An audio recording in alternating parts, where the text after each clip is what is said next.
Okay, good morning, good afternoon, good evening, everyone. Welcome. A couple of seconds early, even. Hey, Kobe. Hey, Tuxedo. Hey, Andres.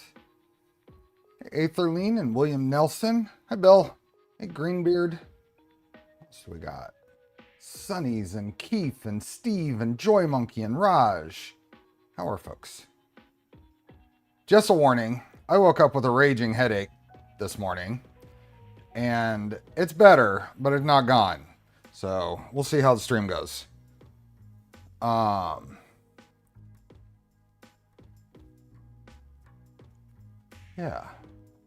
Maurice. Hey, Adam. Hey, Edward and Cloudyak. Hey, Martin. Hey, Kenny. Yeah, I think I've been just... I think it's all neck. It's all neck based. So, hey, Felena. Hey, Lord Getface. I've had those days where your right eye, it's in your left back pocket. Yeah. Hey, Belint. Lost Meteor and Cliff. Okay, I did not make as much progress as I wanted to in between streams here. So, we're just going to have to do a wiring stream. I made a lot of progress, but not as much as I wanted to. When Index comes out, what printer do you plan on modding apart from Core 1? Well, I have my Trident. I don't plan on having more than my Trident for Index. My Trident and a Core 1 will be my Index machines.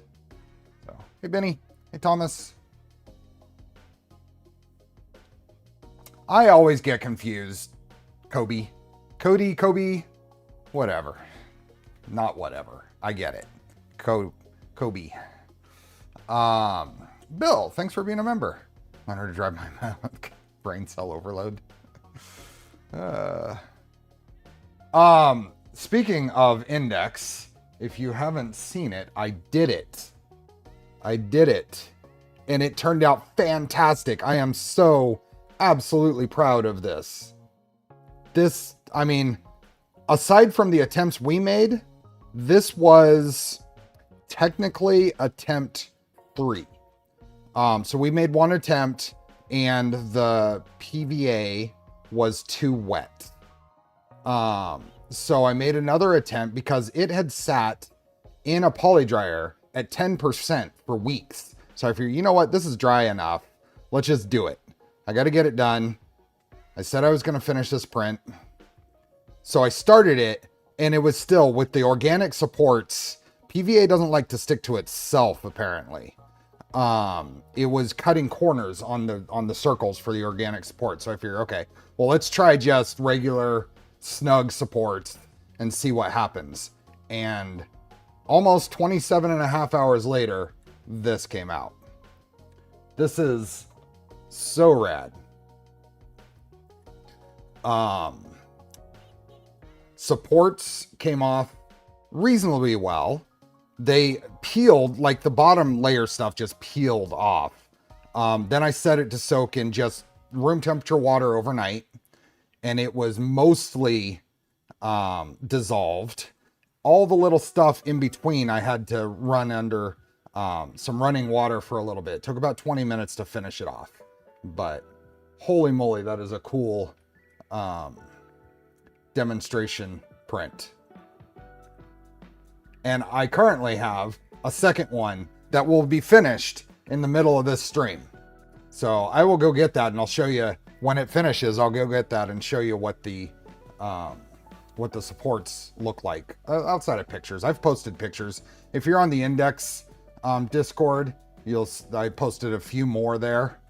But yeah, this is all Prusament.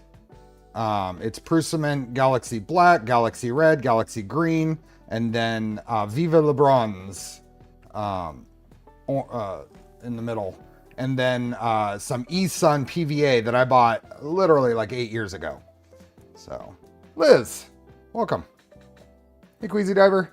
Hey, Edward. What else do we got here? This is Orancho. So yeah, I am super thrilled with this. This is using all 5 tool heads that I have on the Index. So, yeah. Hey, Derek.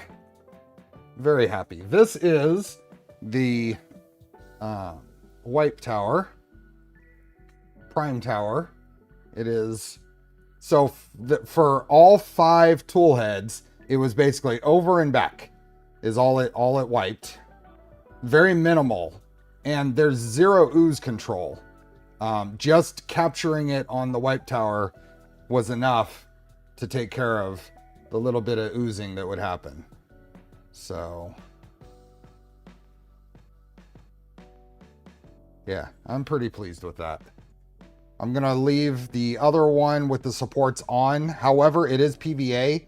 I suspect it's gonna get a little funky as it just absorbs moisture from the environment. So, but I'll bring these to, I don't know that I'll bring this to Smurf, because I don't want to break it, but I'll bring it to Rocky Mountain. Hey, Chris. Hey, Chris's. That was printed on the index. That was printed on the Trident index. Hey, Karma. Yeah. So very, very, very thrilled with how that turned out. I'm glad I finally just said, do it, get it done.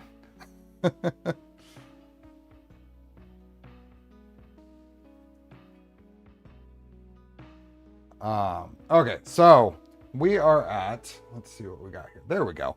So I've terminated all of the wiring on the tool head. And then I was working on cable chain stuff and found some parts needed to be modified, heights of cable chains and stuff. Max gave me a hand with that. I did some further modifications. So we'll get cable chains in. We will build the zip chain for Z, and that'll give me a path that I can run a wire along so I can get the lengths that I'm going to need. Then hopefully it's a relatively quick process to do 8 wires of that length, because there's only 8 wires going to the tool head. And then 4 more going to the end stop pod. And go from there. Hey, Scott. Aetherling, thanks for being a member.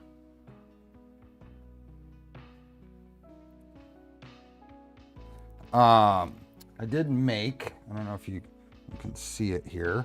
I really hate dealing with 2 fans. Sunnies, thanks for becoming a member. Andy.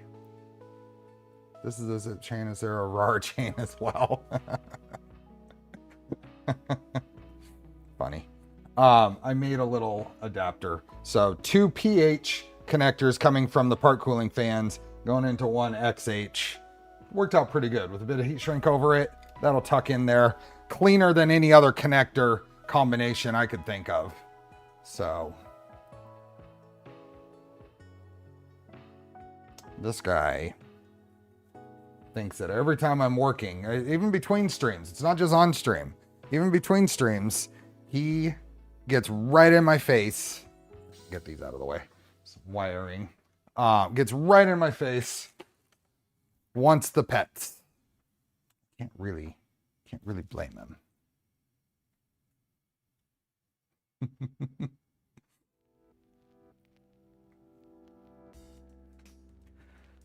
Okay, let me move this over and I'll show you what I did. I will show you what I did on the underside. So here, a little bit more here, I guess. I did finish the bed wiring. So all the wires are going to the Wago stack for the bed. Lint, thanks for the gifted memberships. He's learned to associate your being at the bench with treats. I don't mind. He does get a little annoying right in the way, but I don't really mind. The setup here, I have 4 Wagos. Let's see if we can get a better view from above. There we go. That's probably pretty good. So there we go.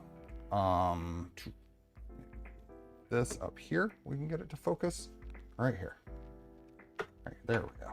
So because I have a dual voltage bed, in one configuration, in the 120 volt configuration, both bed wires, live wires, go to this Wago.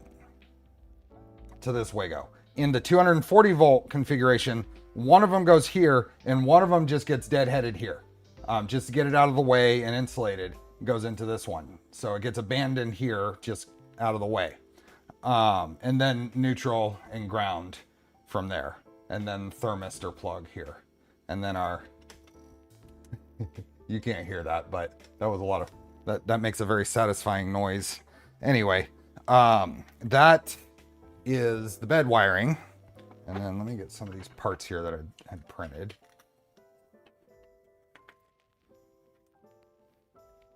Let's see.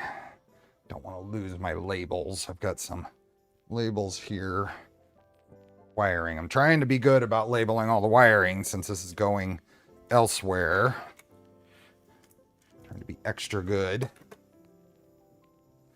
So, got a bunch of zip chain stuff. So there we go. Okay. Everything else is good. Let's take this off. It doesn't go flopping around. It's cable chain. What tool head is this? This is the Bowden tool head that was default for Voron 2.1. It is the extruder is Mobius. It gets mounted at the back. So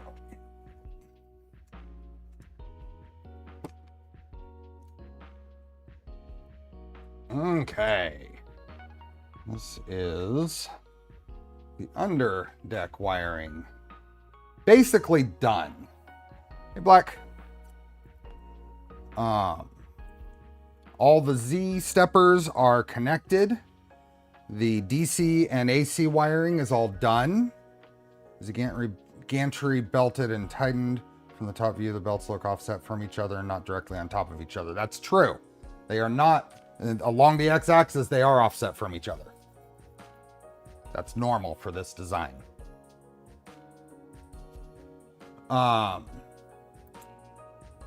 RSP power supply. This is the what is the filter or whatever, the PFC, power factor correction, is that right? Anyway, it is a European friendly version of the LRS 200 power supply. It's completely cross compatible. I did that. We did do the filtered power inlet. It is the dual fuse, so each line has its own fuse. Don't let me forget, I haven't put fuses in there. When I try to power this on and wonder why it's not turning on, that's why. Power switch, and then a set of Wagos here. The one remaining thing I need to do is I need to run a ground to the frame. I have a star washer here ready for that. So, but then the rest of this is just kind of managing wires under here. Hey Rick, hey Chevron, hey Holtz, hey Scotty. What did you just knock on the floor? What did you just knock on the floor? I heard something. I think your tail did it. I don't think you did it on purpose.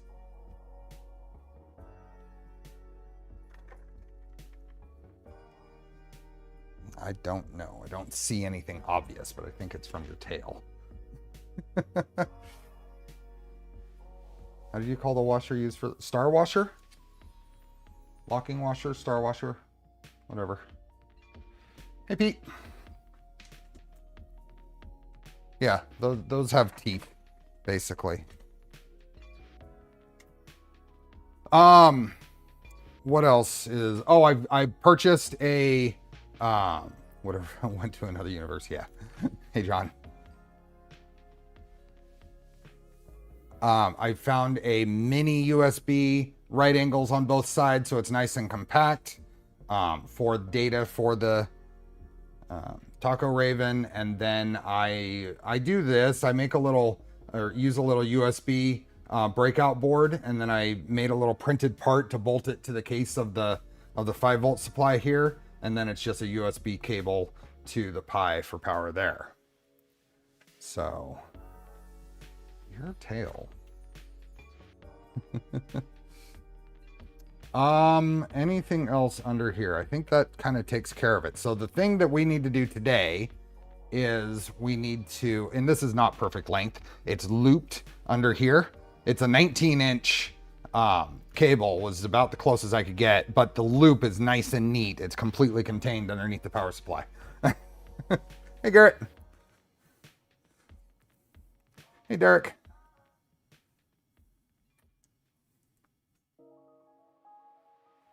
So now we need to get the basically the tool head wiring all in, and then it'll be completely ready to power up. Hey, buddy, you really want attention, huh? Well, let's get the treats out of the way. Let's get the treats.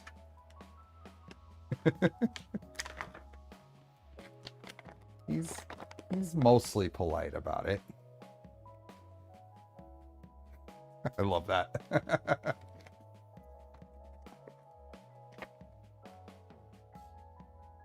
What, you got distracted? You got distracted from treats. How's that?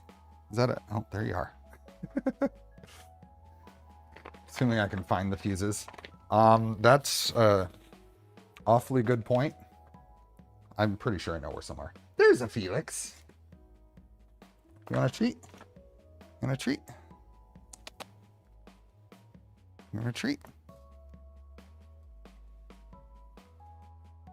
Nope.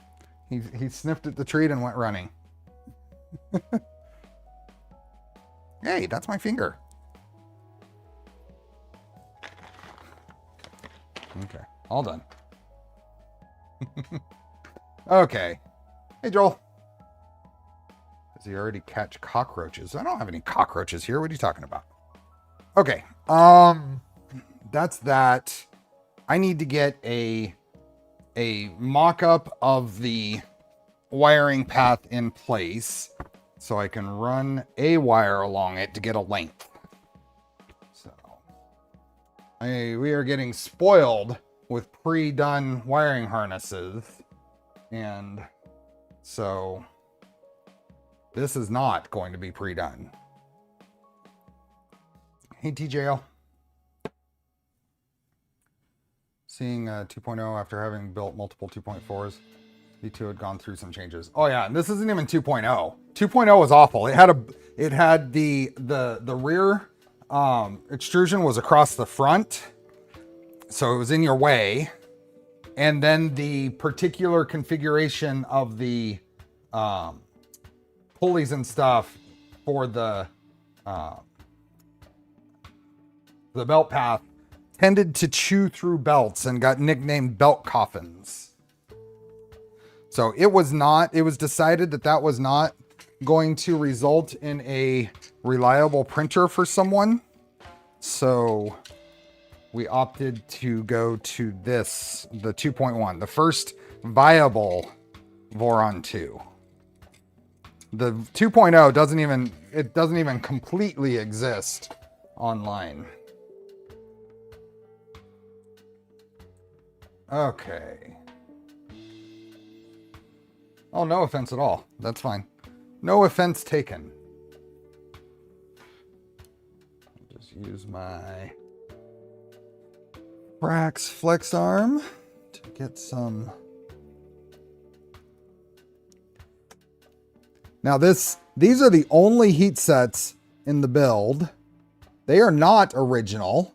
This is, Max did up some quick cable chain attachment points. I think this is a good reliability and quality of life improvement for this. Cable chains were available. It was possible to install them. But was not default. Default was tape chains, which I didn't want to do. Then I thought maybe belt chains, which uses literally a GT2 belt running through some printed parts, which ends up, by all accounts, ended up being a little floppy, so not necessarily reliable. And then zip chains. So we are doing a zip chain for Z as part of the build, but modern convenience and cost effectiveness of commercial chains for X and Y.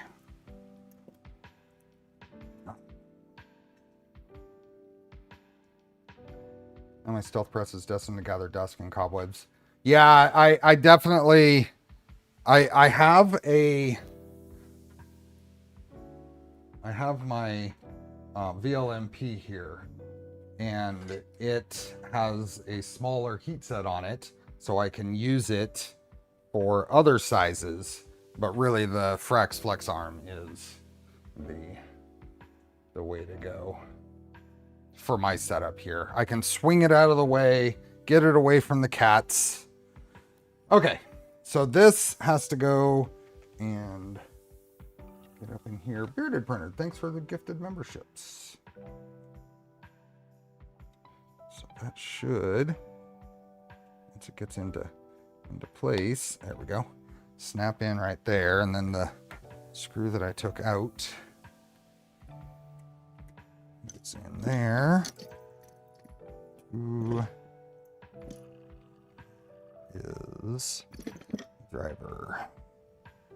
Where's that driver, Oscar? There it is.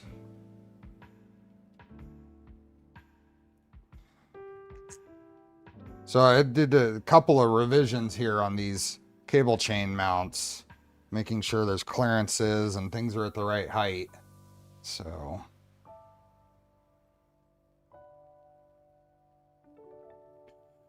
there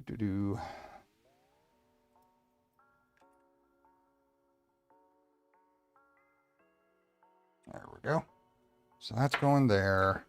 And this guy, we want the fixed end on the tool head.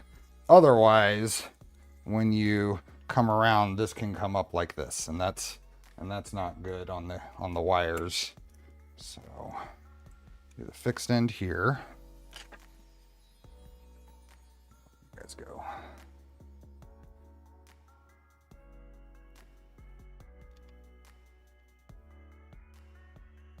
This is a test run here to see if I got it right. Hey, my back. So, here we go. Yep. And this might be able to move right there. Perfect. Perfect. Okay. Success. Make it need a book airplane, but plan to leverage more than room reservations. Where are we going? I'm hoping to make it. Oh, for Rocky Mountain. That is coming up awfully quick. Hey, Dominic. Hey, Blam. This is coming along nicely. I'm really pretty pleased.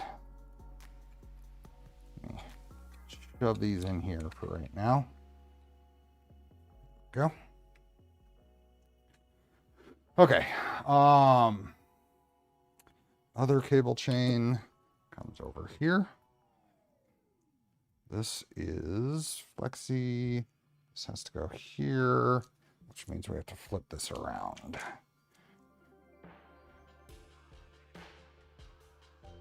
There we go. This goes here. There we go. Okay.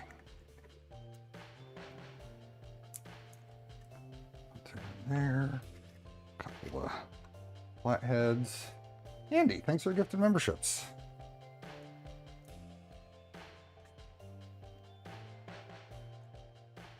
I am hoping it works out well that we finish this off on Wednesday.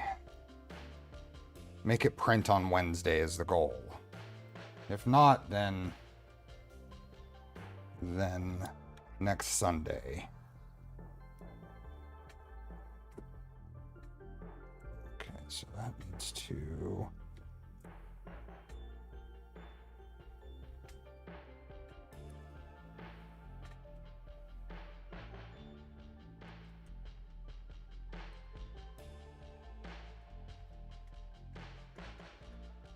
That just gets in there. I think this could stand to be a couple of millimeters taller, but I'll make that change in between streams just to relax this. Come over here, buddy. Come over here.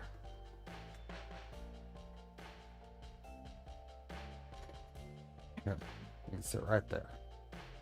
Okay, now we get to assemble the zip chain. So, the zip chain has a fixed section here, and this all mounts to a mount here that goes down here. So, but this, as the name implies, it is put together with a bunch of zip ties.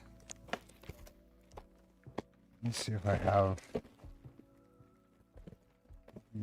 use these guys. I think are perfect. Ugh. Now, I've never assembled one of these, so let's see how this goes. You want to help, Oscar? You want to help? Lots of zip.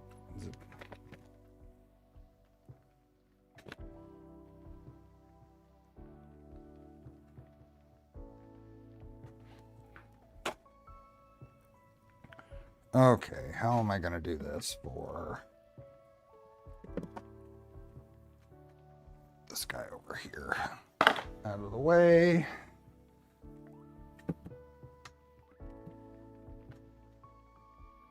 Go.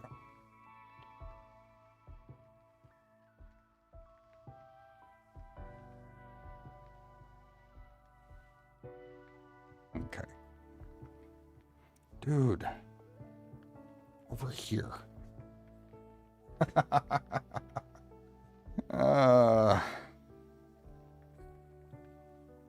Okay. This is going to go... Oh, there's... Let me bring up the... I think the 2 point... Here we are. This is a 2.2 manual. Gives me an idea of what orientation this sits. So that'll go that side. So sitting here, this is going to go like that. So I want these zip ties now to go through the end here. No, those are not playthings for Oscar. Nope. Yep. Of course.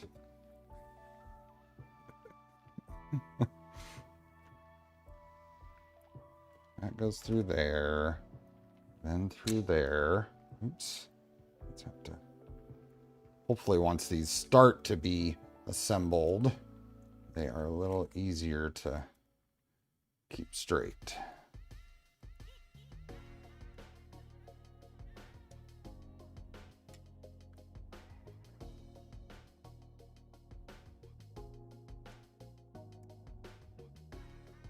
Okay, so that gets held there.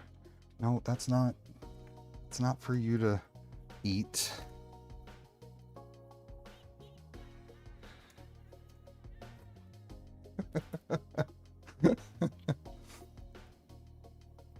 Okay, that, like I said, I've never assembled one of these, so I think that's it. Right like that. Dude, that is not for you to eat.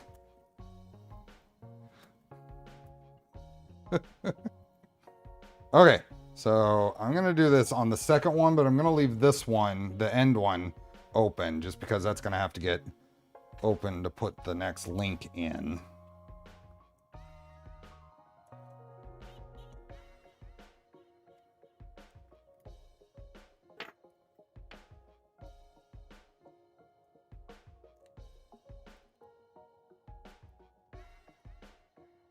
No, I don't think those need to be pulled super tight. I think I would risk breaking the parts if I tried, but that's nice and sturdy. We need some. Use my nice engineer snippers. Get real nice and close.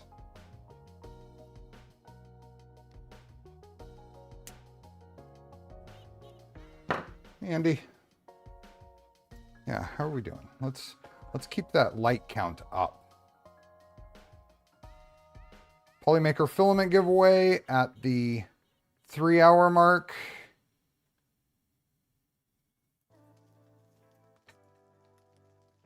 I'm just gonna keep it at my place. Just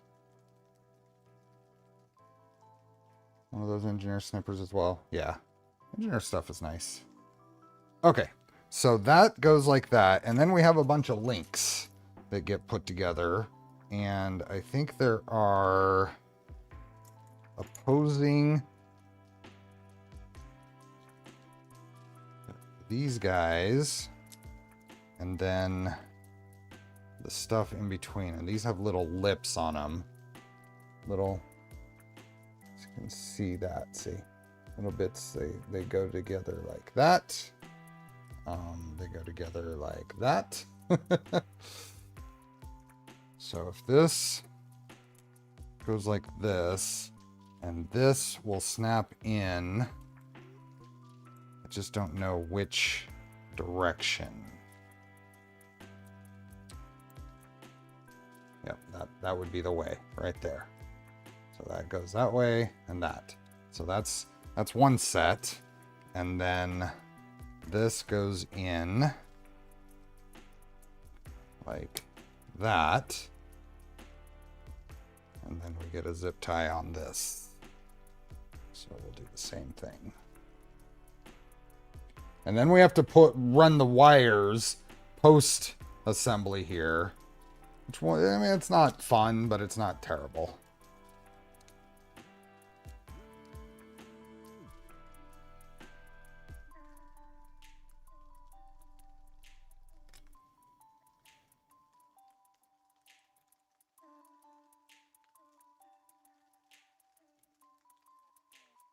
Just making sure, trying not to break these. So I think part of that might be, so I have a firm and then pull one extra little click out of that. All going on the same side. I don't know if that was a great idea. I think it's fine. I think I could do this one too at this point. So let's go ahead and do that.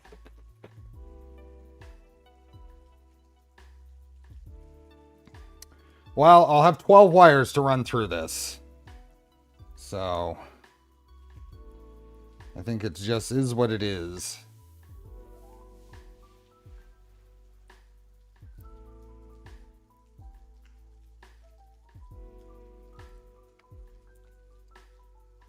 Hey, Lidge. 12 wires is not a lot, yeah. There we go. Actually, it feels pretty good.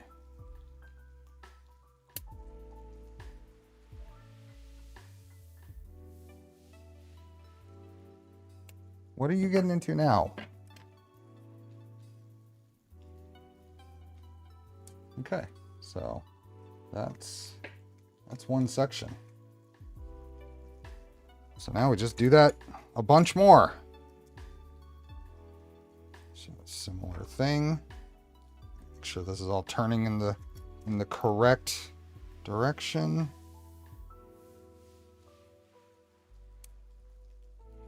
Go. And then another set of these. question is, does it matter which way I did this? What are we building? So we are building a legacy printer. This is a, sorry, I'm looking at something here. I think I have this backwards from the other ones, but it doesn't really matter. I'm just going to go with it. We are building a Voron 2.1, which is a early design of the Voron 2, because the founder of Voron and designer of this printer donated it to the Sanjay Mortimer Foundation to be raffled off to benefit the STEM education, STEM for neurodivergent students. The link to buy raffle tickets to win this printer is in the description, and we will be drawing this at the Sanjay Mortimer Rep Festival in March, on March 8th. Are you sitting on my... Yep, you are. Oh, sorry.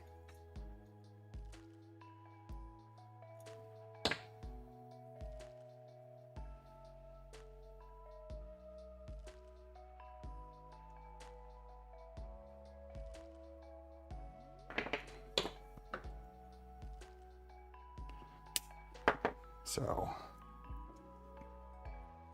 wow, that has got a lot of movement, but it mostly resists falling over the other way.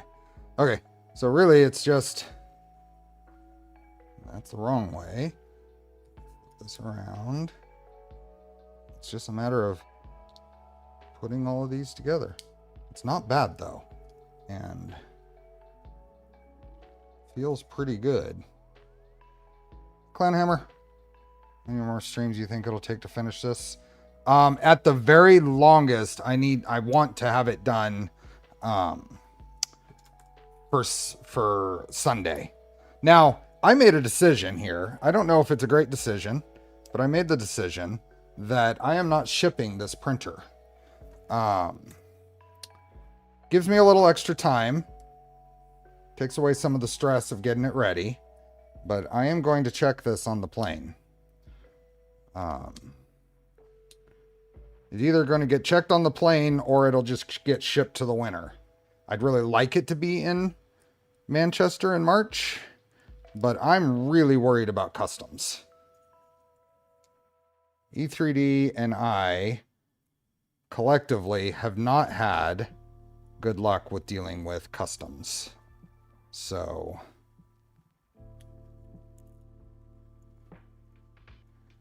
I am going to package it as if it was being shipped, and it does fall just at the checked baggage limit. If it goes oversized, I'll pay for it. That's fine. But I feel like it'll get similar treatment from baggage handlers and shipping companies. But if I can eliminate the customs factor, I feel a lot better.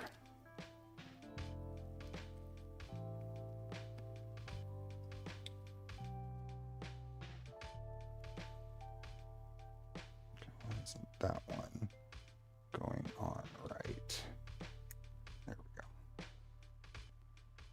I'm not sure, not 100% sure how many links I need to assemble here. I think there's a table.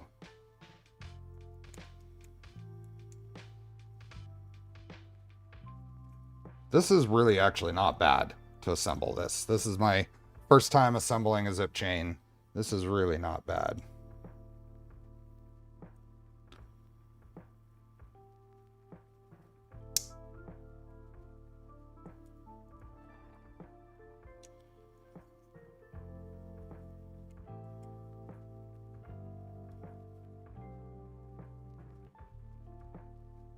I think it's important to have a reasonably close to the right size zip tie.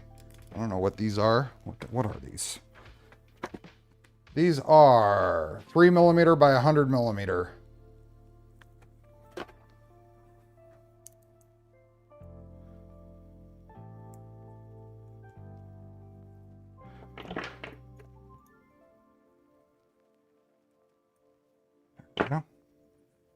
Just got to be gentle. I'm assuming. Don't want it to break.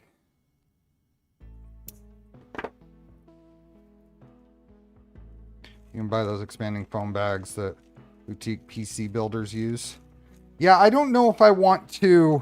I've got a box. So this printer is 16 inches square, about 18 inches tall. So I got boxes, heavy duty boxes that are 20 by 20 by 24. So I was going to buy the polypropylene or polyethylene foam, and I was going to glue them into corner pieces, and I was going to make a thin plywood base. And then I was going to print some brackets to hold the gantry in place and hold the base to the frame. That way I'm not putting any stress on the skirts and stuff. So, and then have those make up the 8 corner pieces to suspend it within the box. That's my plan. And I think with the printed parts holding the gantry square and in place, it takes all the stress off of the gantry. The bed will be shipped separately, or will be travel separately. The panels will travel separately. The extruder and screen will travel separately.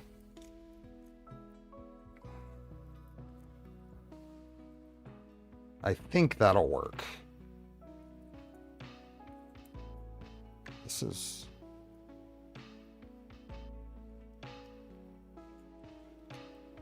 pretty nice. Oh, that's the first time that I grabbed 2 that aren't compatible. Let's see.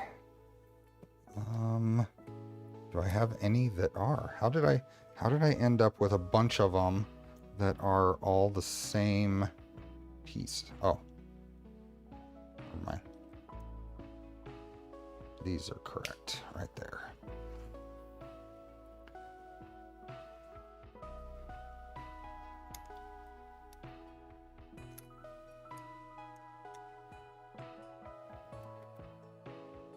Do a full length of each edge. It could easily be dropped in the middle of an edge and bend in extrusion. Yeah, it's possible. I mean, that's not a bad idea. I could probably get a piece that's full size and then put some angle or glue some angle pieces. I gotta figure out what glue to use for that.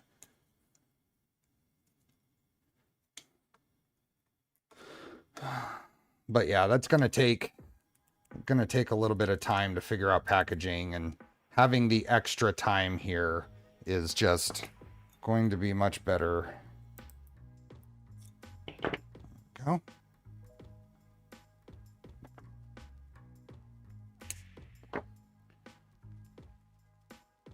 Okay, how that goes there. We probably need at least a few more, I think.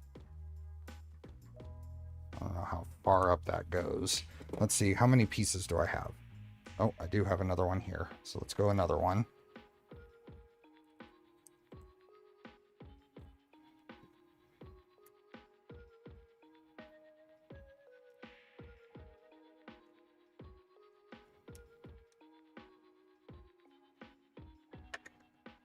And okay, so this is, I did check. This is what's called for a 250, is this number of links. So we will find out.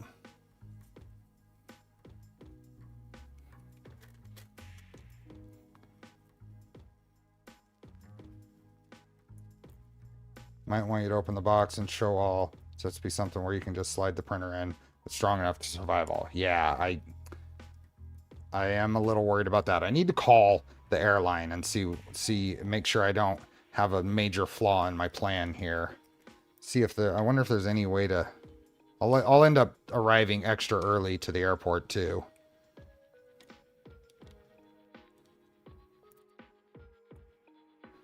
Ona, no problem. Glad to help, glad to get the info from you.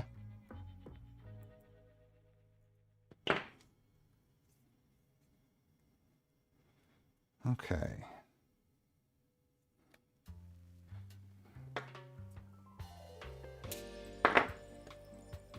Almost done. And then the end this end, printed a couple of them. This ends up bolting to the cross extrusion here.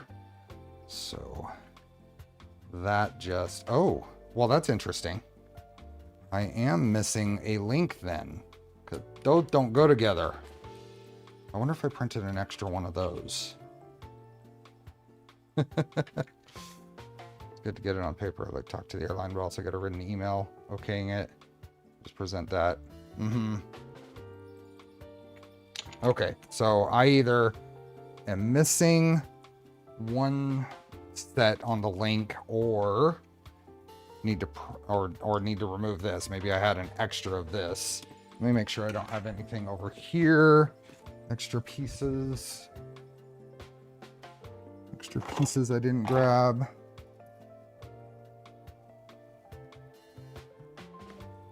Okay, let's see what the documentation says, because I think there was a table I went off of. Here we are.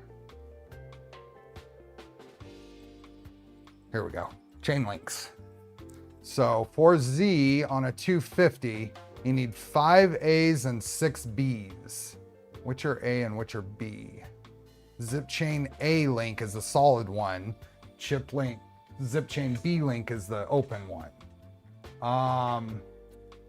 Thomas, thank you for the gifted memberships. A whole bunch of them.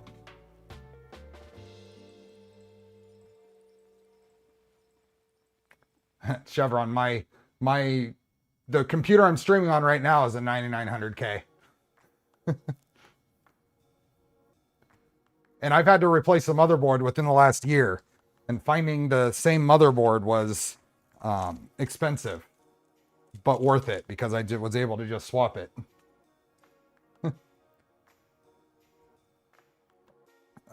Okay, so we needed, oops, where was this? 5 closed and 6 open. Yeah. So 1, 2, 3, 4, 5. Yeah, so I've got one extra. I've got one extra closed.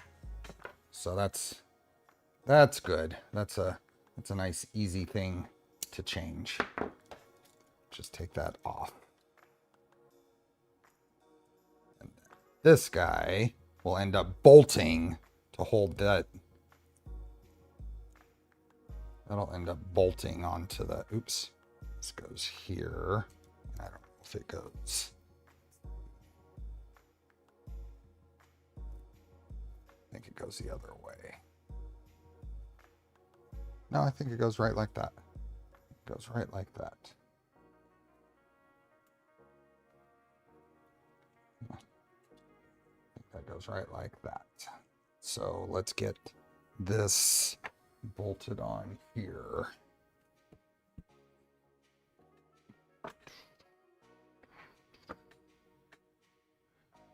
So insurance basically gave me a free system. Oh, nice.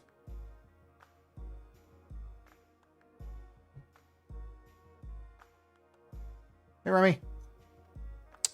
Okay, that goes there. Bolts into a T-nut. Now I'm out of the fancy T-nut, so we're on to regular T-nuts. Hey, Nick. So this guy, I guess it doesn't really matter. It'll get hidden either way.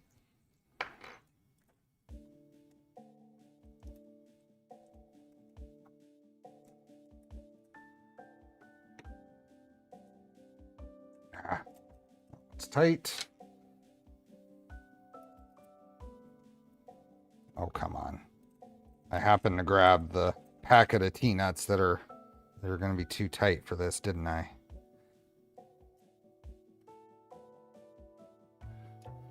Let me see.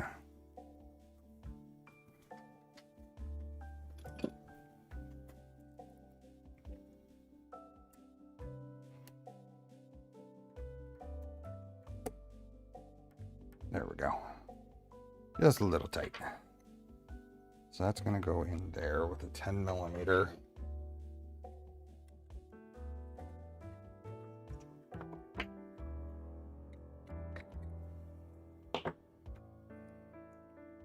Then I need some hex nuts. Oops. Darn it.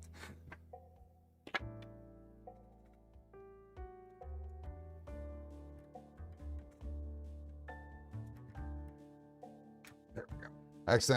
Accidentally put my Acro Mills bin handle in. They'll go in. It's just a whole lot harder to grab from the other side. Okay. Hey, Stuart.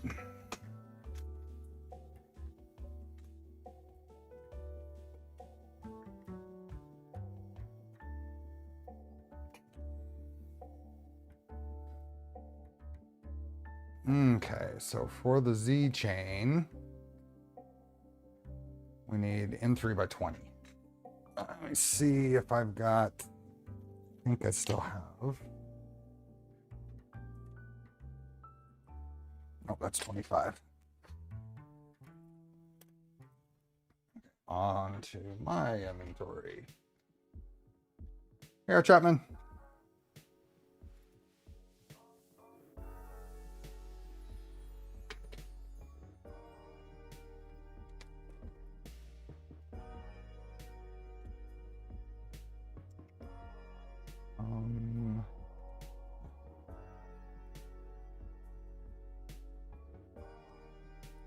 So in 3 by 20, and we've got some hex nut spots. Grab a 3 by 8 to pull those in.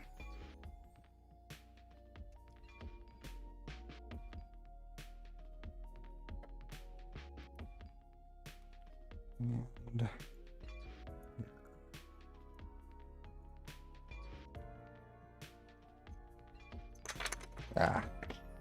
that is, as always, fiddly. Oh, that means that's just gonna fall right out of there.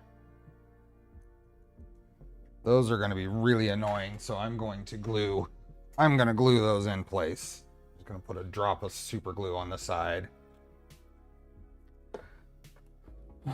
Because otherwise I'm gonna be fighting those on here, and I don't want to do that. I'm just gonna put a little drop of glue in the corner.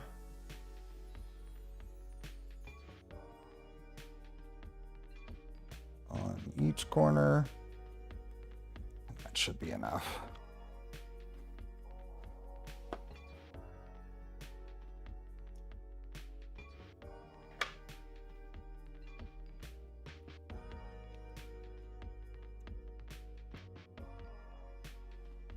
There.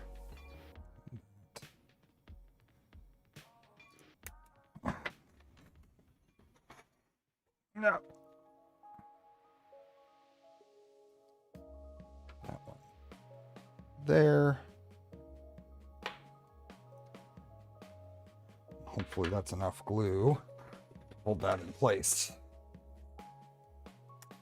Okay. Hey, Zigzag. My Voron makes squeaking sounds when it homes. Homing X, Y, or Z, or all.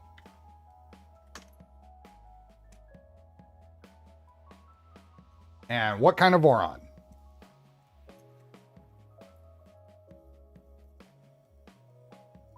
Okay, that's good. Don't need that. Those are all extra parts. And then there's a little piece here that bolts to this frame to keep it from flopping over. 2.4. If it was a Trident, I would say lead screws, but squeaky noises otherwise, I'm not sure. What do people think?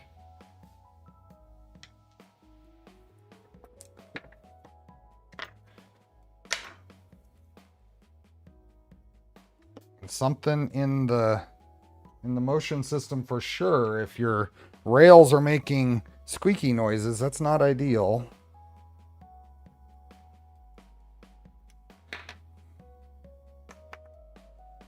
Okay, hopefully that's good.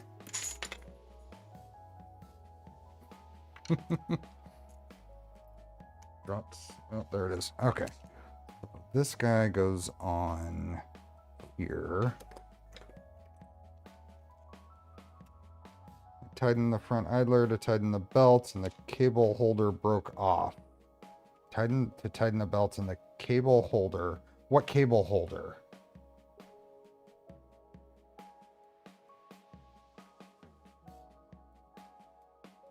Yeah, thank you. You guys are right. This is a matter of I've got too many processes, too many parallel processes going right now. It is really tough. It is really tough to troubleshoot something for someone in the middle of a build. Okay, so that is going to go on there like that. Ooh, that is an interesting thing that I screwed up on. Okay. A lesson learned, I think. That's not a good thing. Here, I don't know if you'll be able to see this.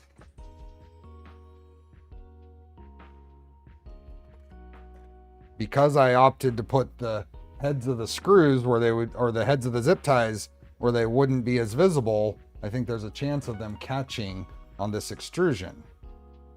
So I need to take all of that apart and flip the zip ties the other way.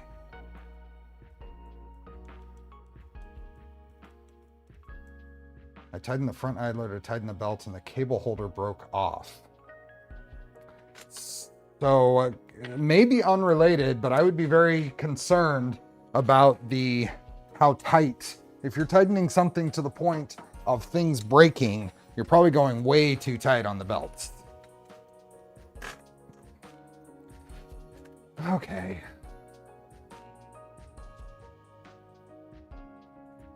I didn't bring the printer into the UK. I did a quick search online. It looks like you can get some paperwork done in advance, possibly get an ATA. I don't know what that is. I'm hoping what I was hoping is by taking it on the plane, I can sort any customs things in person. I'm taking a printer to a trade show. Okay, so I need to change these because I'm concerned that that's going to smack into the sort of a passport for goods. Okay.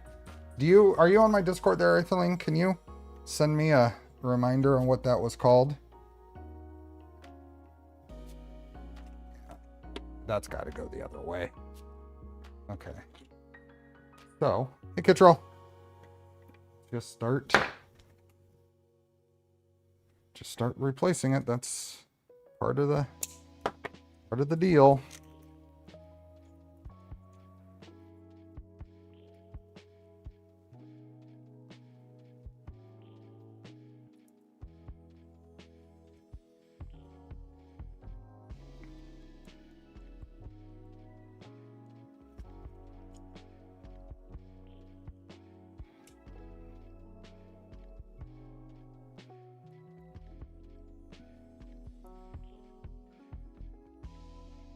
I thought I was doing good by hiding them. Hey, Leonard.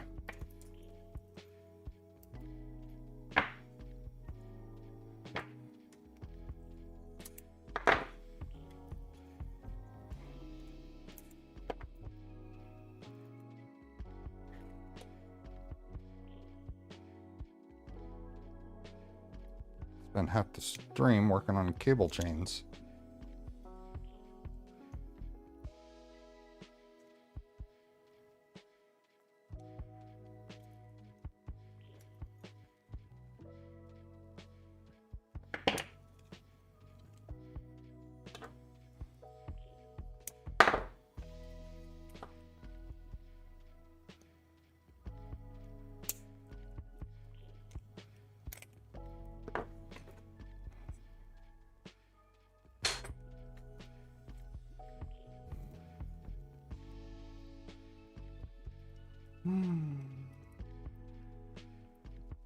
Temporary basis you gotta find if you then don't re-export the goods.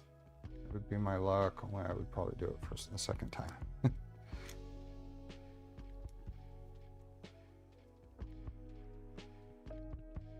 Carnet.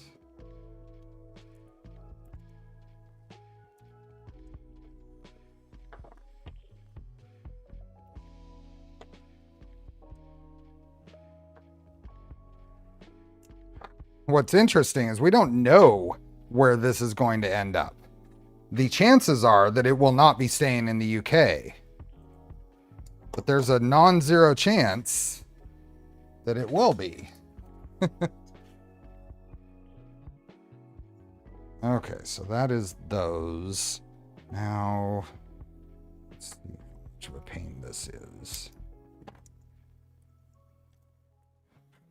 I guess it's not as any worse than the others. I just have to hold it better.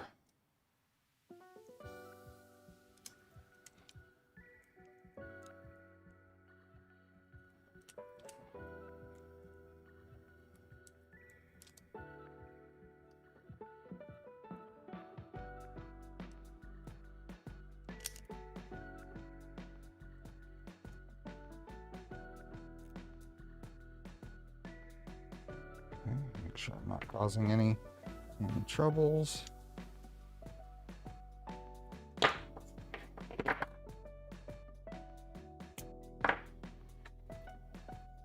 guess as long as it's all consistent, it's an aesthetic, right? Easier than shipping it back over here. Well, for sure. Oops. Oh well. The problem is just by the numbers, the chances are it'll come back to the US, right? Just based on number of entries.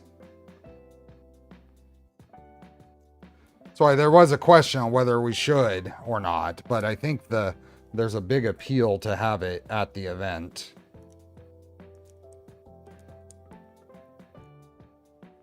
It'll just be up to me to properly package it, and we'll just deal with, support it if anything happens in shipping. Reprint parts, do whatever is needed.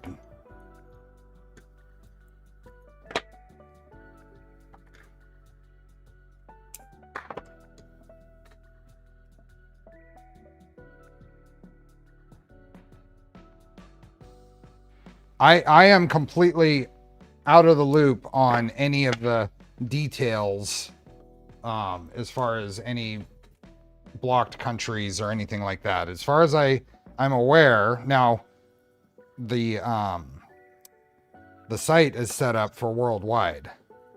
So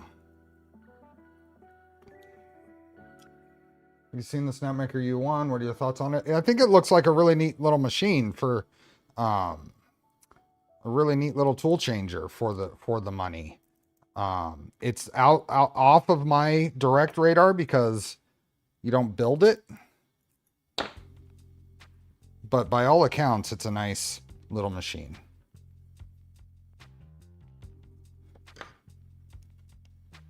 If I didn't already have 30 something printers, it would be on my radar as something to potentially check out. I have checked out commercial printers when they are interesting enough to me. The Magneto X, I purchased one of those, pre-ordered one of those. The Core 1 before it was available as a kit. So, but given my current inventory of printers, I couldn't justify it. And plus, I'm having a lot of fun with the DIY tool changer space.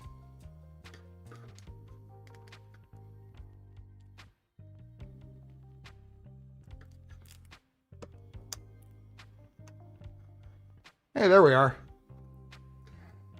What do we have here? Is this Georgia or who? Welcome. Say everyone, welcome, SMF.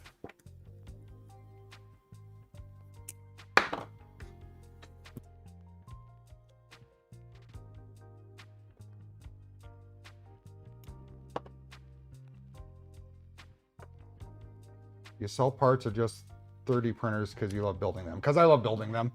And I don't like getting rid of them, apparently.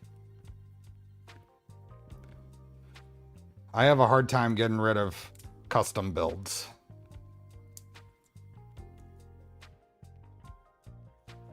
This is just a hobby. This is just a hobby.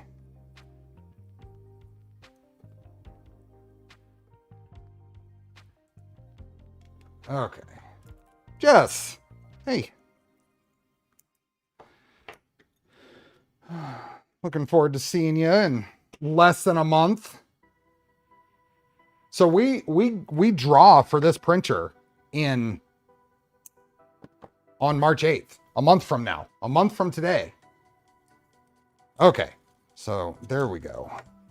Now it's not going to have a chance of catching on the extrusion here. So that's going to go there. Let's move this out a little bit. That goes there.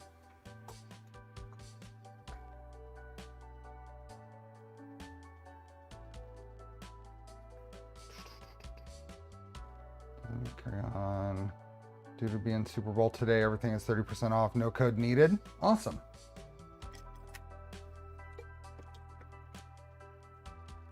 Okay, so that's there. And then where did the other piece of this go?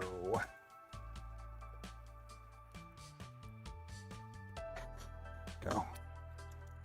And then when is sports ball? I think that I will be ending the stream before sports ball begins.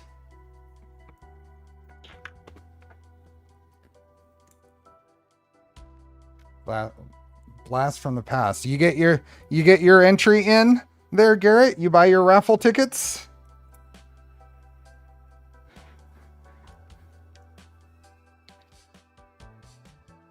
I know, 30 days. It's not okay. That's really not okay. Oh, what size screws for the top? Are they the same? In 3x20. Yep. It is not even close to okay.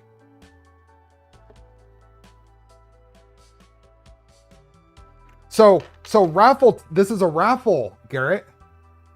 I know, I don't want to, but it is a raffle, which means you can get a ticket for, I think like $10 for 5 tickets. Okay. Oh, what happened? Did I lose an end? What am I missing? I'm missing an end. Or I put too many ends on. I should have 1, 2, 3, 4, 5. I put too many ends on. I put an end back on it. Right? 1, 2, 3, 4, 5. I should have 6.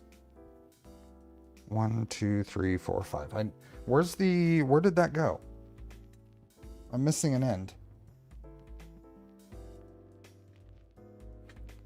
Oh, there it is. Okay. Do you think you can print a death racer on here before? Jess.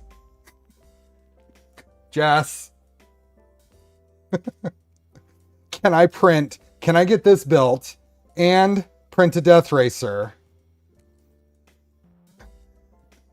before the event? And not only print a death racer on this.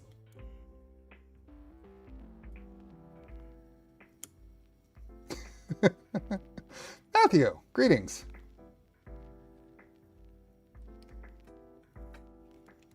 That is, oh, is that right? Yeah, okay.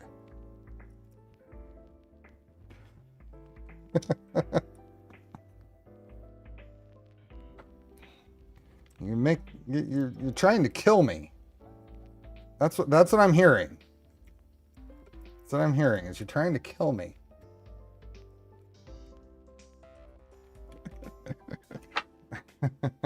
Okay. That is pretty cool. Oh yeah, plenty of room. Okay, swapping the zip ties was the right call. Speaking of, we'll take a, that was a good thing. I'm going to take a little sidetrack here. I'm going to speak of pre-Smurf projects that I really have no business adding to my list.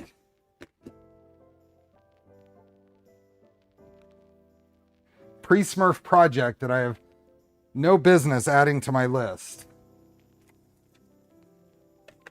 We are building a Spoolbot. I saw this. I saw Matt Denton's video on this a couple hours after it came out. And I started ordering parts and then saw Pooch post about it. So then started ordering parts in quantities of 2. But yeah. So this is kind of my practice run is what I'm considering it. This is a practice run before DO. So this is a similar, very similar mechanism setup, but it's simple. It's much simpler. So I think it's a good practice project.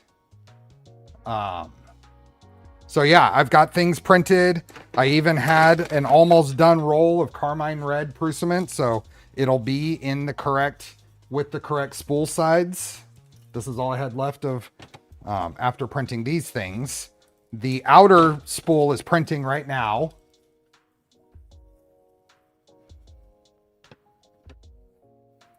Hasios, thank you. So yeah, this is, it's almost done printing.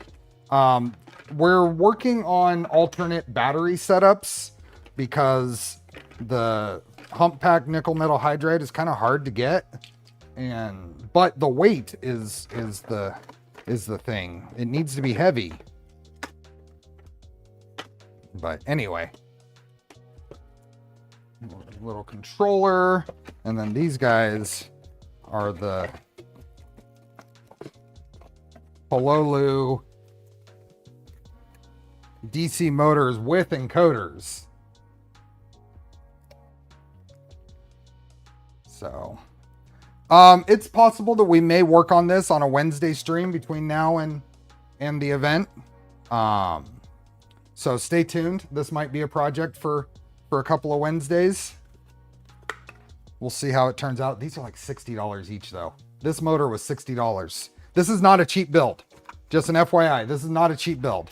I think Matt Denton said it's about a little over 300 euros or pounds. I don't remember which currency he was quoting,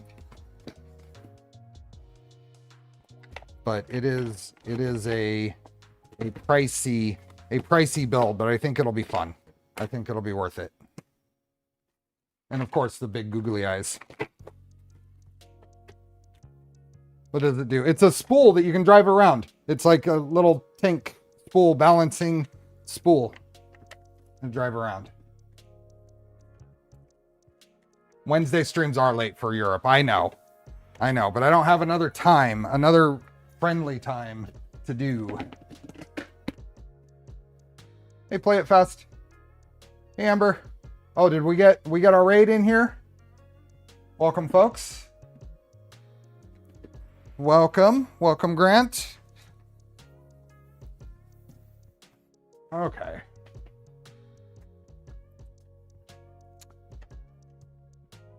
Anyway, I have more stuff. I have the bearings coming from AliExpress. I'm hoping they come fine. And then the main controller is from another Chinese vendor. Hey, Skyrim.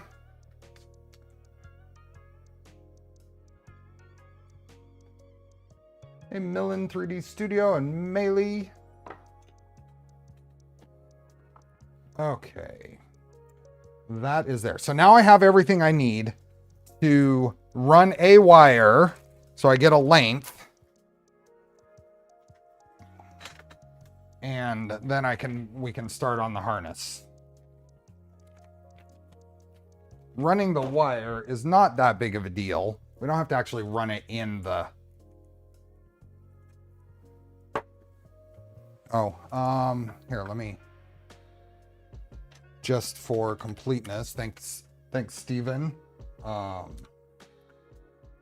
If you go to printables, it's a featured model right now. So I'm just going to give you a printables link.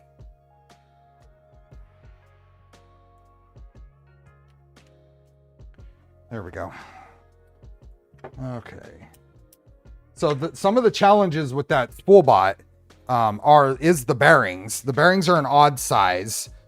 I couldn't find any US source for them. And then the batteries. But the rest of it, I mean, the controllers, if you're using the exact stuff, you got to buy from specific places. But the only way for it to be possible to be done by Smurf, for me, is to source the exact parts. So minimal modifications or no modifications preferably. Okay, I have a spool of PTFE wire here. I'm just going to be estimating a wire length. So I'm going to stuff that thing down there. And we're just going to start moving and fixing at spots. Let's go here. This goes here. This goes up here and around. What we'll end up with is too much wire, ideally. Go around here. And so we'll just go around the back side because this is, once again, just an estimate. Up and around. Come down to here. So that gets us to the deck. Okay. So that gets us to the deck. I'm just going to put a little bend there so I don't lose my spot. Then we're going to look on the bottom and see where we want to go from there. There's my bend. So now here is where I'm at.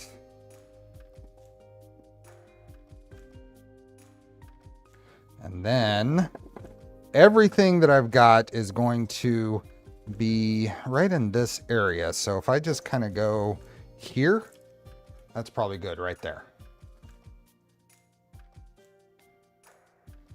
That's probably good. That'll give me plenty to hit any thermistor, end stop, fans.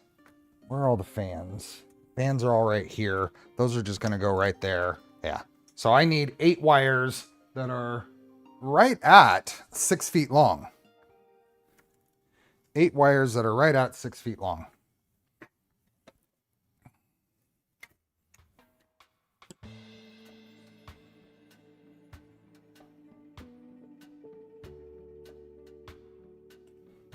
Okay. So there's one. This is a custom board. This is not a duet. However, I'm pretty sure it's RepRap firmware, or at least what's intended to be RepRap firmware compatible. There's a panel do, a labeled panel do port. Yeah, this is right at 6 feet.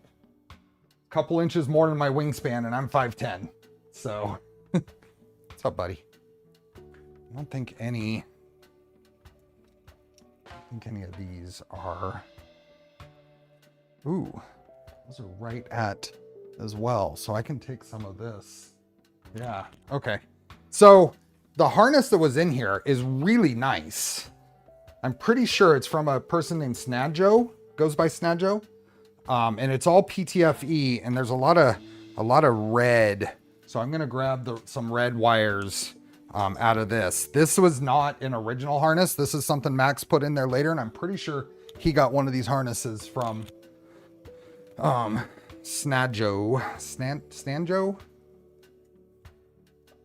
So yes, Oscar is back. Yeah, that I measured that thing out, and I was really conservative with those lengths, and these are all right there. So I'm going to use one of these or a couple of these. 1, 2. Let's make sure that these are good. So these are fans.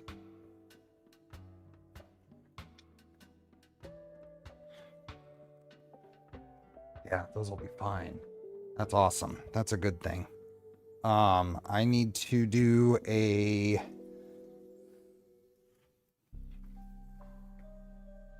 Yeah. Doing the Spoolbot in PLA, PETG, or ABS. You need your claws trimmed. He's getting me in the back. It's right here, and he's reaching out to my back. Here, you can go over there. Spoolbot is all PETG. It's all Prusament PETG. It is Carmine Red and PETG CF. I'm going to do the motors with PC Blend CF and probably the battery box in the PC Blend as well. Okay, let me figure out where my labels are. Looking this morning, nothing interesting in stock. I have no idea. Okay, there's thermistor and hot end fan. So get some of these labeled. There we go. So we're going to label one of these as hot end fan and one of these as part cooling fan. The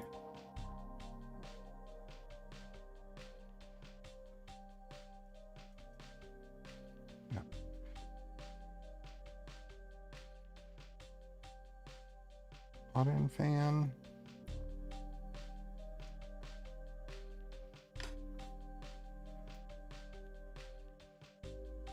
Then trying to confirm that it is the right polarity already. My hot end fan. It is. So I'd already set it up properly. So it would plug in there.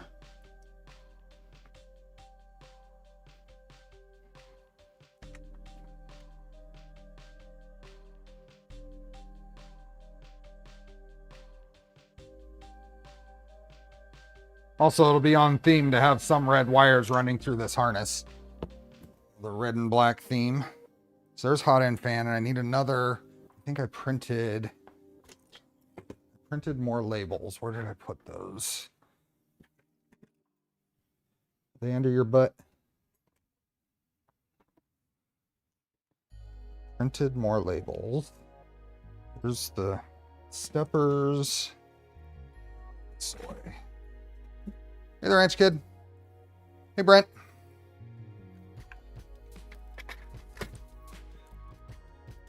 Maybe that's something that little mister knocked off the bench. Printed. Oh, there's X stop and Y stop. Where is this thermistor? Where's the rest of them, Oscar? I know. Hey, Dama.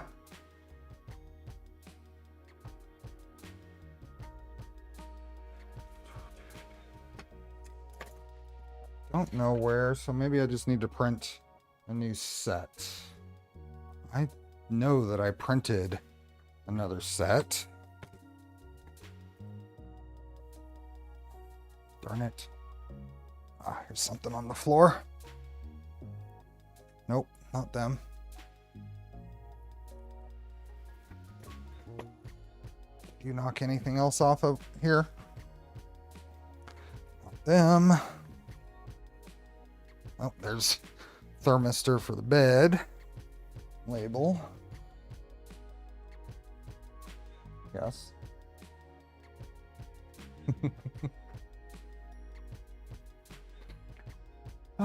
Dr. Dave. My goal still is to power this thing on today. I don't think this harness is going to take all that long to do. But the cable chain did take longer than I thought. Let me just reprint these. Let me just reprint this. Let's see. Heater 0, hot end fan, part cooling fan. Yeah, I've got all of these right here. They're already on the machine. I just don't know where the label itself went. Might be under the...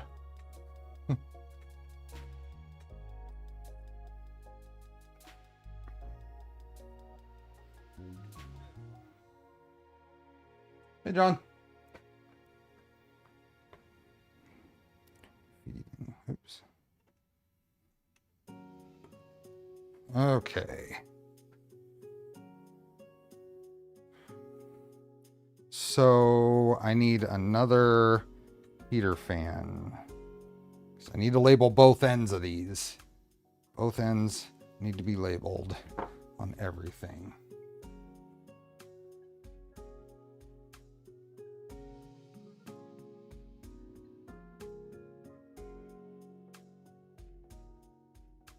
Okay. Split the...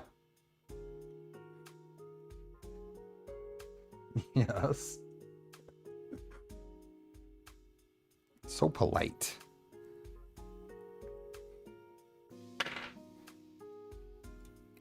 Okay, is this one that I labeled? Yep.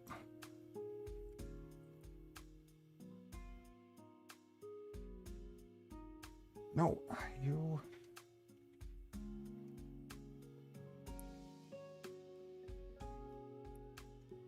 Okay.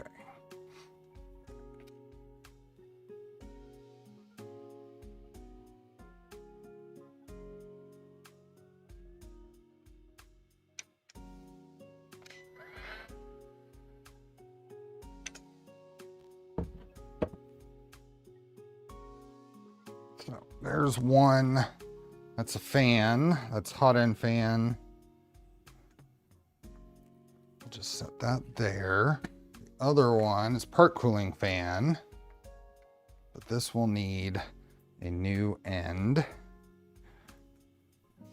sure, yeah, everything's long enough. So this needs a JST XH end. So let's grab my XH pieces.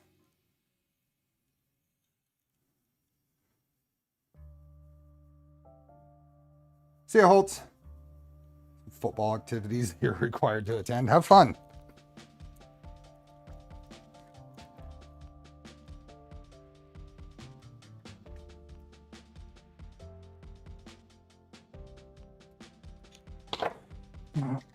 Oh, I had these already out here.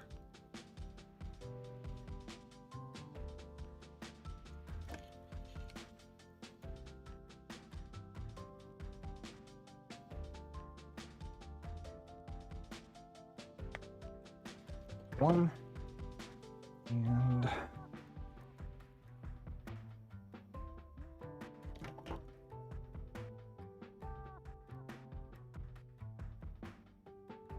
two.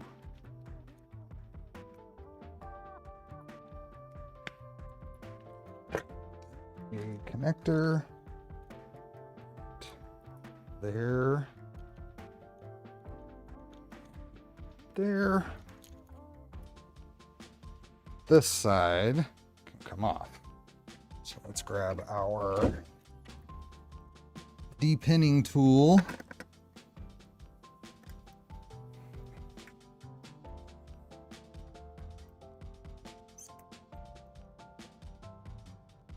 Oops.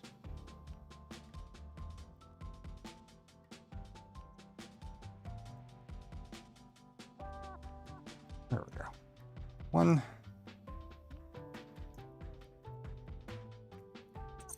Two. And I depinned it so I can save as much of this wire as possible, because this will end up getting cut off there. You running for Voron? You rooting for Voron or Bamboo in the big game? Is that a serious question? I know it's not a serious question.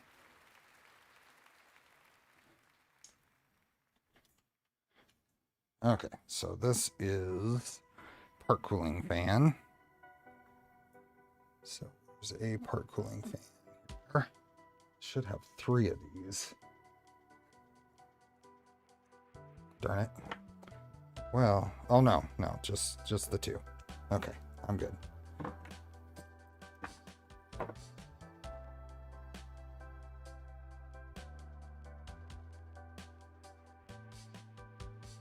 we go. Split that. Get this guy down to the end here.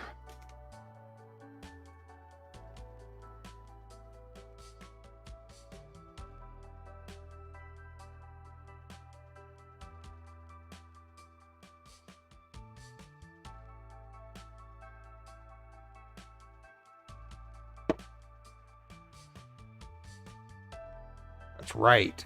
We can't say that other word. It's superb owl.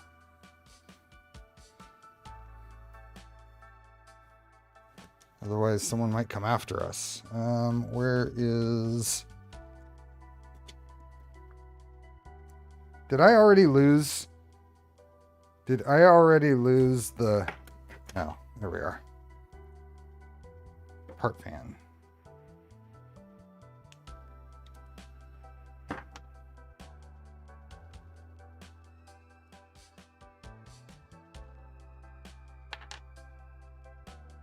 Part fan on this side. And you got to be careful when running these. Heat shrink is on here and shrunk, but they can still slide along the wires. So I'm gonna make sure we're careful. But that is the two fan wires now. Now we need, and I think I'm gonna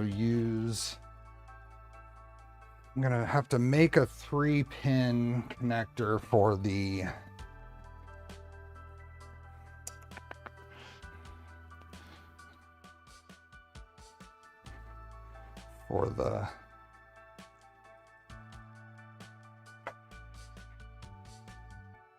do it. Okay. 3-pin connector for the Omron probe. This is already crimped, so I'm going to use it.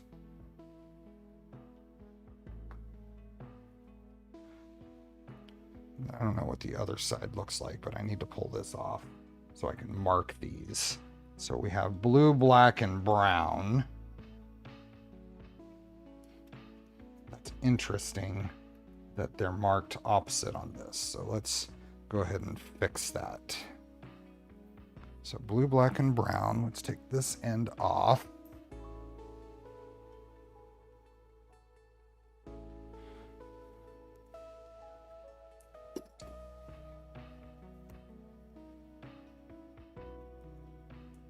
It's there. There we go. It's off.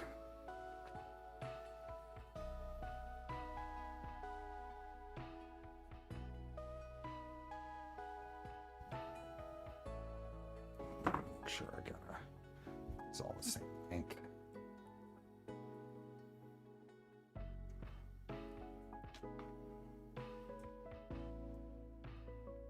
Yep. Okay, let's just cut those right there. Now, when I have all black wires, I like using little pieces of colored heat shrink.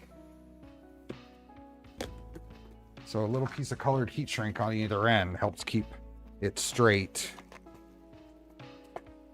Lots of little scraps of small diameter colored heat shrink in here. Work. So 1, 2 blue. Now brown I do not have. So I'm actually going to grab a yellow, I think, because it's nice and small diameter. And then I'm going to color it with a Sharpie. Where did you go? You just fell. Oh, into my hand. Okay. Is that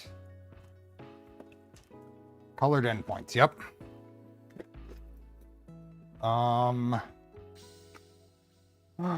Let's see. So if I hold this up to here, the one on the end is blue. So we'll grab this guy. Blue. The other end is brown.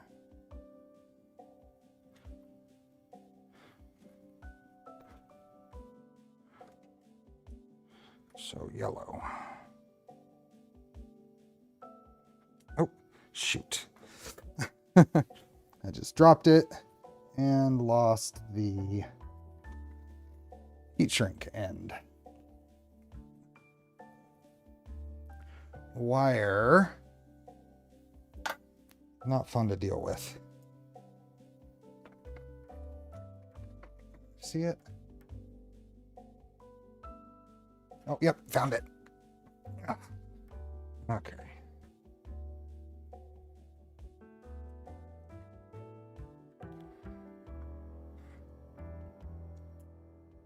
It's the other one.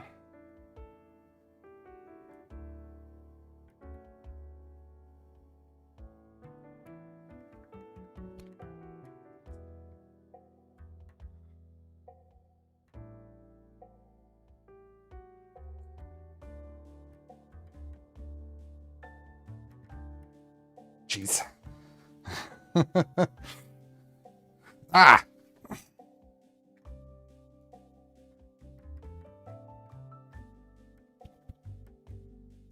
What a royal pain in the neck to deal with. I don't miss making my own harnesses.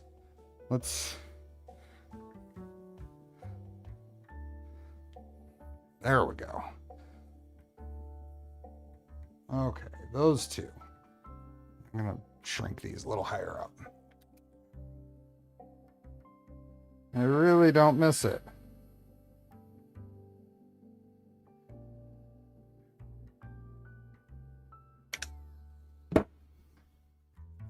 Quick update, 7,700 entries sold so far, raising $4,822 from 130 supporters, and 100% of it goes directly to the Sanjay Mortimer Foundation. That's awesome. That is awesome. So, just a quick observation there. That's 130. Now, people buy multiple chances, but getting a chance competing with 129 other people, it sounds pretty good.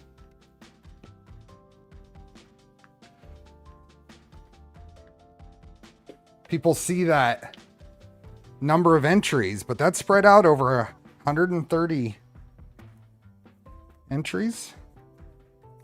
I'm just cleaning out the old markings off of this.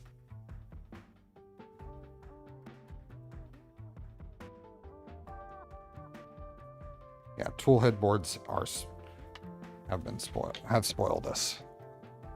Okay, now grab a brown Sharpie.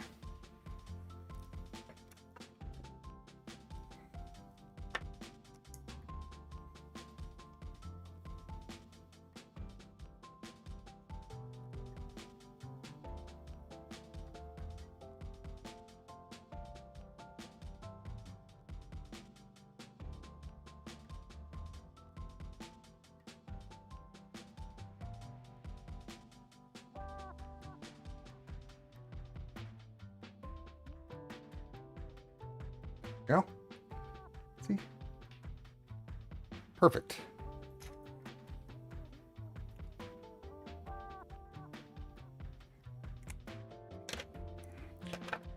Okay, now the other end, but before that, I actually forgot to do a probe mark. So let me create a probe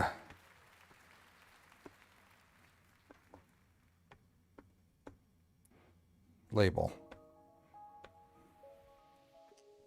PRB.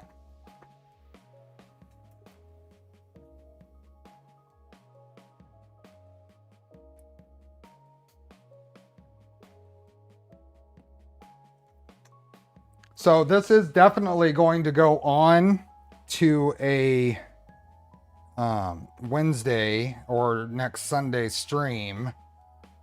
I'll do another group of raffle chances then. Okay, PRB. Just trying to make sure we keep this labeled.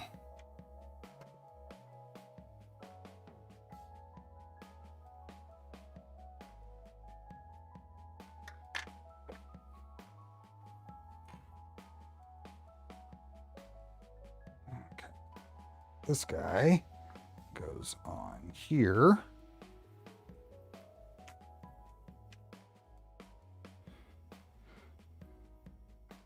And then we push these other wires all the way up here. And then that'll go right there. Get the beard hair out of there.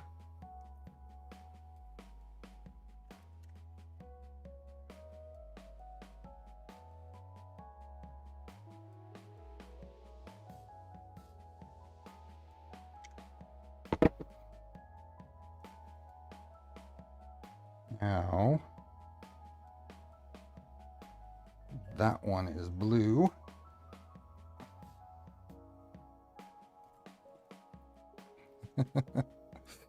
So much.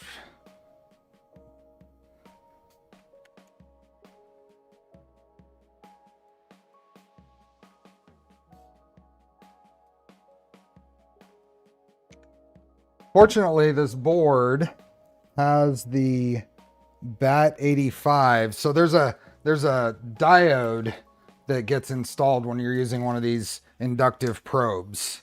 And fortunately, the board has one of those built in, so I don't have to worry about that.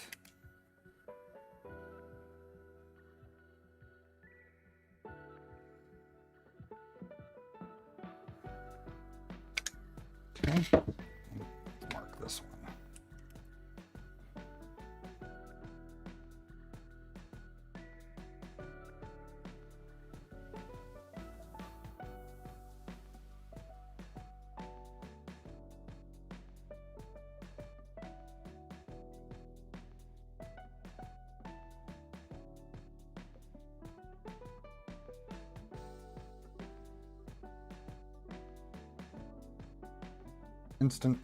Instant brown heat shrink.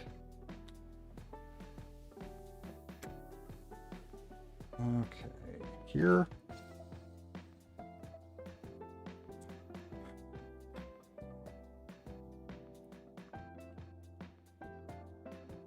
And probe. Probe, where did probe go? There it is.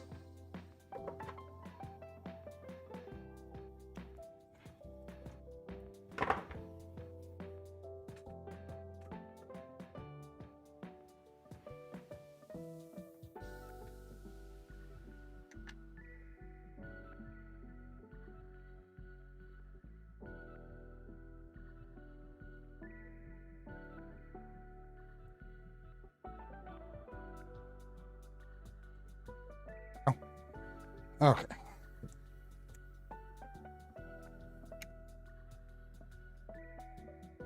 pH, I don't mind pH. Anything smaller, not thrilled with. But pH crimps, I don't mind. Okay. So there's oh, probe. So there's 11 wires. There's 11 wires in the going to the tool head. I forgot about the probe. 3 wires for the probe. 4 wires for fans and 4 wires for heater and thermistor.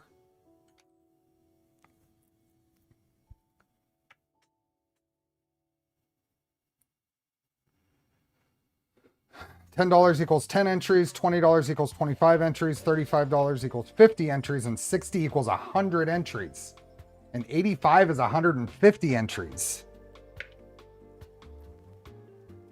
Okay, so I don't have a heavy gauge wire over here. So we need a 20 gauge wire for the heater. And then I need to see if I have enough on this spool of 20 gauge left. I may not. There's one length. I do not. So let me, I know I have other 20 gauge wire, just not going to be out of this spool.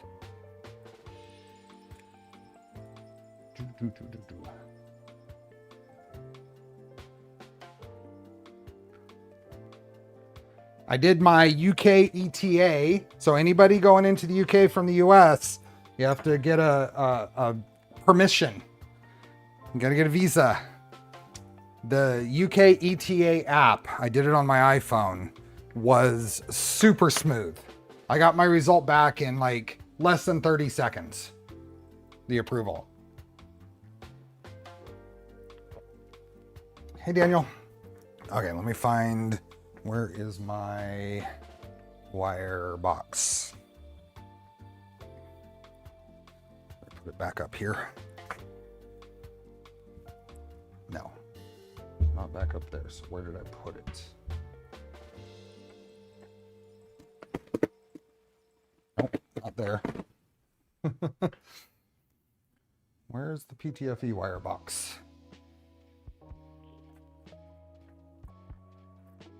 It's not there. There it is.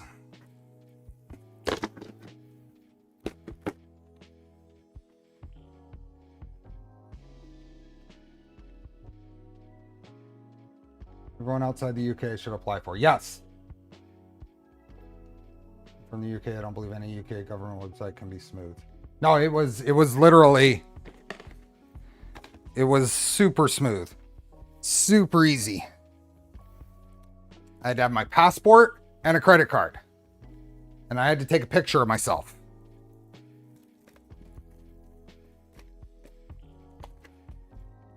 Each of these.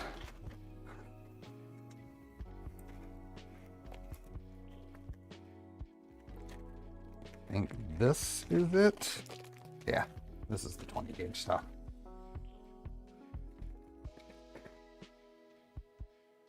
Yep.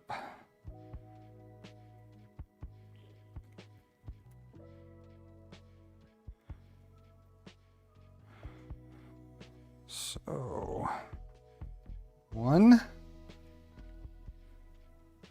and come on.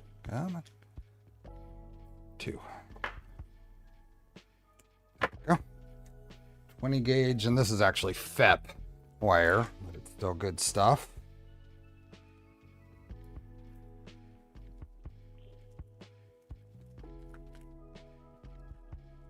Hey, Nemi.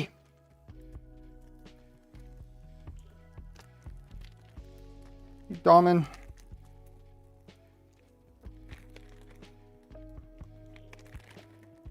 Okay, so that and thermistor. Don't really want to throw another color wire in there. I have a bunch of blue FEP wire that I could use for the thermistor, but I don't really want to mess up the black and red wiring scheme we got going. So I think, so this is our, I do not have TSA pre-check. I need to do that. I'm traveling enough for all of that to be worth it, but I don't take the time. Haven't taken the time. Hey, Kenneth. Okay, so there's this one. Just need to cut this in half.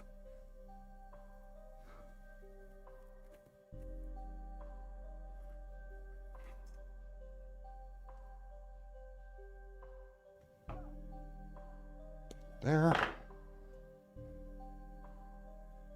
Some of the US form that people come in the US have replaces the old forms you got handed on the plane as you arrived.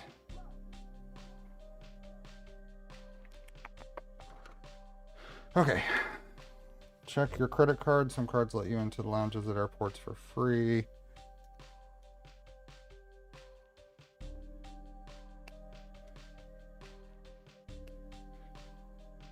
One.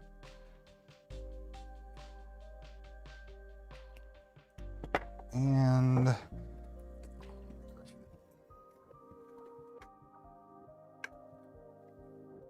includes pre-check and gets you short. Yeah, I was gonna do global entry. That's the that's the one that I need to work on. You asked me 5 years ago if I would need it now. I wouldn't even have imagined I'd be able to do the traveling I've been able to do lately.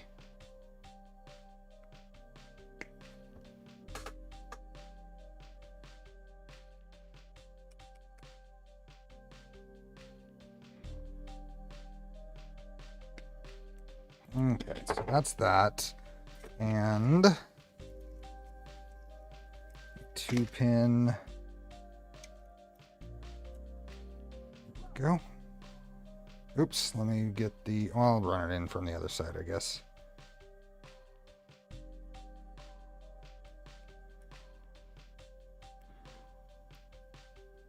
So that is heater.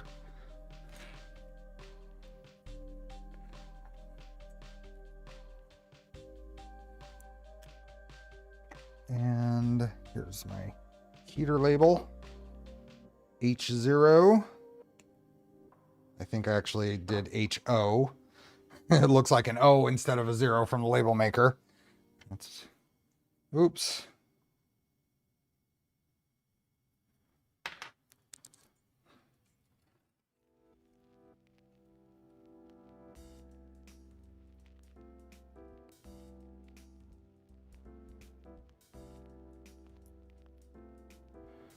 Okay, so that's there, and go ahead and do the other one while I have a hold of this side.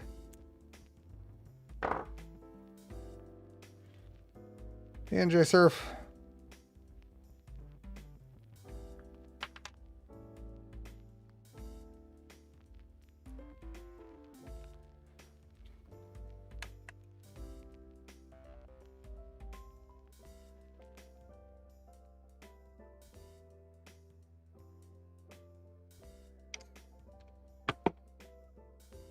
This one along to this side.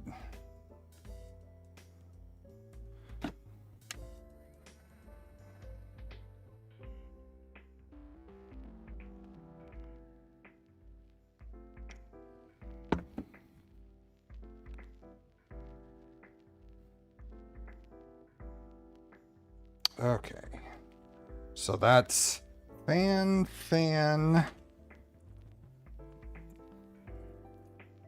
So the last thing is thermistor. I think that's the last thing going to that part of the tool head, and then just end stop. And then A and B steppers, but whatever.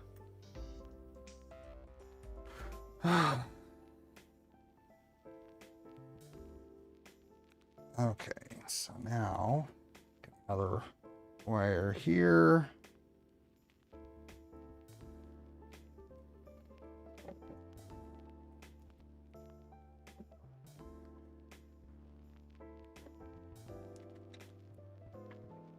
Make sure that I've got the same length here, because PTFE wire likes to wander, likes to slip.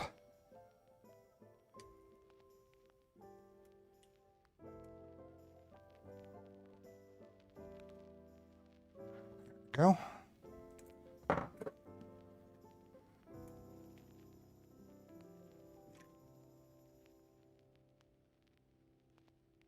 Thank you, Daniel. I try.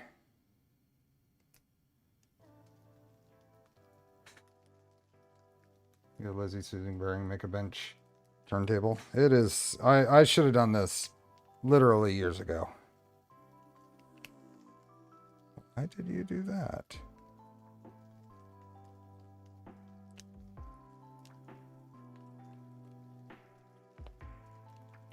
What's going on here?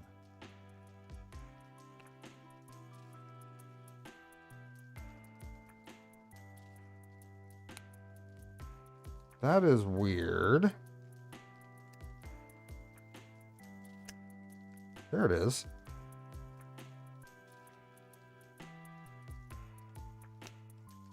The insulation had stretched apparently at some point.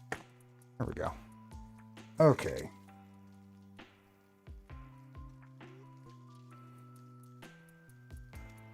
Thermistor.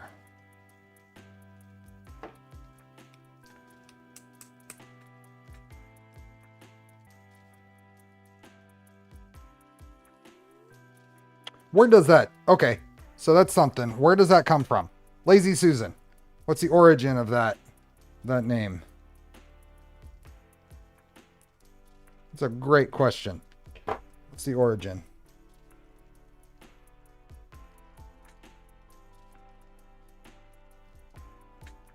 You're right. Lazy is another... Efficient. Efficient people can be called lazy.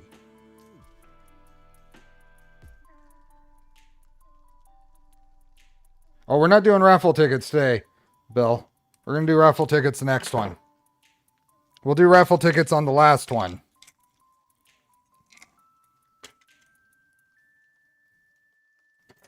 Go.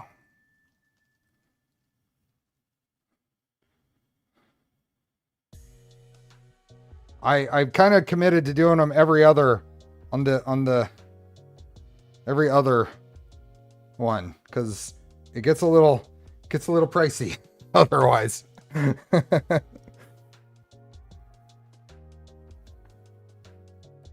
Since I wouldn't want to deal with the embarrassment of winning, so my contribution is gifting entries. Okay, so this is thermistor. Let's get the thermistor one.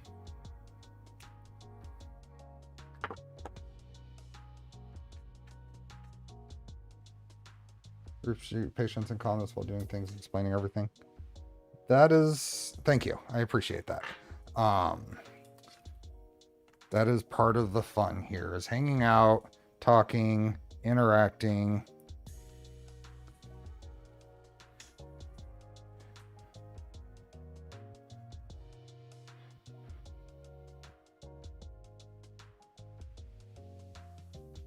Hey, Daddy Wazzy.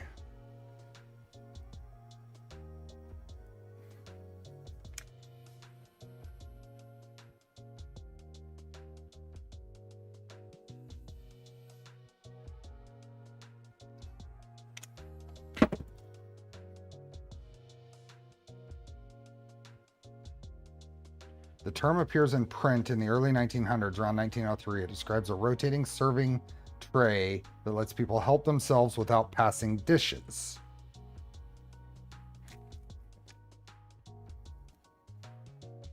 Oh, there's the other one. But why is it Susan? What is the reason that it's referred to as a lazy Susan?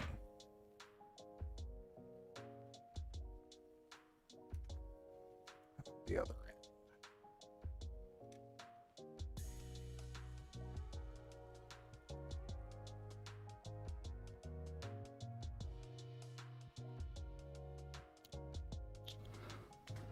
So the generic term in the US for serving maid. Okay.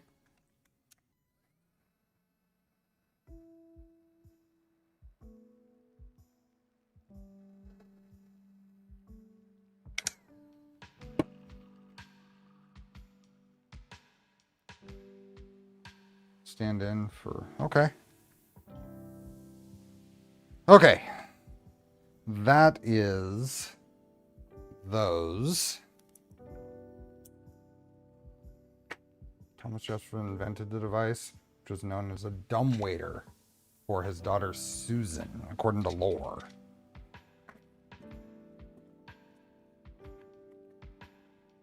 These guys, thermistor, I don't think I need that one. We still have X stop and Y stop. Getting there. We are getting there. These out of the way. So all of this now. Sources Wikipedia. Okay.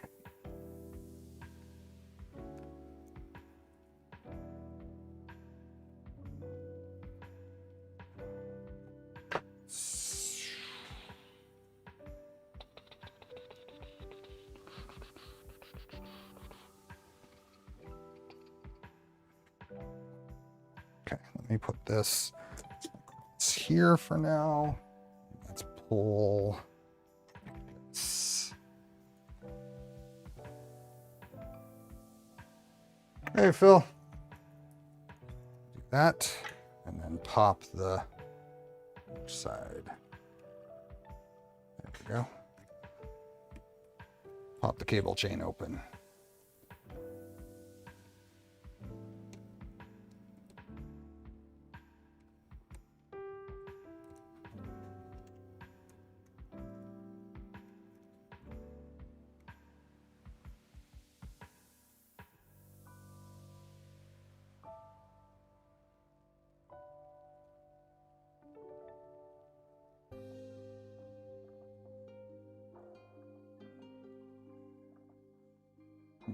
And comes off. There we go. Okay. Let's grab, I guess, the heater. So this is going to come around here, come into here, and plug into the heater.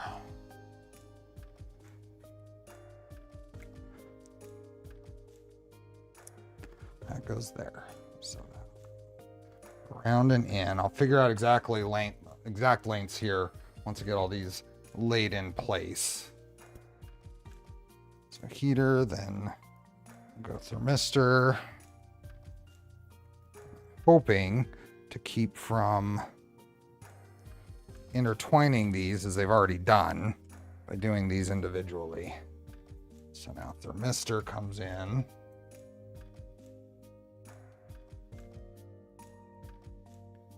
Plugs into, let's move this down a little bit. Where's the thermistor? There it is. Goes there. Goes there.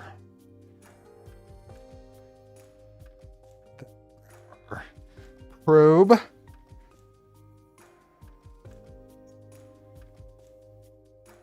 Probe lays in here.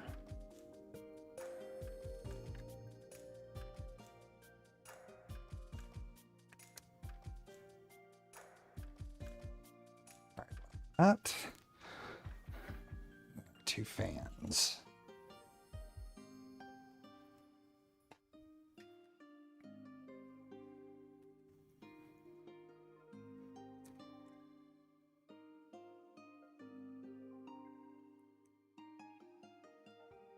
Go.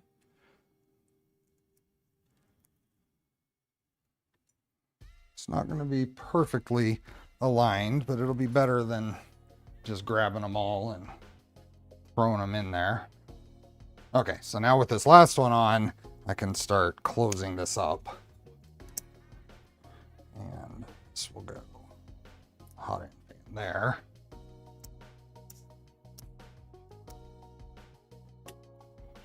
No, no, no. That is not for you to play with.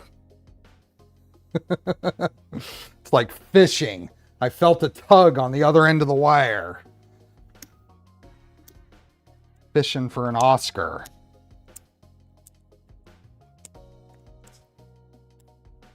Cichlid? Oscars are cichlids, right? He's a little cichlid.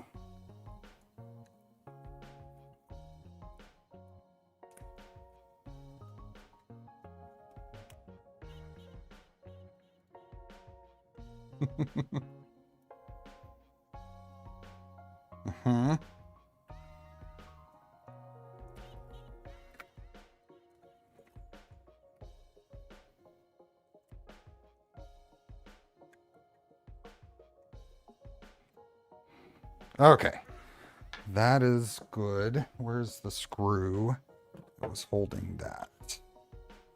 Oh, it's still on the screwdriver.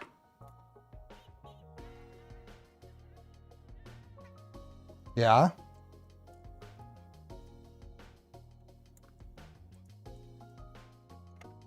We had a red devil for a while, and that was a fantastic fish. That was a really fun. They're interactive. Come on, over here. Good job. He looks like a red-tailed shark.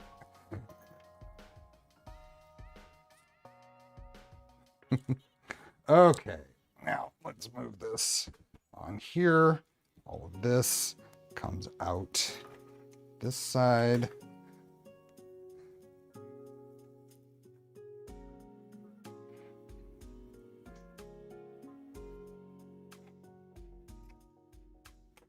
Okay, so this is gonna go.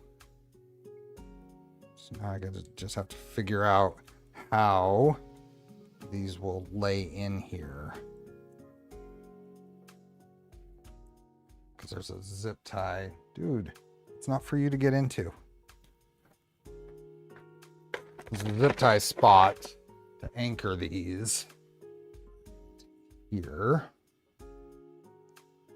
So that's gonna go something like that. All of these have to come to this side of it.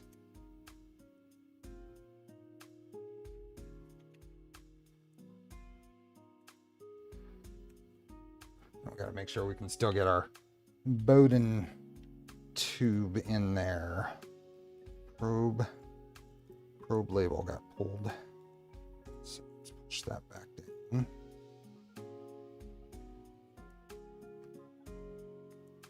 What is this hot end? Hot end, I kind of want it to come around here.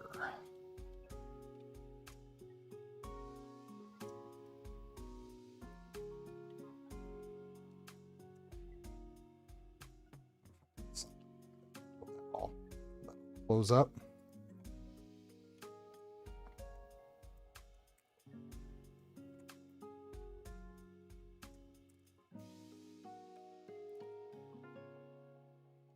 Yeah, I think that'll be okay. Sweet, it closed.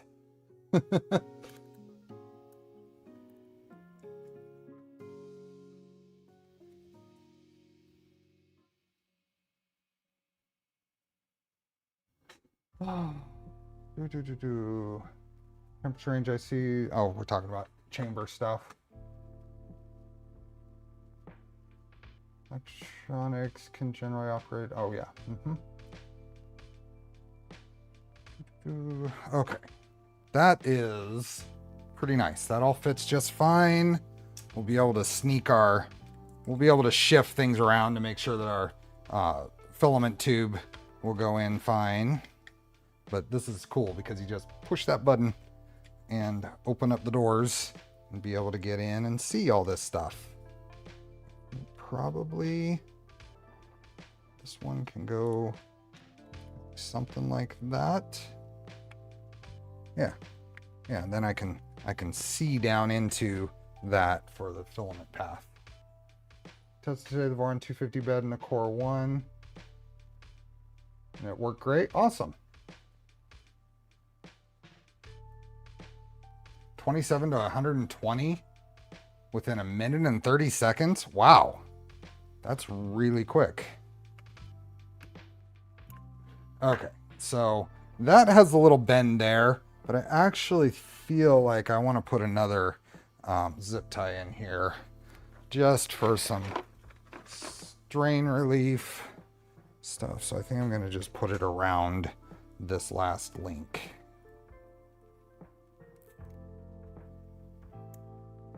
Just like that.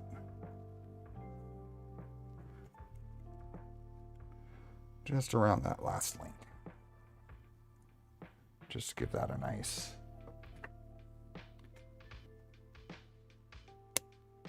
Okay.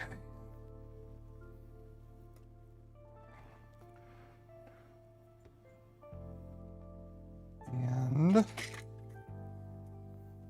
another screw in here. Actually,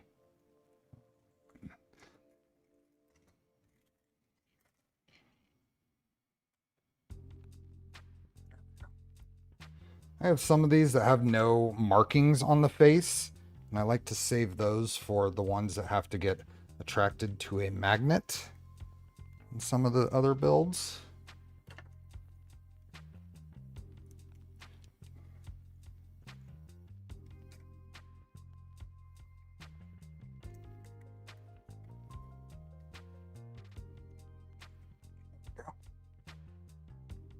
Plenty of space there. Awesome. Okay. So that is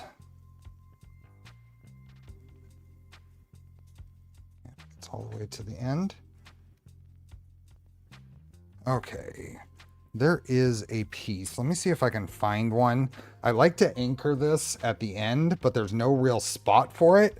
I had printed up some pieces ages ago and modeled up some pieces exactly for that. Let's see if I have any in here.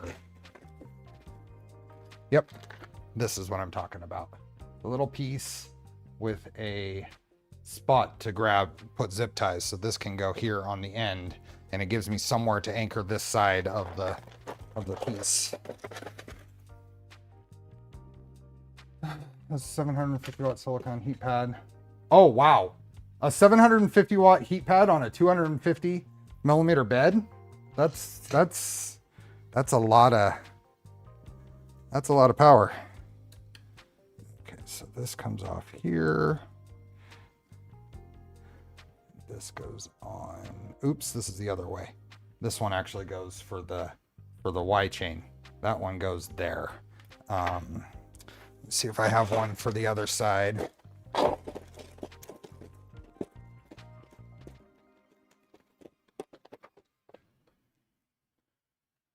Oh, actually, it'll work either way. That's right.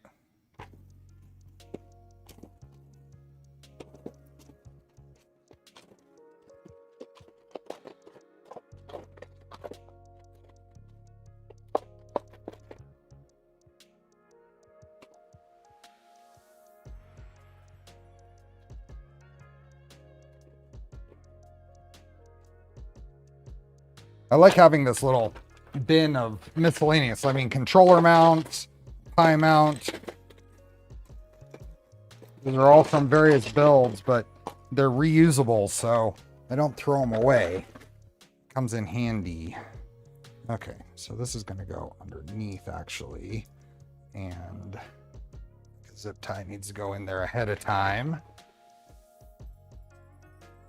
This is actually wrong. I'm going to switch this out in between streams. It needs to be a little thinner. I have a different part, but this will do. This will do for demonstration.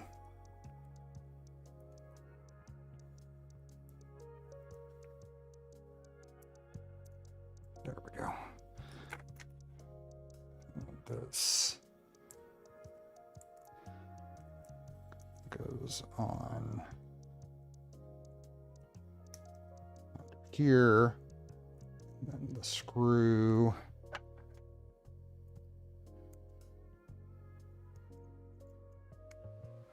goes through to,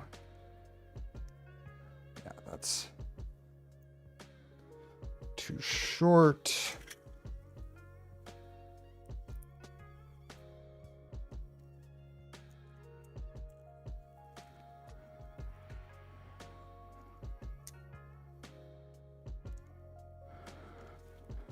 You at? There we go. So that goes like that. This zip ties onto there. Less than $100 away from 5K raise for SMF. That is awesome. Now, before tightening this down, you want to make sure that your bundle of wires is following the center line of the turn here. So what I do is I grab all of these and pull it tight. And then as a bundle, you push it all the way as far as it'll go. And then when you tighten this down, you tighten it down at the midpoint of that. So right there. That way this isn't, the wires are kind of floating in the middle of the cable chain along here. And hey, Thunderkeys, thanks for 34 months of being a member. Okay, I'm gonna end up, like I said, I'm gonna end up redoing this one because it needs to be a little thinner than the one that's there, but I can swap that out in situ. This one goes here, and that doesn't get tightened yet because now we need to introduce our end stop wire. So we've got all this here. Now we have our end stop pod that has to come up through here. Question is how that wire needs to be basically as long as the rest of this, plus a little bit. So I know I had a cable already for that. Just see if it's long enough.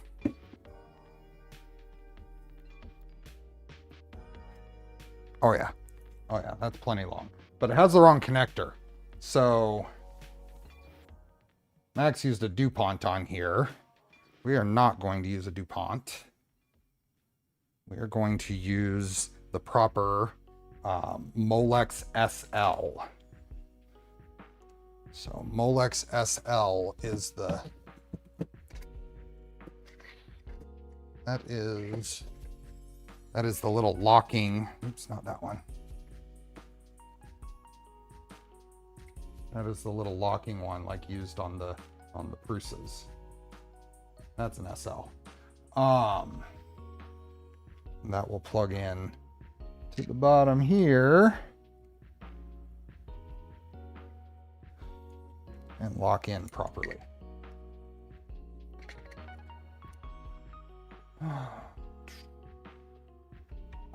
Tuxedo, thanks for being a member for 36 months, 3 full years. Water. By the way, anybody keeping track, my headache has gone away. That is a good thing. Coffee kicked in. Danny, welcome. Okay, have over here.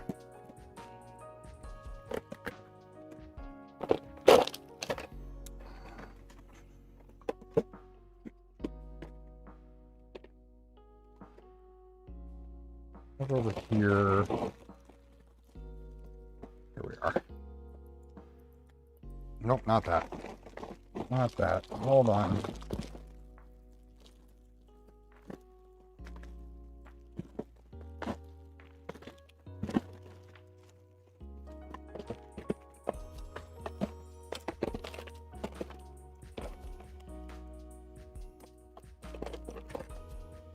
There we go. Okay.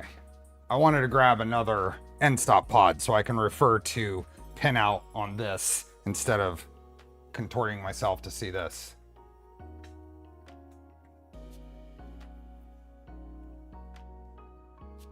I have not gotten rid of all of my headache.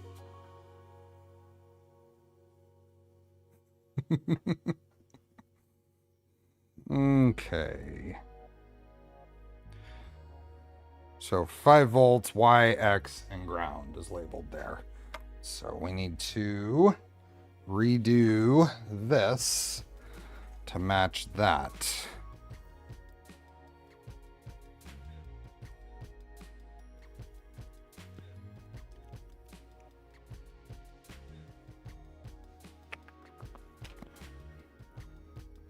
DuPont connectors.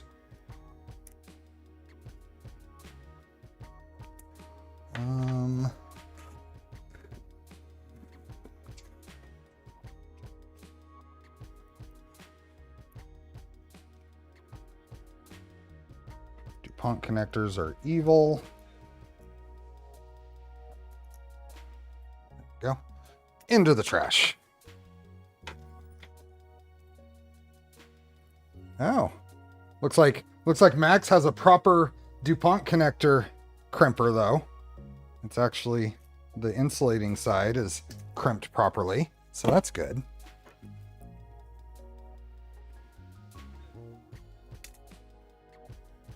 Okay, so, yes, buddy. I know. Let's get this out of the way so it's not as enticing to him. Now, if this plugs in, 5 volts is on that side. So this is connectors.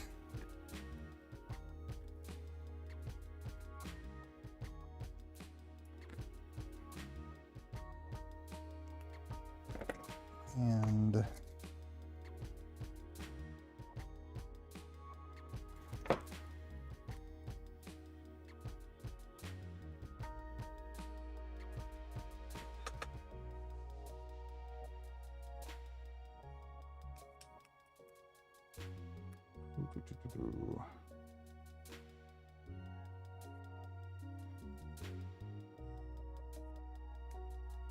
okay, so that's one. So 5 is on that side. Is that correct? No, that goes like that. There we go. 5. And then I need to label the rest of these to the pin it is. So we have, I'm gonna go green and blue, I think. Heat shrink.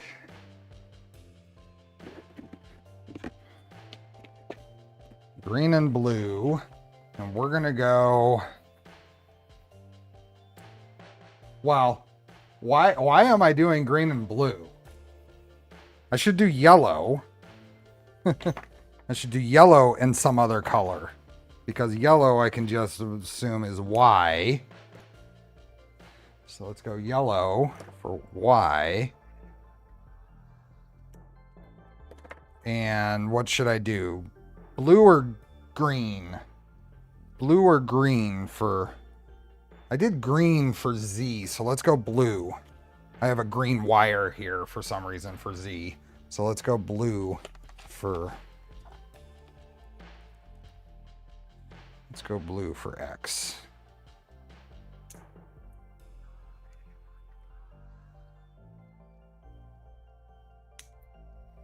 Okay. So now the next after 5 is Y. So we'll go yellow for one of these.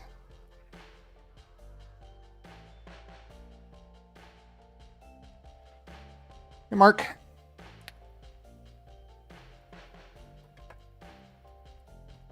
Look at this guy being so good.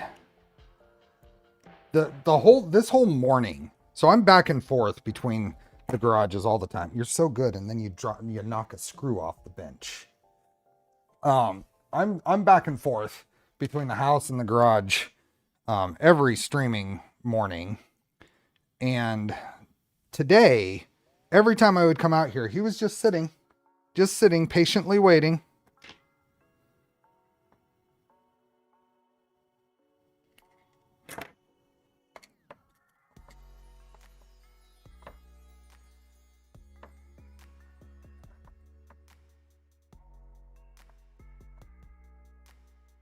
Just sitting there. Go.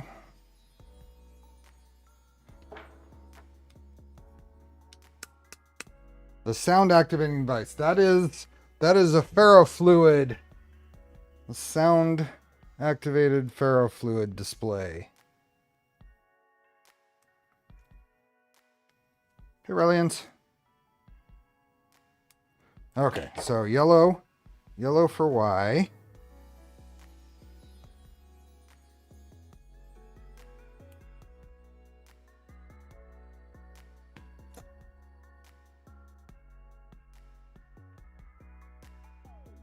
There we go. Let's get this heat shrunk before it moves around too much.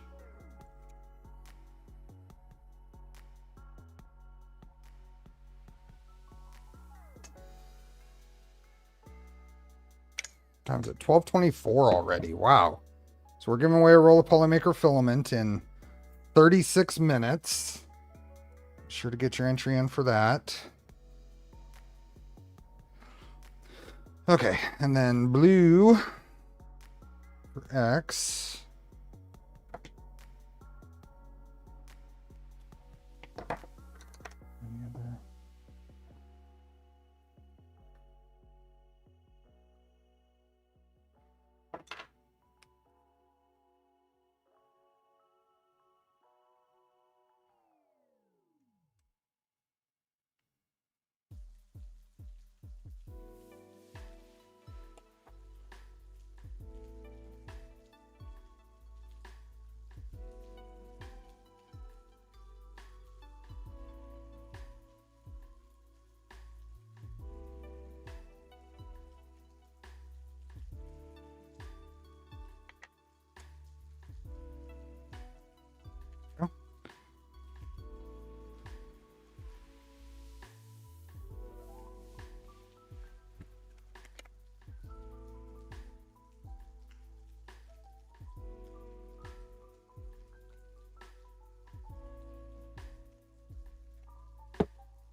And then one more.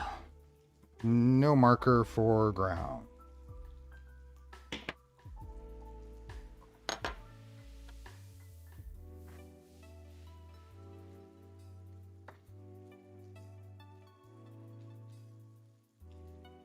I have some of these connector terminals that are gold plated and they're all mixed in with the regular ones. So I'm trying to pick out all matching.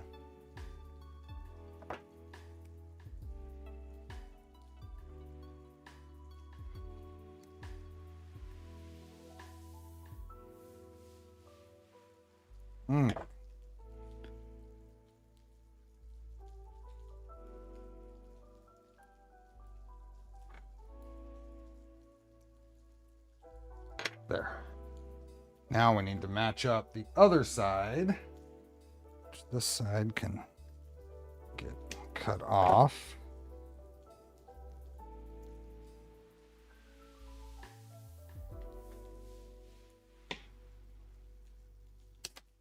Just cut all those off. Okay, blue. Blue is this one. Nope.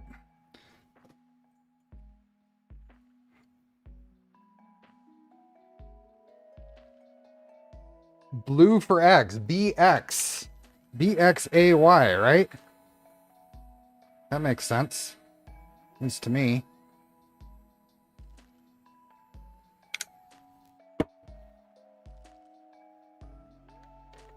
And then yellow.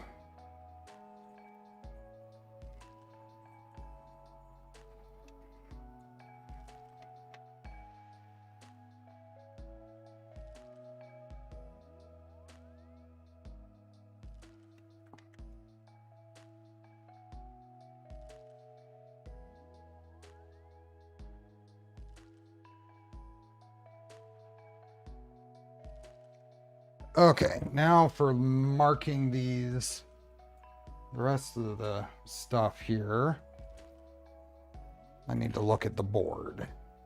So here is our, let's see, I've got my Taco Raven here, and I can use this to look at the pinout, use it as a reference. It's away before I forget. This is the only Molex SL connector in the build, so got a lot of Molex KK to crimp though, and those are kind of a pain. Not my favorite connector. Okay, end stops. Yes, we have 3.3 volt signal and ground on each one. So what I'm going to do for labeling these and connecting them, since we have 4 wires, we have 5 volts effectively, and then ground, and then each signal. So I'm just going to pair these up. So, and that's how I'm going to label them. Where did all of my labels go now?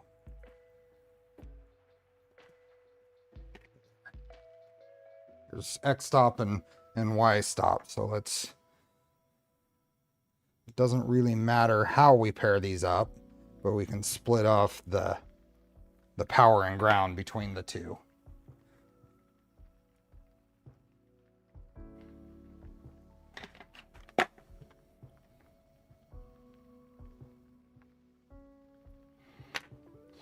Okay, so Y stop is going to be yellow and ground apparently, because that's what came out, what jumped out at me.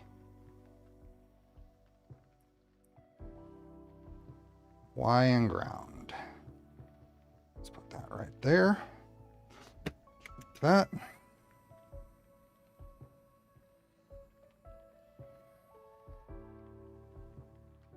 You know, I found the Molex KK were tough to get clicked into the connector housing for some reason. I don't know why. Just make sure I'm not creating a, grab these. Make sure I'm not creating any twists in the wire here.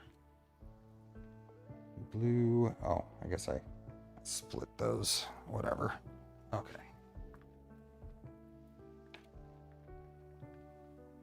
So blue and X stop.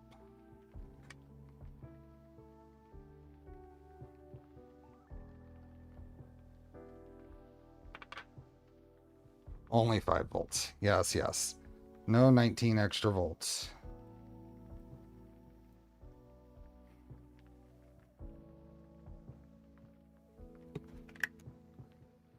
I mean, it's going to get less. It's going to get 3.3 volts.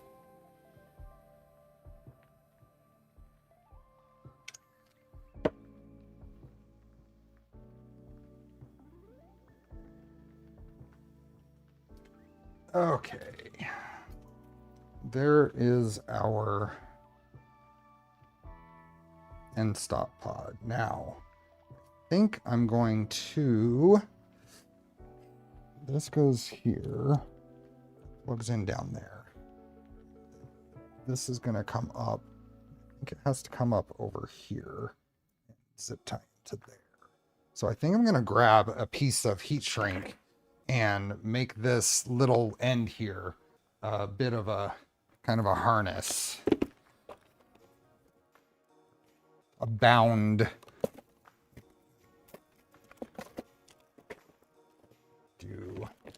Don't have much for small. I guess this will probably do. What do I want to do? Probably don't need that much.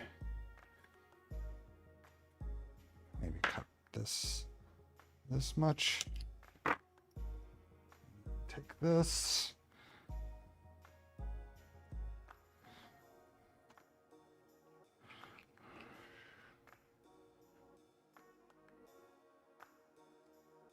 Put all of these through here.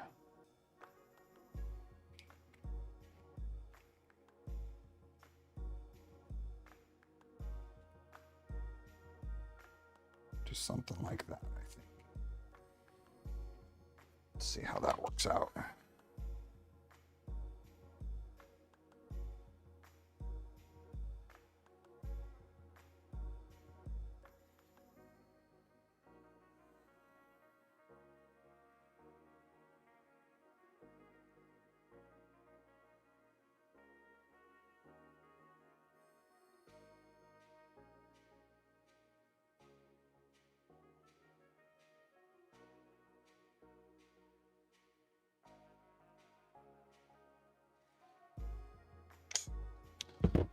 Okay, that's gonna go there.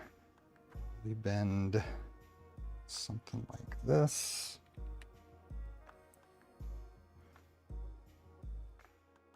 And then up into there. Something like that. Just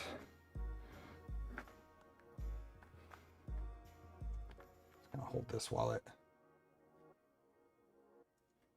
heat shrink cools down, and it'll help form it in that direction. Zip tie around there will hold it in place. Yeah.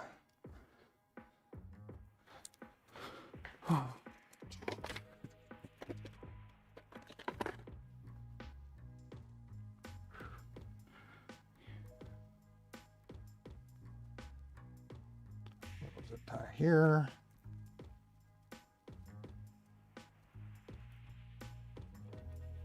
And then all of these go up through this one.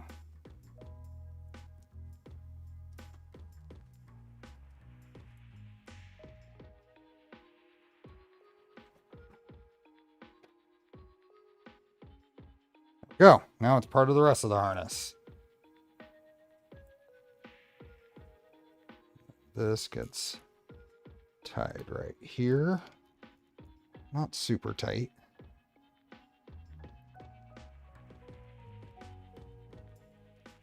Is the flying gantry just for cool points? No, it's just another method of making a Core XY printer. It means that your part is fully fully stationary. Your part never moves. There we go.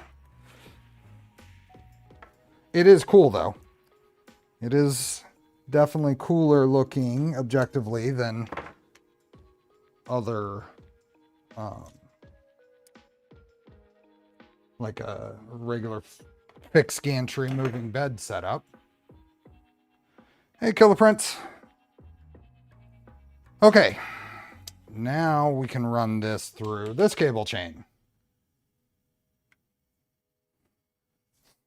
So I've only got one screw here, so we can remove this one. And I actually think I want to add another link on this just to get it there. So let's do that. This can turn here and pull out this way. So where are my extra links? Did I leave any? Oh, there's one.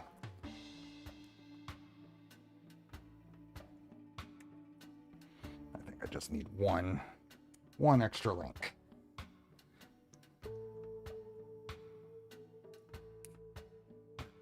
Now let's open all these up.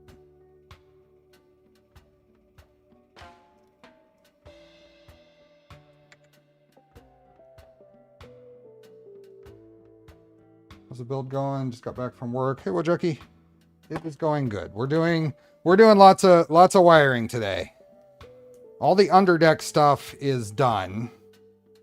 I did that in between streams, but I did not get to the point of doing the tool head.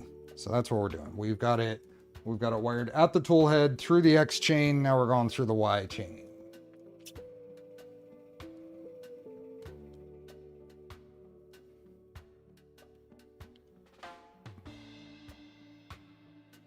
Okay, so that's all open.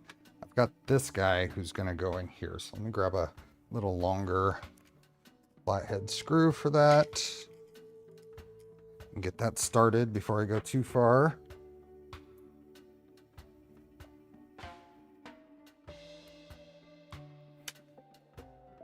Okay, I saw where you went. This goes here. There are 101 viewers who didn't hit like. We gotta fix that. Okay, so that's there. Now all of this nice and straight comes around, starts getting fixed to here.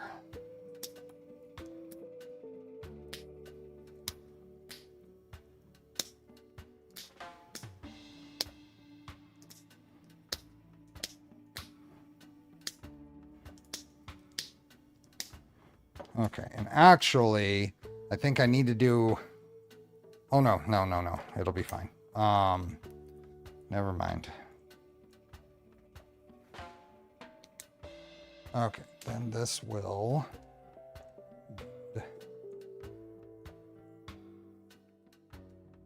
There we go. All of this... go through here. This is one area where there was some pretty big improvements in 2.4 in terms of wiring management, getting around the A stepper setup there. Okay, I'm gonna just put this one directly on. I'll put my little cable management thing in there between streams. That will go something like that, I think. Comes back just a bit. There we go.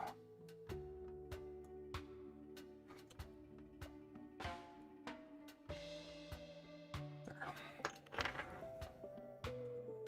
Okay, now over here, 2 more screws to put in.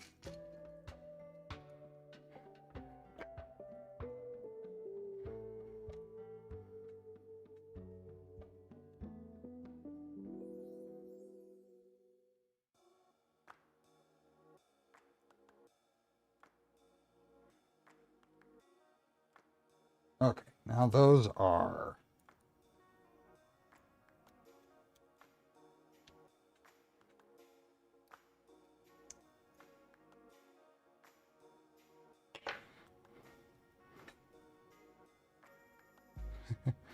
I'm going to push this, pull these through, and then a zip tie.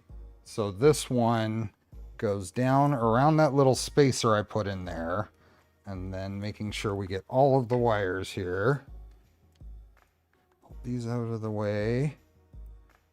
This comes up through here.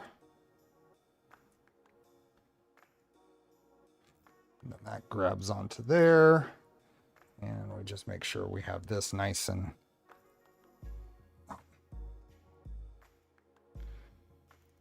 tighten that down. Okay. Now on this side, what we'll end up doing is when I get this in, I'll do the whole making sure that is in the right spot. How can I do that in between? Can't really easily do that.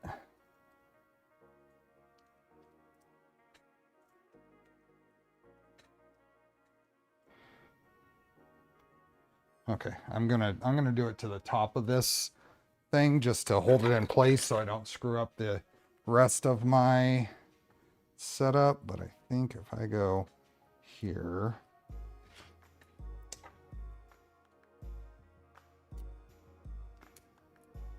just tie this to the top there, that'll help hold that in place. Okay. There we go. Just temporarily put that right there so I can get my cable lengths correct. Max.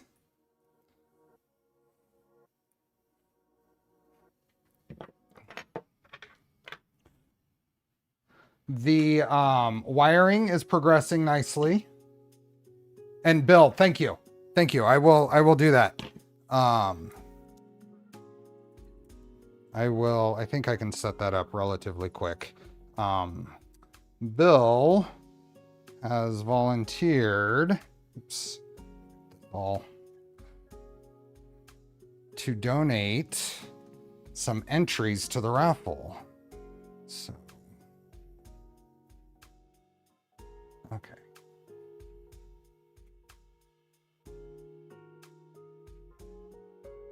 Hey, Mr. Franco. Yeah, we are getting there. I've got the zip chain made. I've got the tool head is all the wires are connected there. Now I'm just kind of following it on back. Put this out of the way. Nope.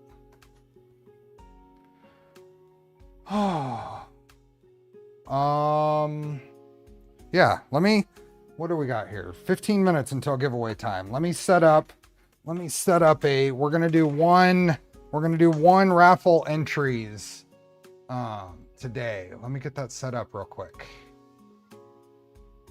so people have time to enter. Yeah, and the zip chain actually went together really well. I like it. It seems to be a really nice setup. This should be pretty quick to set up.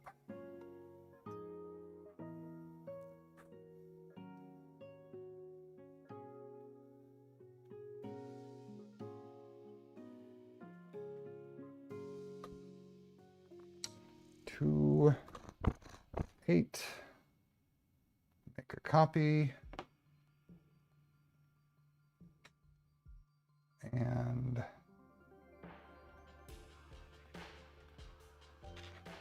here. Oops. It is so hard to type when you have a cat right next to the keyboard.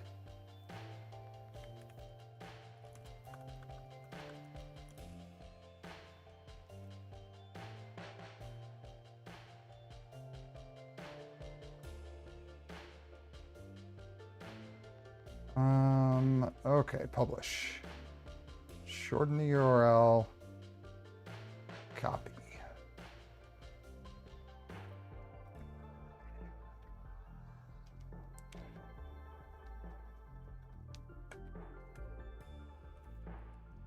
Ah.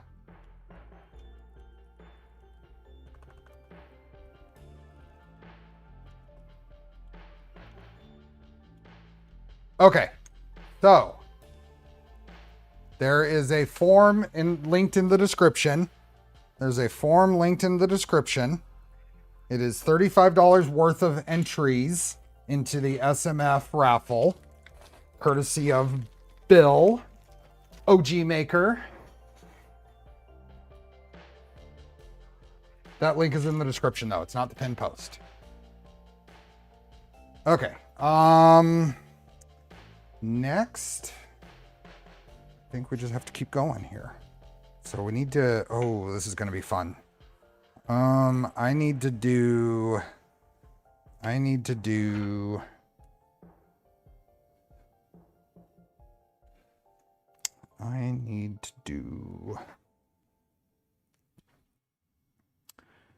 the stepper wires. How long do the stepper wires need to be?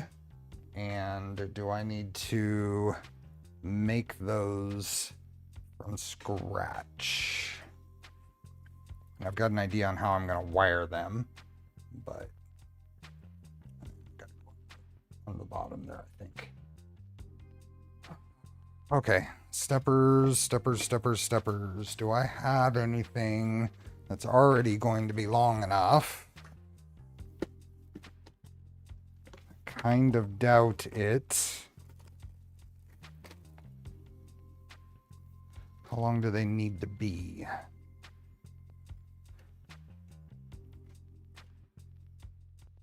That goes there. It's looking good.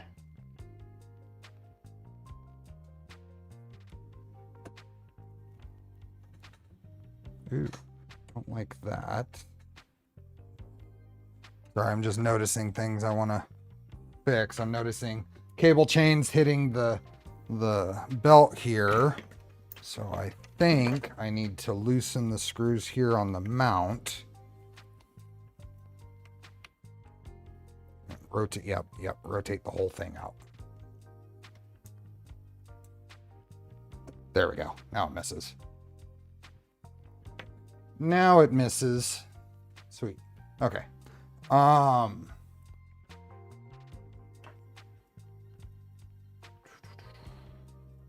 Special raffle. So the giveaway today are entries into the raffle, which is being held in Manchester on March 8th at the Sanjay Mortimer Rep Festival. This is just giving away a chance to win.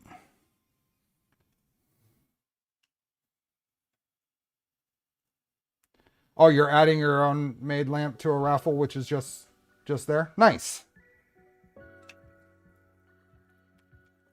Okay. Quick update for everyone. We just hit 5,000. Awesome. That is awesome. So you figure, here, I want to put a little perspective. This is pretty crazy.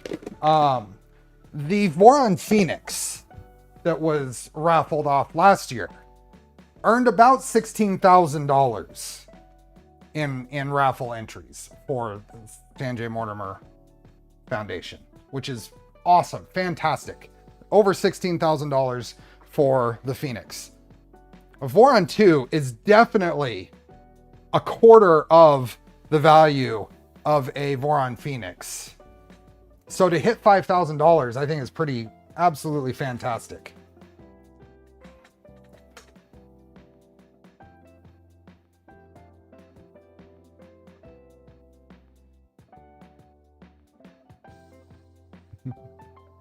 So we are giving away today a roll of Polymaker filament and $35 worth of entries into the raffle for this printer. Both. Okay, I'm just fiddling around. I am going to put a couple of, I don't really like that. I wonder if I can get I think I'm going to put a bundle. I'm going to do something here.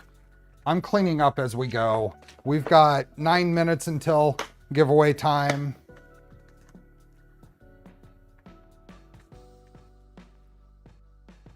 Hey, Dom. Welcome. I'm going to try sneaking this thing around all of this, and I'm going to put like 4 or 5 little 1/4 inch long pieces to kind of stitch this bundle together, so it's easier to manage. I do this a lot, this little technique where you just get, it's efficient in the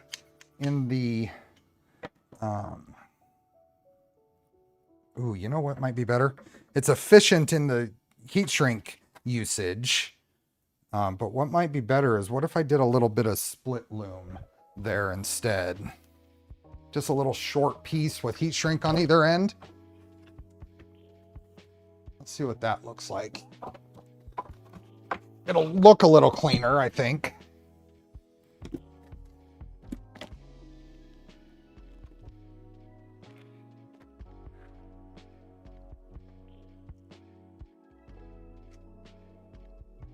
Yeah, that'll all go around there. And if I do that from here all the way around to about here.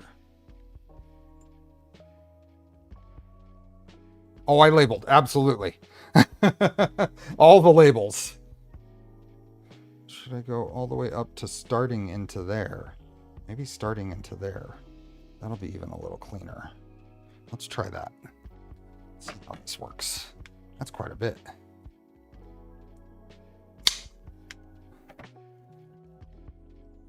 There over to there. Yeah. So then, oh shoot, I think I'm out of butane in my little torch, wherever my little torch went.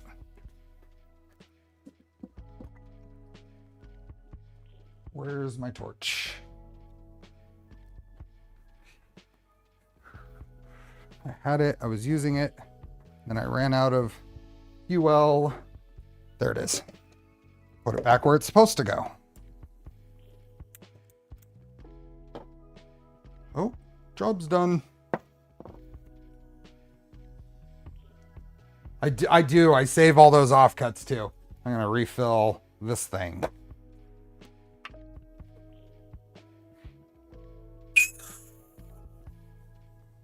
Ooh.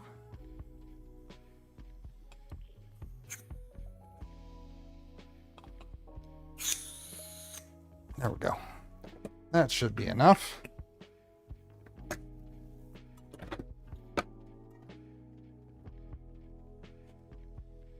Sure, I don't have any.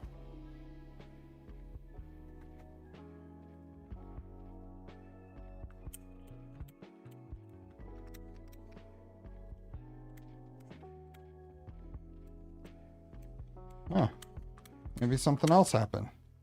Maybe the sparker stopped sparking.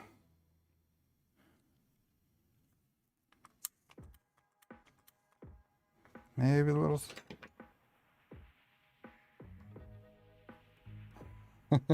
Not in sandals, but is that... I'm not seeing a spark. Maybe that's what failed on this. Maybe not the gas, maybe the spark. The piezo thing. Oh well. PA's no. Yep. Looks like that's what failed. Darn it. Okay, well, I have a lighter anywhere. I don't smoke, so I don't have a lighter.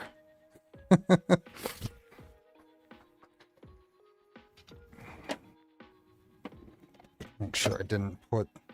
I used to have one just for this before I got the torch.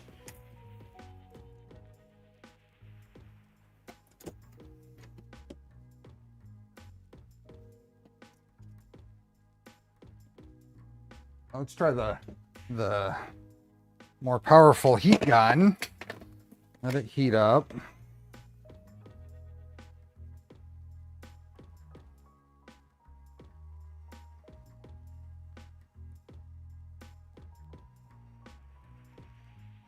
Yep, that did it. That did it. Yeah, this thing, I'm not sure if it'd get hot enough in a reasonable amount of time. Okay, is this right? Where's the heat shrink now that I was going to use? It is. That'll go over that.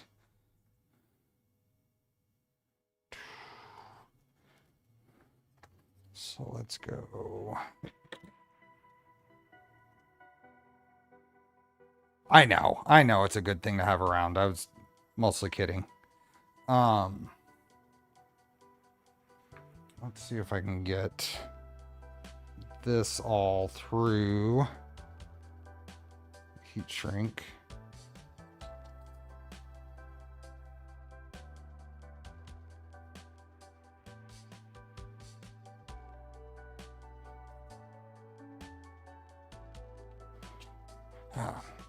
This is going to be fun. By fun, I mean fiddly.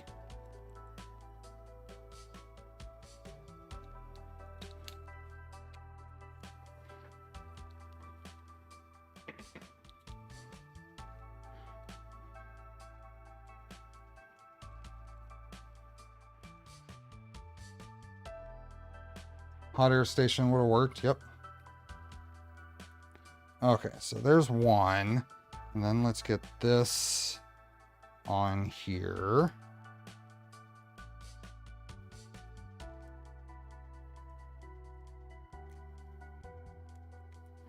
This little short section shouldn't be too bad. Hey, Arco.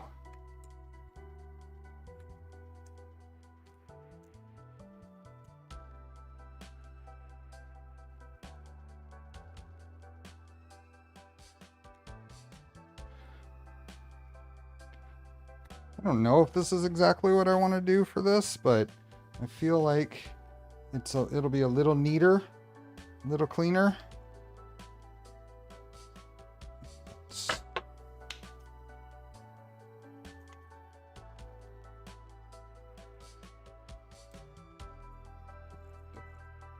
That didn't melt it very well.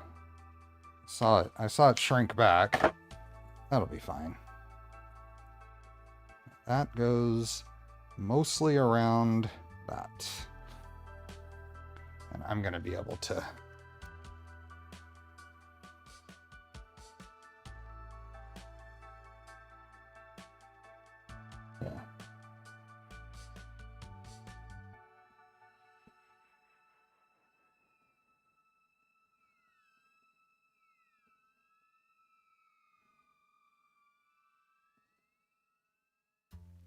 something like that.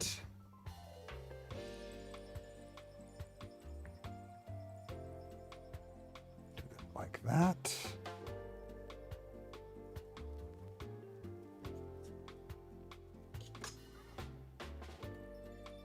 Yeah, I think that'll be a little neater than it would have been otherwise.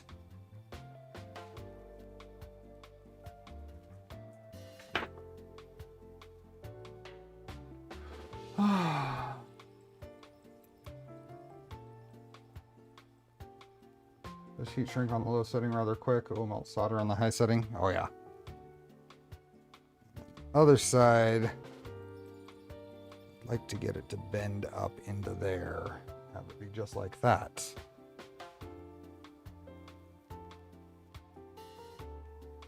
I think that'll be fine.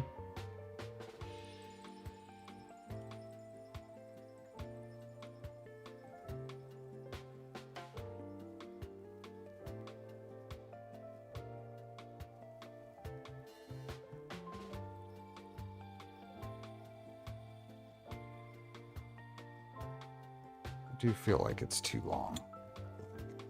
I'm gonna trim this down a little bit.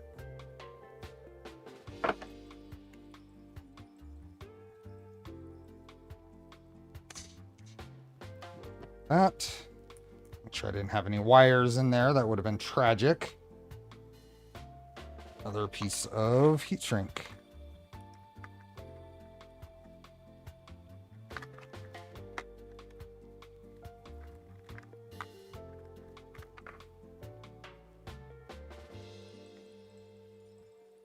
Yeah, that's a reminder for anybody who's just coming in. There's an extra giveaway link in the description.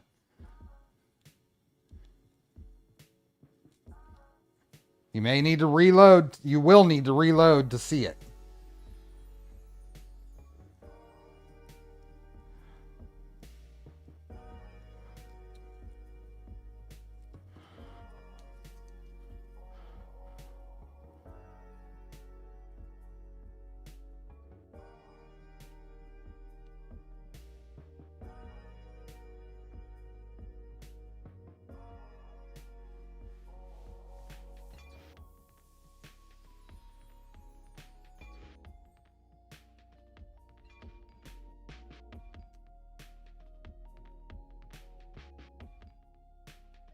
Okay. Now this goes up around there. A little bit showing there.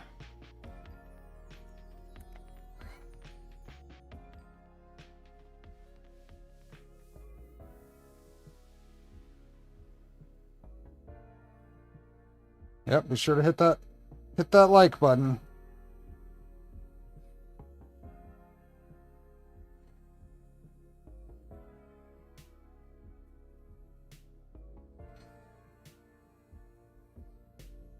Okay. This comes around. Yeah, I like that better.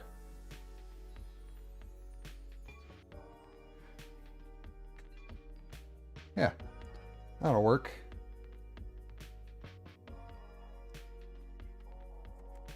Now we got to get everything through this cable chain, including the two stepper.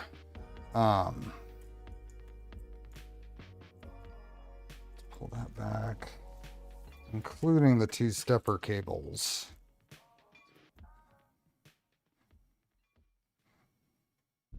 Pull all these labels. I want to make sure I don't lose any of the labels.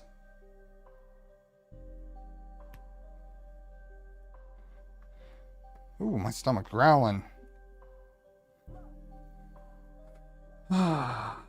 Okay, that is all looking good. I want to...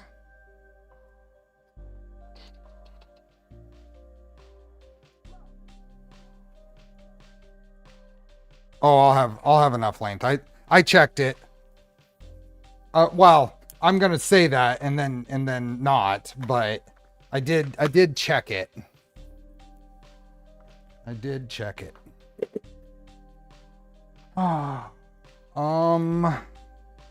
How do we get that up and through there efficiently?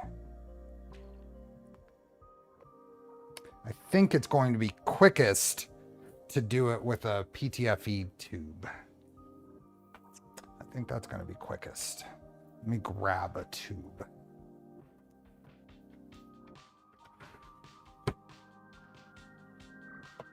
Let me see if I have a scrap that is of appropriate length. It's a little too short.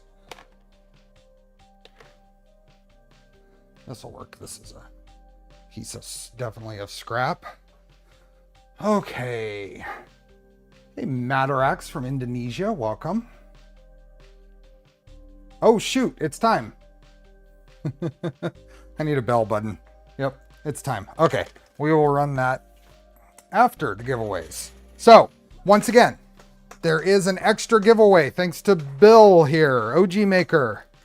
In the description, there is a link in the description. We're giving away one $35. I don't remember how many tickets that is. That's why I put it that way. One $35 worth of tickets. Let me see here. Let's get. Ooh. Control C. Let's go over here. let's, oh, here it is. Let's reload. We are at, come on, reload. No, they should be different links. They should be different links. Let me make sure that we're getting entries in the other one. Yep, we're getting entries, so the links are correct. Yep. Yeah, over $5,000. That's crazy. So this is for 50 entries. This is for 50 entries into the raffle. The link is in the description.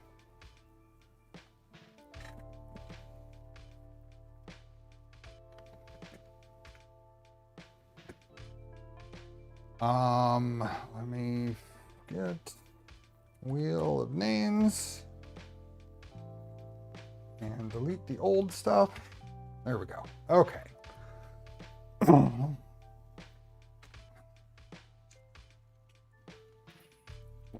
Mr. Franco, reload the page because I added it later. You'll have to refresh the page to see it.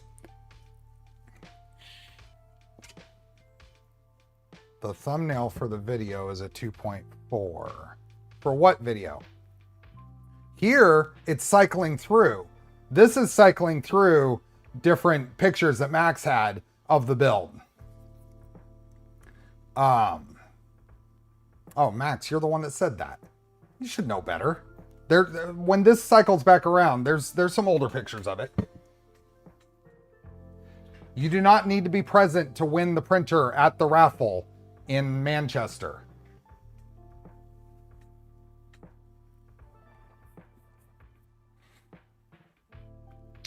Why isn't that restarting? Shouldn't that restart? See? See? Here's an old one. Okay. Polymaker filament. That's what we're giving away first. We're giving away Polymaker filament first. And I am going to roll for the number of times I will restart the countdown. That 3.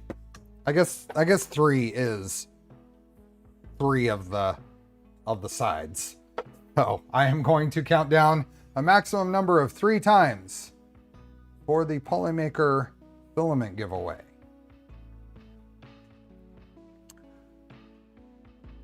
Are you transporting the printer to the UK? That's the plan. We'll see how that turns out. 3. I'm starting the countdown now. And we just got an entry. So first restart. 3, 2, 1. I could do it the number of counts. I could do 2, 1. You guessed 4. 1. Oh, there we go. Second restart. 3, 2. It is a 250 build, Phils. 1. 3 times 1. 5 is right out. Last countdown. Final countdown. 3, 2, 1. Done. Here we go. First printer with the print time and airline miles. Well, the Phoenix was flown there and back. Oh, there you go, buddy. Okay, Greenbeard, you got in there first. There's a roll for the Holy Grenade of... Is this the roll? This is the roll for Poly... Oh, that is the number of times I restart the countdown. Anyway. George got in last. Is that still accepting entries? It is. It was. So a couple of you got in there because Isaiah got in there at the very last second because I forgot to actually turn it off. Good job. Your benefit.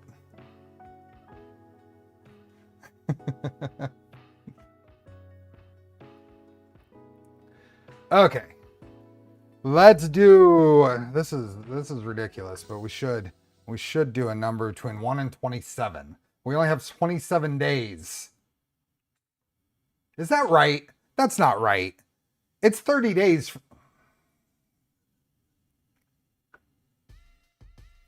28 days in February. That's not fair. That's not fair. The world is stealing, the universe is stealing 2 days from me. Prep time.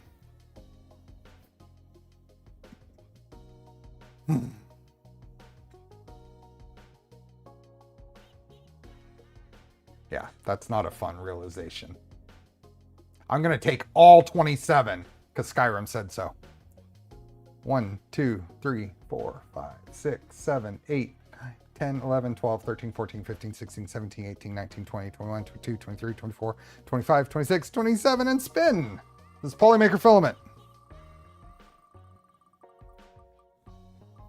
Polymaker filament goes to Gradic Print. Gradic Print. Congratulations. Are you here? You have 2 minutes to say something in chat. Gradic Print. Congrats. Polymaker filament winner.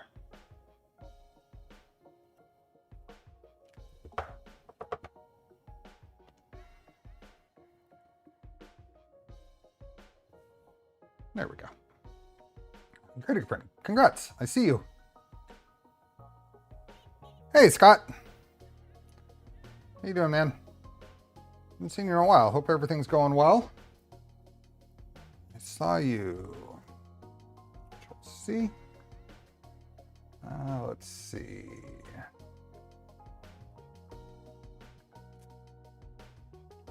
You gonna be at Smurf, Scott?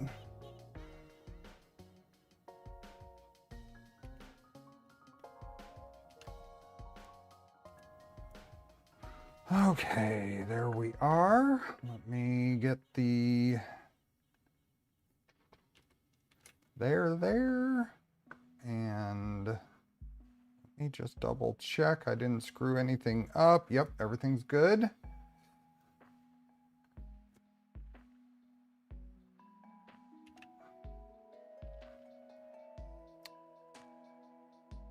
And the email is on the way. We go. Oscar's behaving. Yep, he's just chilling. Good time to point the camera at him. Okay, congratulations, Gradic Print. Let's close this. Let's reset. So, last chance. Entry is in the description. You may need to reload to see it. But Bill has generously donated 50 entries into the printer raffle. 50 entries into the printer raffle. It is in the description, the link to it. Because it's last second, I'm going to do an old-fashioned 3-second countdown. Old-fashioned 3-second countdown. Starting now. 3,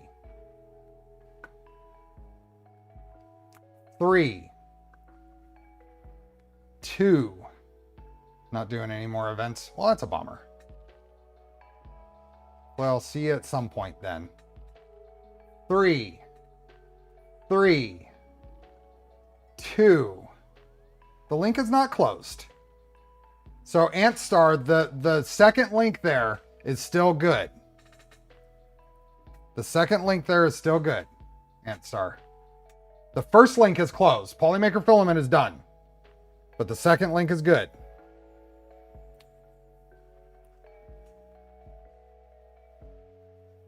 If you don't see it, you got to refresh the screen.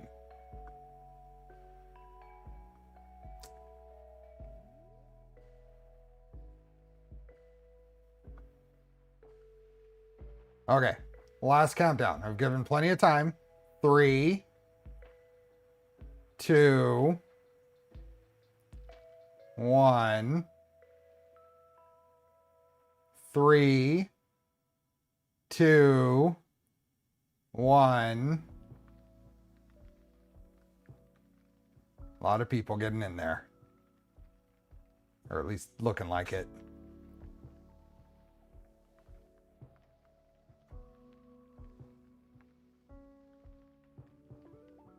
I'm just giving a second. This was the last second. And it's not the norm, so. Truly actual final countdown. 3, 2, 1. Done. Okay. Hopefully you got in.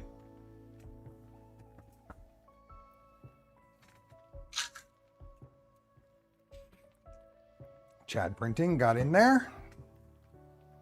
I did actually close it, right? Yes, form isn't accepting responses. And, oh, let me make sure I'm copying names and not, yep, not emails. This is the last one. Tactical Printing. Last person who got in there. Okay, let's do a number between 1 and 12. I don't know why, 12. 12 hours until something, I don't know. 1 and 12.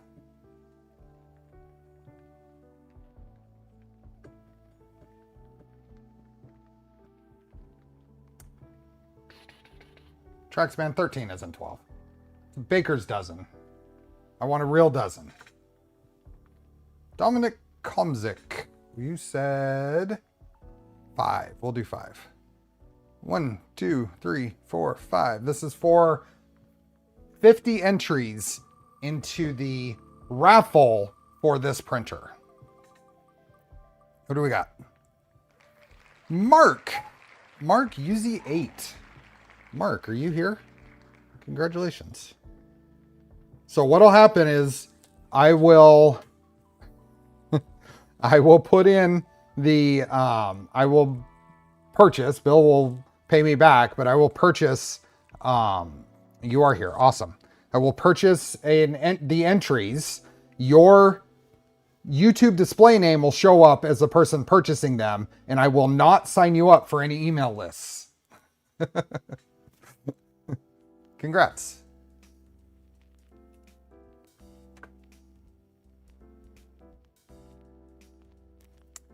Let's see here. Get you entered, and that'll happen sometime in the next day or two.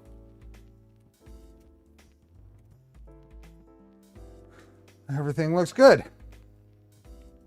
Awesome. Congrats, Mark. And thank you, Bill. Big thanks to Bill. There we go. We are at just over $5,000 raised. That's fantastic.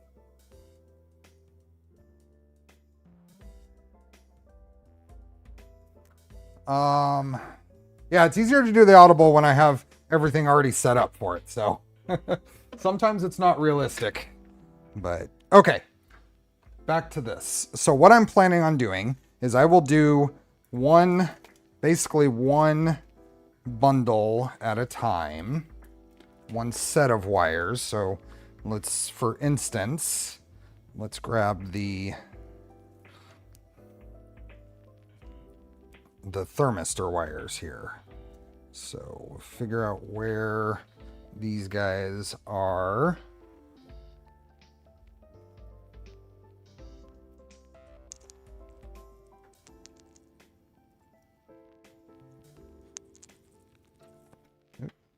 Stop that. Let's get some of these. There we go. Right here. Okay, so if I take these and I take this, I'm using 3mm ID, and I don't need this to be this long. I'm going to cut this thing down. Otherwise, it's just unwieldy to deal with. So if I take this from the top here and push it down here, and then take the ends of this, I can stick those through and kind of push them up, and nothing gets caught. Look at that. Then we can do the same thing coming from the bottom, but I think, yeah, I think that's probably a good idea to do it. Just straight on the rest of the way. We can run this, just run this through the next link. We'll make it just a little easier to...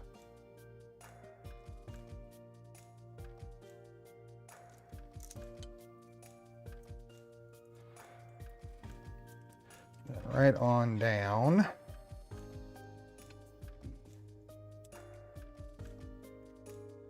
Let's get this and do that right there, right like that. Link removal reminder, thank you. Would you prefer... I have no real experience with physetic kits. So I have lots of experience with LDO kits.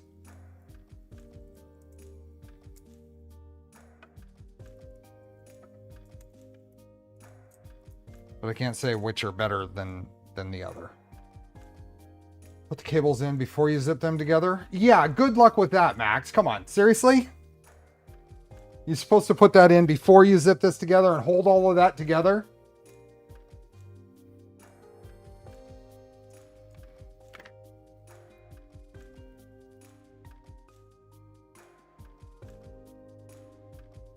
I thought about that.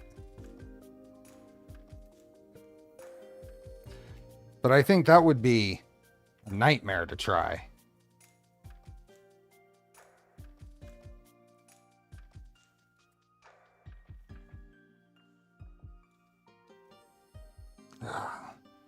So many of the...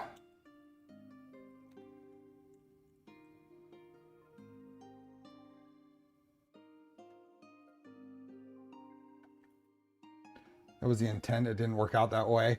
It was a nightmare.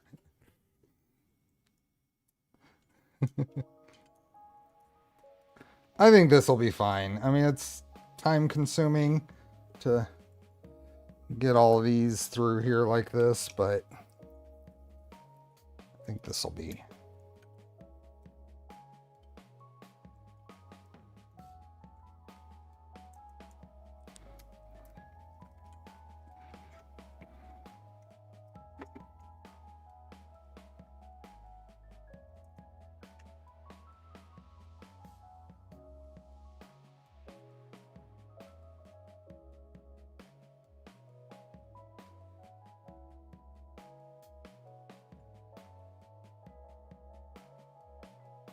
This makes pretty short work of getting this stuff ran, though.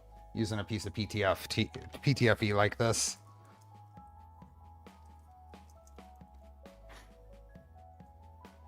It's mostly just me wanting to make sure that the wires are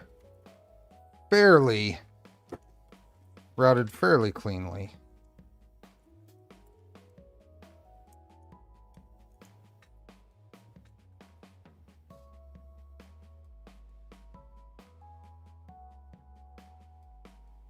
Time to sell my PC, discovering some parts for the new PC build. Ooh.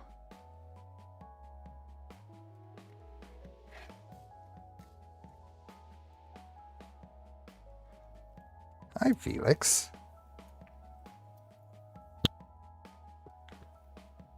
There's a Felix sighting.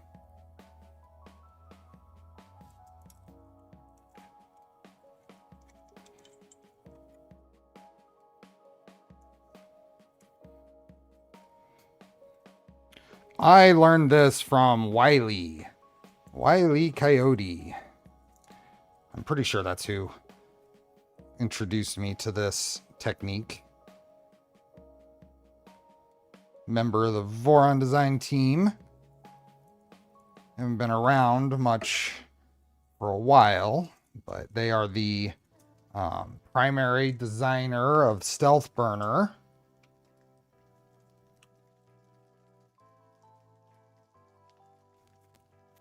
There, you got a Felix sighting.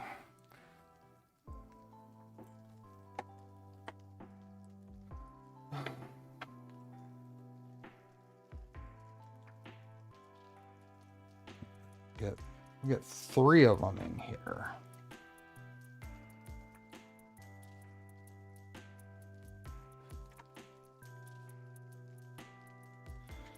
Push. There we go.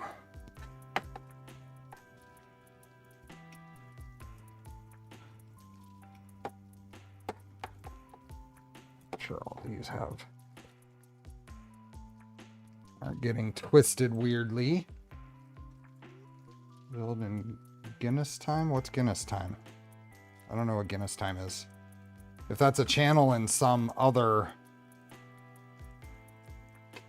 Discord, I don't know.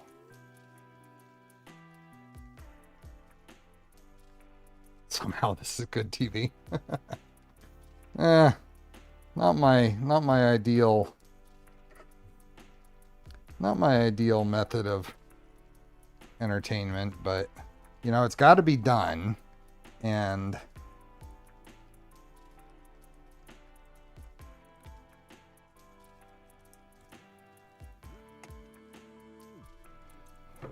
whew, I sure do hope that that's actually long enough. I hope I'm not extending any wires here.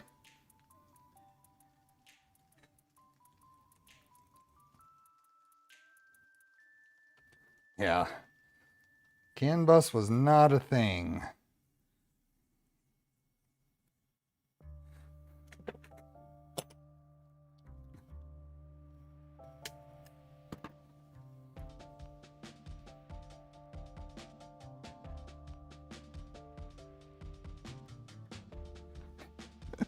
Felix is insistent on getting into Xander's bedroom right now. He's sitting there clawing on the door.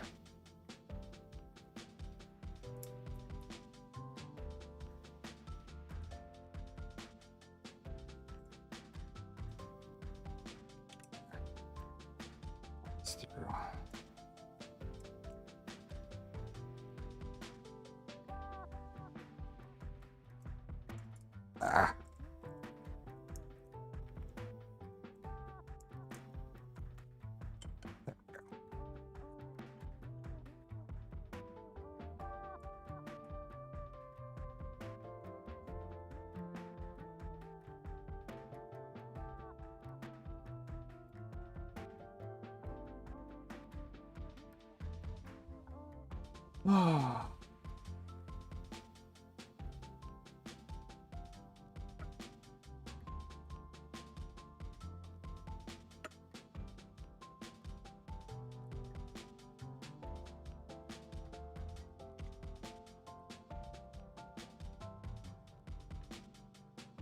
Oh.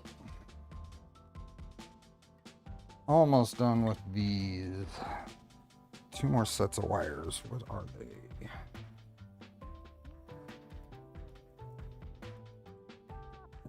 Perfect.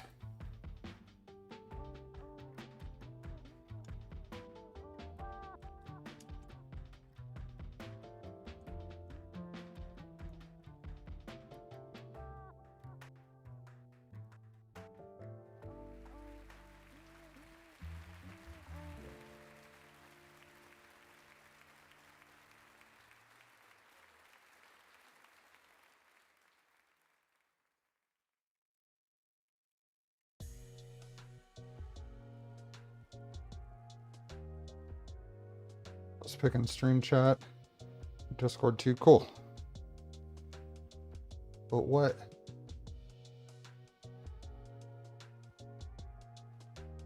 Oh, is the Irish channel in the Voron? Ah, I see.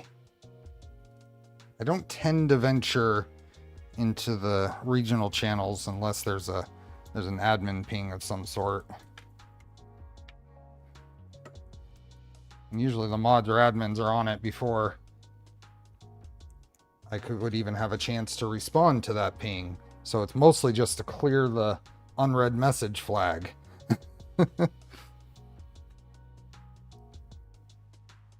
Remove the giveaway pin link. I did forget. I just got absorbed. There we go. Okay. Let me remove the pin, unpin the message, and delete the giveaway links in the description. Save that. Okay.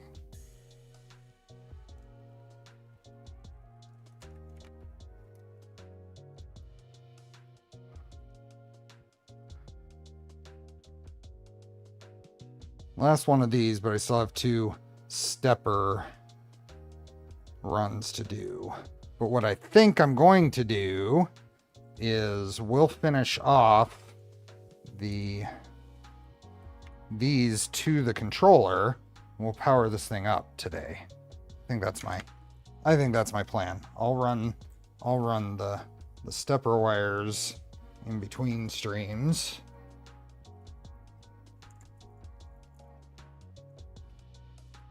And then I think this is going to need a better way to hold this to make sure this doesn't rub on the back panel as it's going up and down. And I have an idea for that. Let's see if this will work.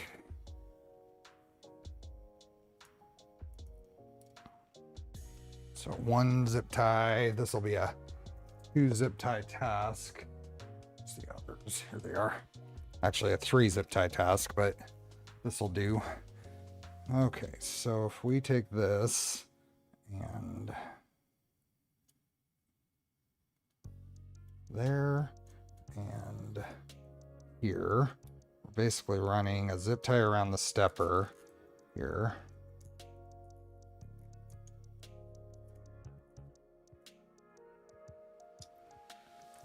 You'll only see just a little tiny bit of zip tie around that stepper. And then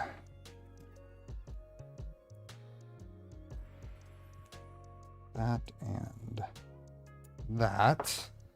Then zip tie around here.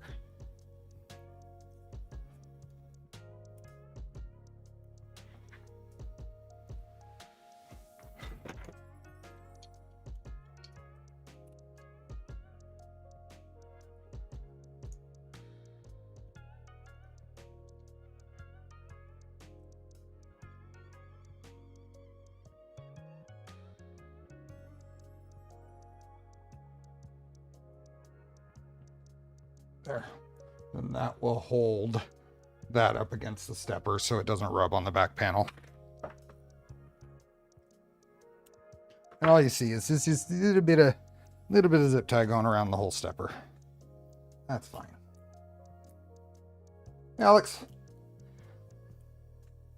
There we go. Okay. And then that goes through there. This comes down. It goes through the deck panel.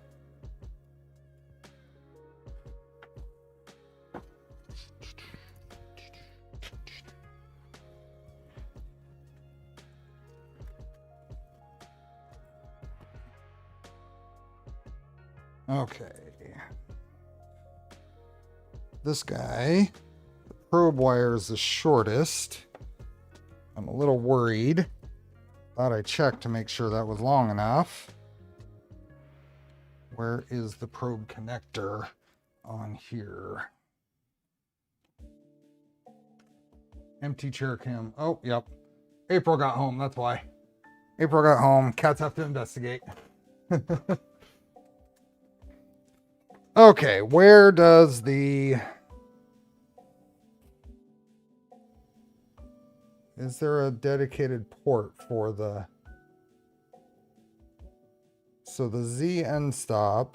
So Max, I thought I read somewhere that this has an integrated diode. BAT 85 diode. Let's find out. Here we are. Taco Raven. And 5 end stop Z channel is supplied with 12 volts and a blocking diode.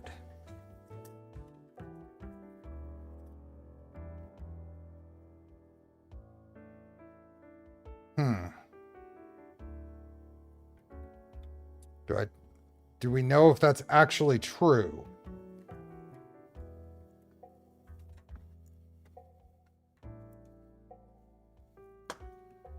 And it is so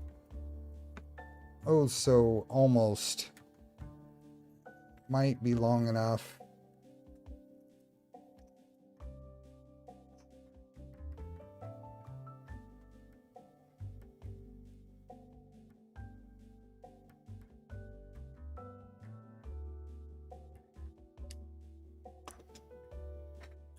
Are you still around, Max? Do we know if that's true? Because the thing is labeled. Look at the label for the end stops. Come on. There we are. Z is labeled with 3.3 volts.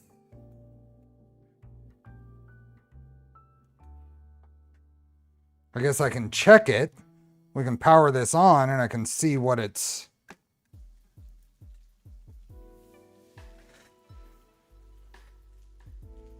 I'm really surprised though that this doesn't have a dedicated probe port, because theoretically, if we have X, Y, Z, where's the probe versus actual nozzle stop? Where's the probe then? Where's the probe?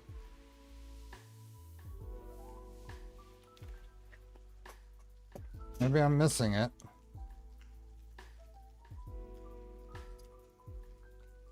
I don't see a dedicated probe port.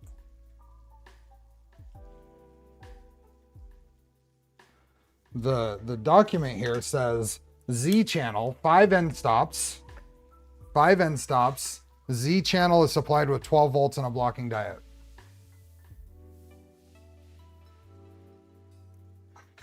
That's awesome, Jess. That is very good.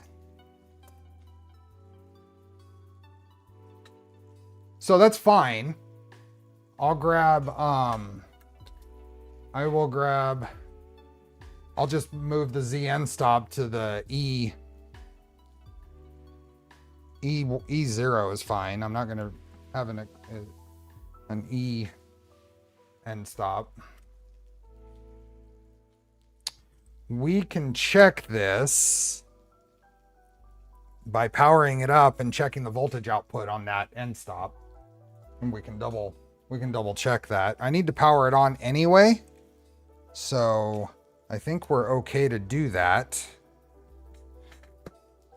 Let me just double check all of my wiring is to the right spots. And we'll just not turn on the Pi for right now. Let's just unplug the Pi. Live, neutral, ground. V minus, V plus. Everything's going into the right spots there. Let's check the V motor, ground, V in, ground, and then output for the bed. Okay. All polarities look okay, so let's power it up. Let's power it up.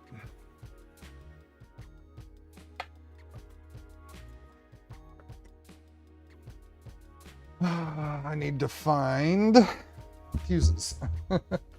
Pretty sure they're in a specific box. Here they are.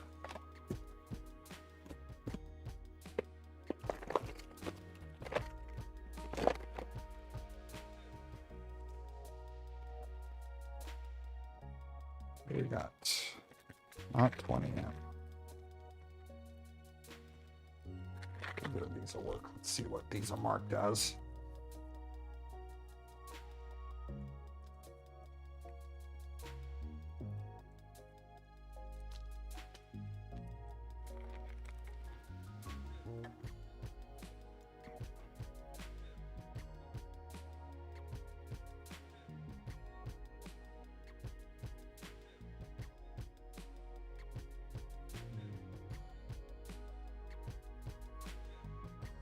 How much should these be?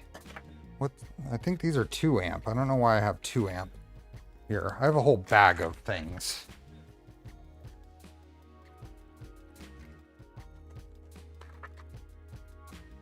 Let's see. I got a whole bag of these. Just not fun to read the 8 amp. That's closer to what I think should be. There's an 8 amp. There's some 8 amps. Let's throw an 8 amp in there.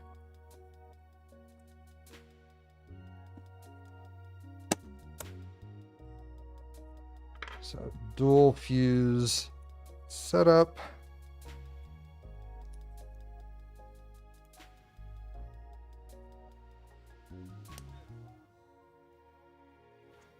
should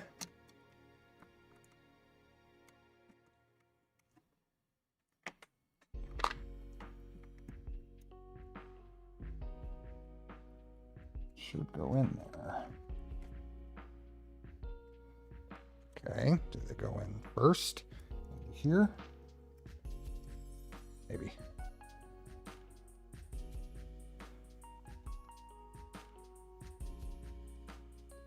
These are kind of a pain. I've never dealt with the dual fuse version of this.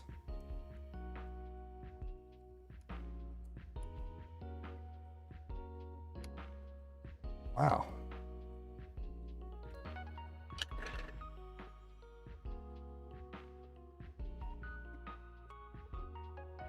Have you guys ever done the dual amp or dual fuse version? I wouldn't have thought of this being this much of a pain to get in there.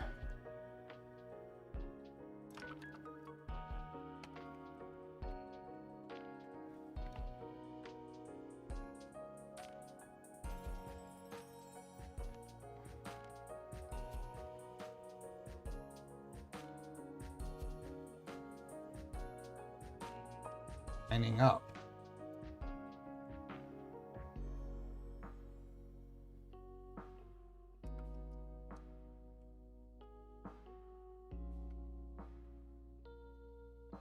I'm not 100% sure I have the right fuses. I didn't know they would be any different than the regular fuses. They're all the correct length, right?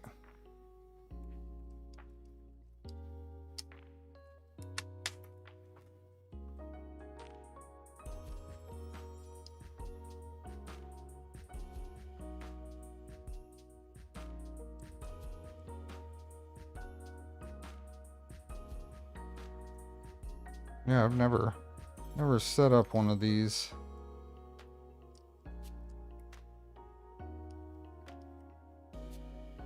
Let's just get those little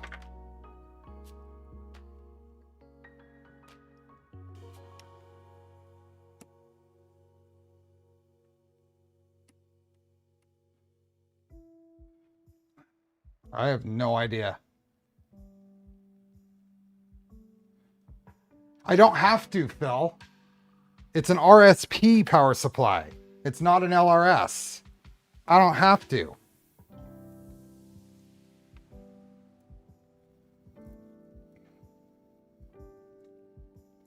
Yeah, I'm certain that this needs to go the other in the plastic piece first.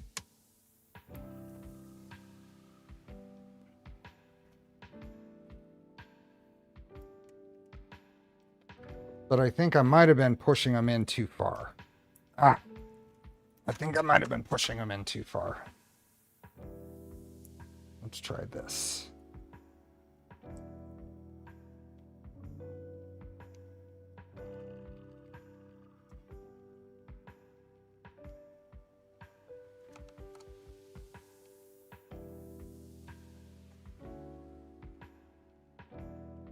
Now, I've got to have something wrong. If these use some weird power or fuse, Z end stop is Z probe. It's mislabeled. Use E0 for Z end stop. But that's what I'm doing. Cool. Perfect. So this is the... I bought 2 of these. So let's see what this says. 5mm fuse is all it says. 5mm fuse.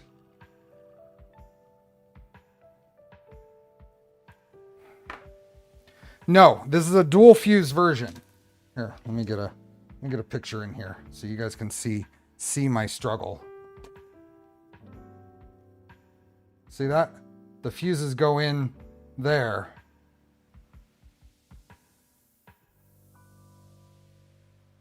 Fuses go in the end.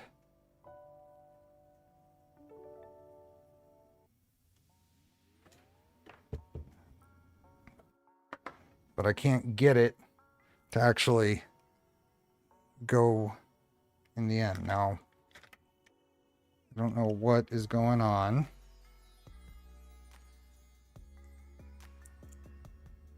these.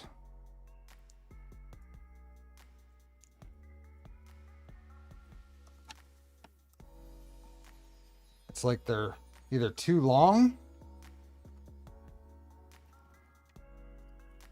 but I mean, I only have these, this style of,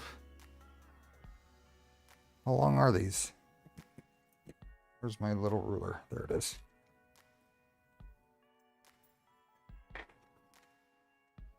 Ugh. They're 20 millimeters long. I know. I assume Tuxedo. Come on. I know that's not 5 millimeters long. It does look like they're too long, but if they're too long, then I don't have the proper fuse for these. I did not anticipate. Well, maybe there's a. Here, let me see if there's a thing on the end here. Use only with 250 volt fuse. That's all it says.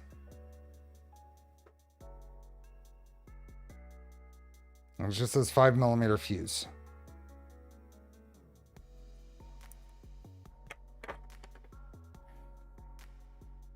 I've done all that. That's exactly what I did. You can put it in here, tip it into place. It's all the way in.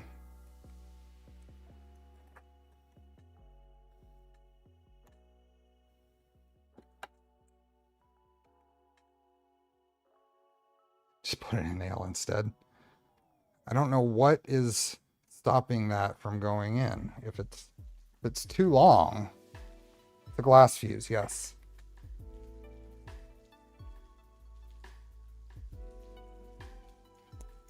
And this goes in here. Yeah, that all, the way that sits in there, it appears like it's right where it would be when this is flush. So I don't know what's going on.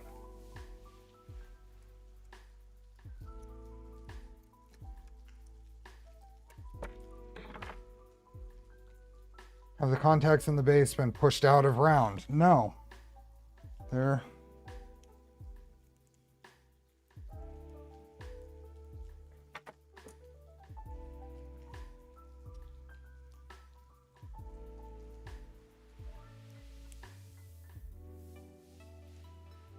just make sure that's pushed in there all the way. There it goes. So here's to the best of my quick thoughts on what was going on. We'll use this one as the test. So I think what was happening is, oh, that's normal for them not to come with these. I think I was pushing it in on this side and it was tilting. It wasn't pushed on the back side. So I got in here with the screwdriver and pushed this in and this in, and that's when it lined up.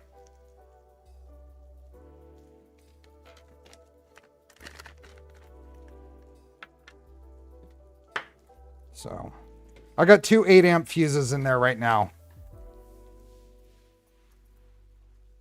I've got my selection of different currents here. Okay.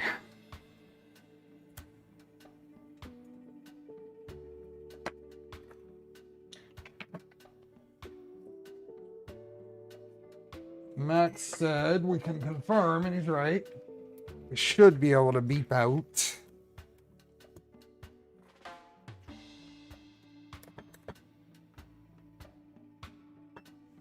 The center pin here, is it the center pin? Yeah, center pin should be the same as VN. No. Is it E? Just making sure. No. They are not. Do I have a jumper? So, fan set, VN 12 volt or 5. But the center pin on that should be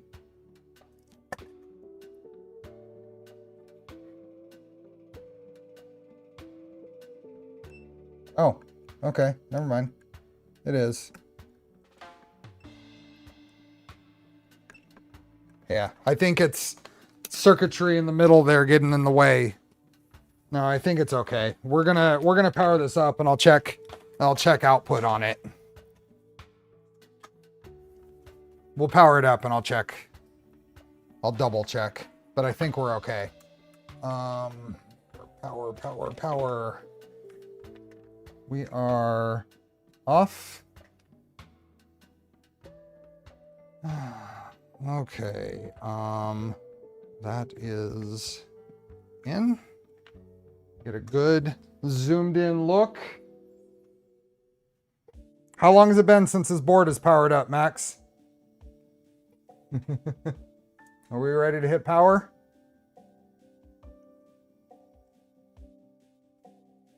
I'm doing it.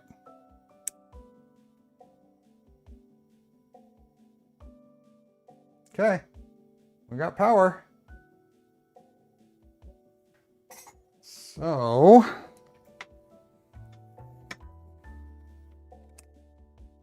voltage check.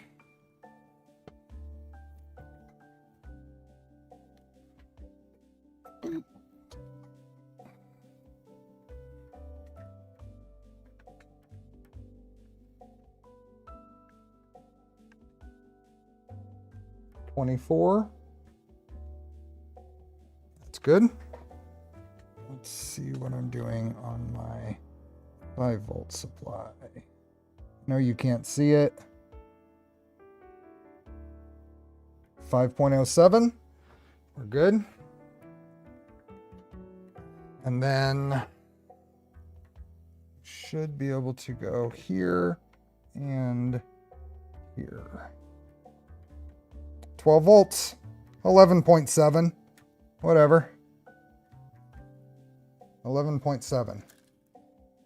So is that going off of the fan jumper? I change that to VN.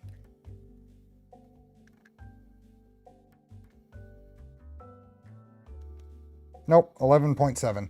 So that's a fixed 12 volts. So you're right. So confirmed, getting 12 volts out of the Z end stop, which means that one can go there. Oh, that's fun. It is normally closed. Yep, there's our Z end stop working. Z end stop works.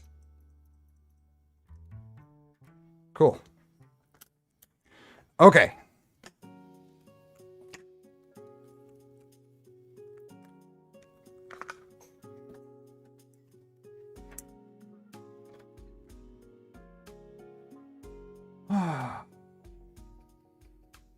Awesome. We are the bad thing is my wires for my probe are just short. I mean, that would plug in, but it's going straight across. I'm not, well, you know what? You know why it's a little short is this is taking a lot more. I think this could probably be pulled. Where is that? No, it's already kind of tight there.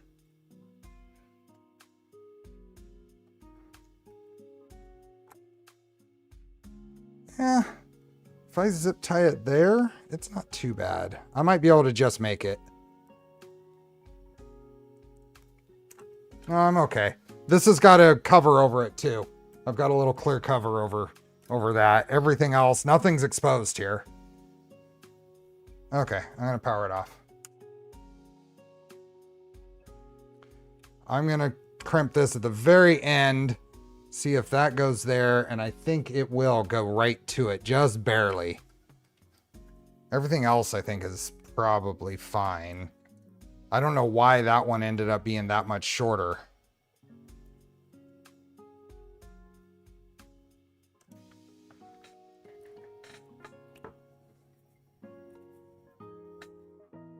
Don't know why that one ended up being that much shorter.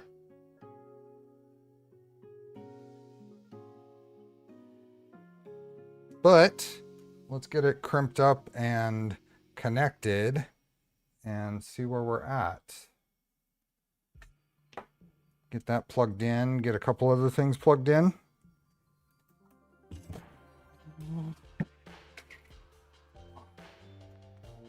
Molex KK.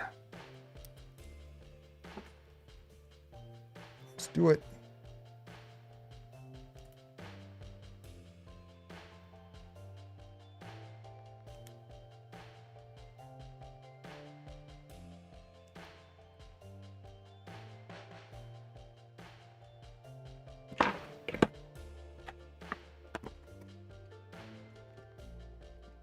Then my wiring guide.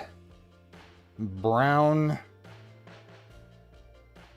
is power. Did you remove the power? I powered it off, but I haven't unplugged it. It's fine.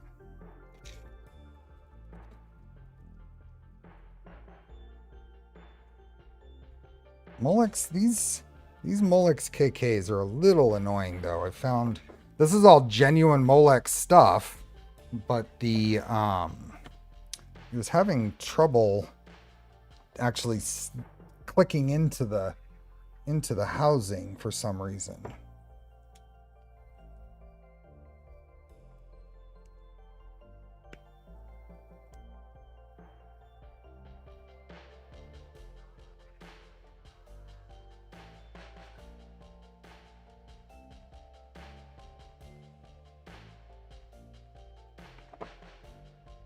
One.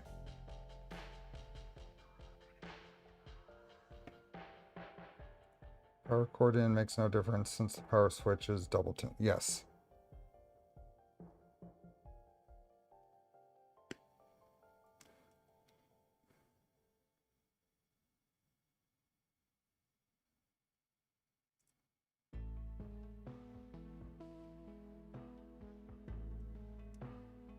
Two.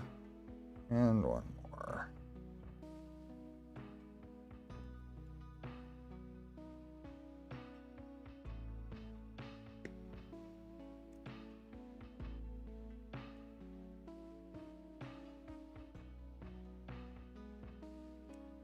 Okay, so 3-pin connector. Going to here, we have ground is on the end. Oh, I put this one. I did this one poorly colored. It doesn't matter. It's just a switch, but I should have put the black wire on the end. That was a oof on me. So blue is it, right? Blue is 0 volt. Yep. So blue goes here. Right, that plugs in there. Blue. And then the middle one is brown. And the other one is black is output signal. And just confirming, signal is the one to the right.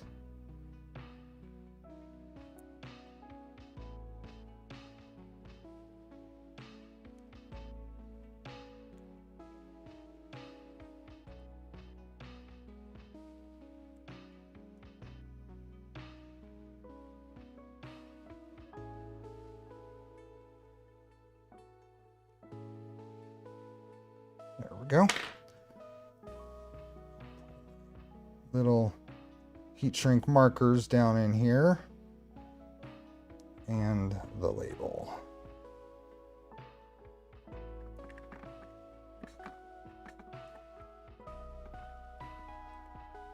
Okay, that will just barely do. That will just barely do.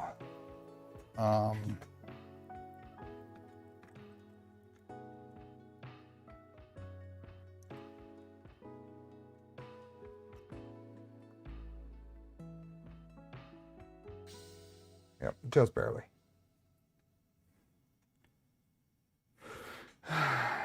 Yep.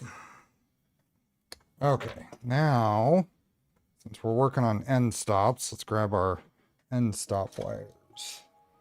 Y stop.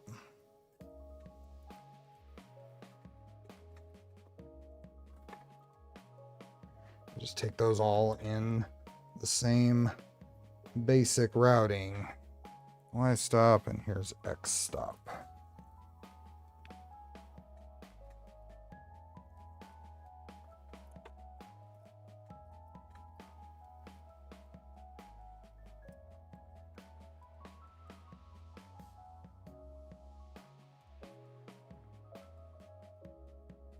You want them to have a little more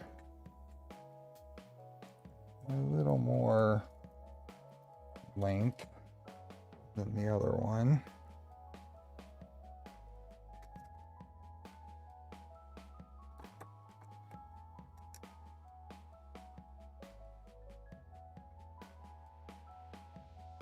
What is this? X, Y, Y. It's here. We'll go right there. Push these back.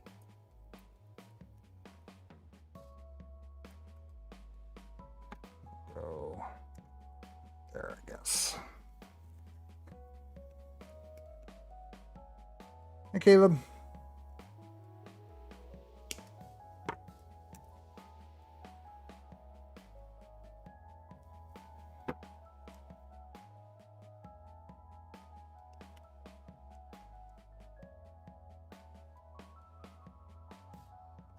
And X is going to be really close to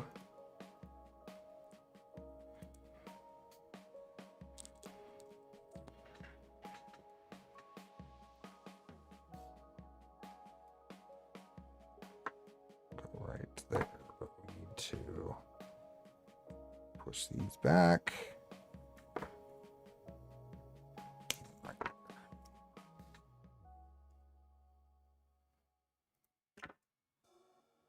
There we go. See you, Mr. Franco.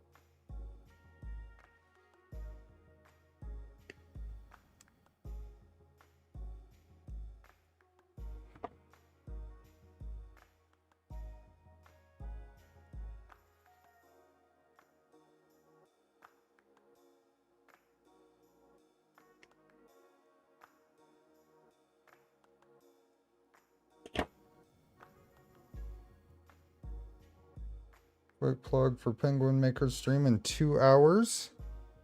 Have fun.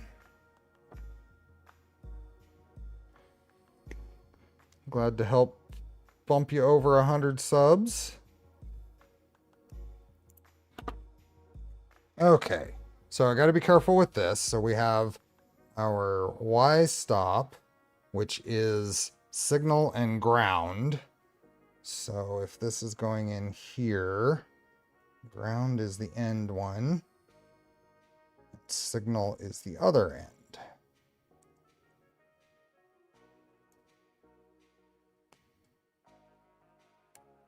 There we go. I don't know why I was having trouble with these. I was doing the steppers, but that was just fine.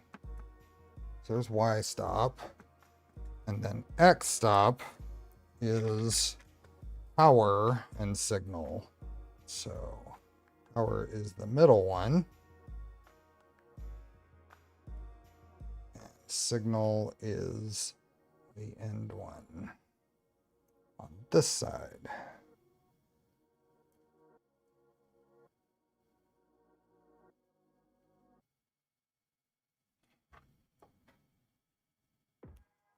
There we go. Shrink down.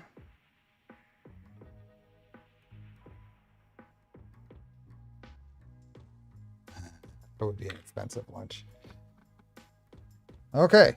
X stop, Y stop, Z stop, all the stops. Pulling out, putting in all the stops.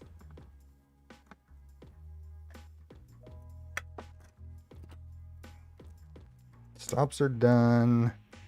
And a little zip tie holder down here to lock them all in. Would be good. Here in a bit.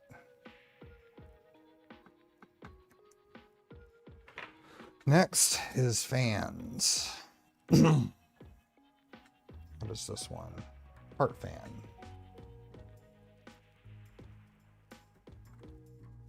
Fans come straight in, plug in right here. So it's there. That'll get a going that way. Part fan and hot end fan.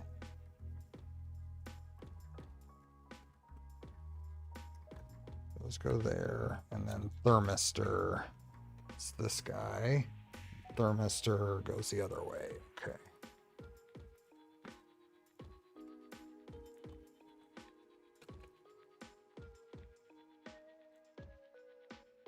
Thermistor goes over here. So plenty of, and the only thing I'm really uncomfortably short on wires is that probe.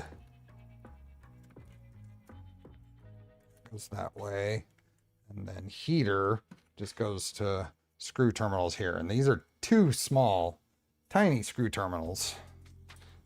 Whatever. Let's do thermistor next.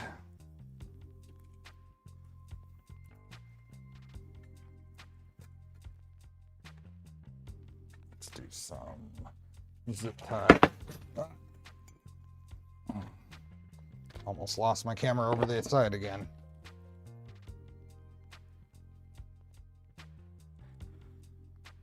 Okay, let's do a little bit of cleaning up here. This is going to go through this bundle of stuff too.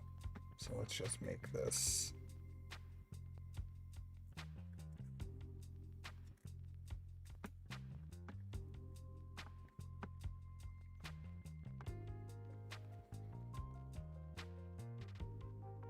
Just as a checking things out. Where does it go?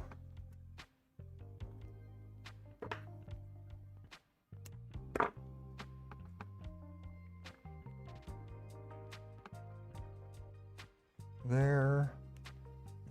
And get another one here just to make this a bundle.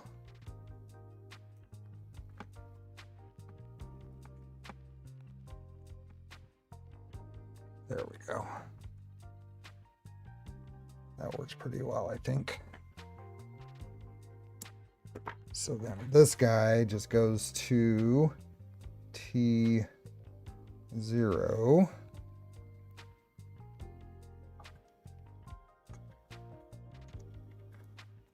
Kind of want it to go around this side though.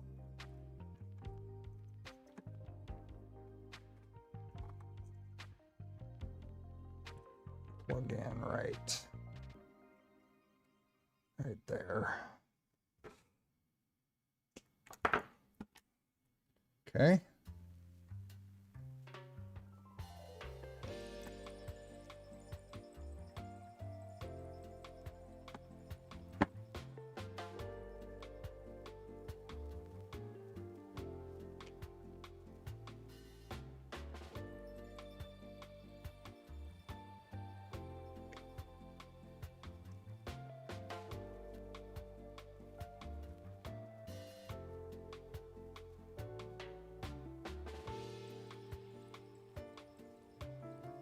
So what, are you still here, Max? What is the recommended path? I've got an idea of what I want to do, but what's the recommended path for routing the Mobius wires? It looks like kind of a pain to deal with. I think I'm gonna notch the panel there and sneak them down the extrusion on this side. Okay, 2-pin thermistor.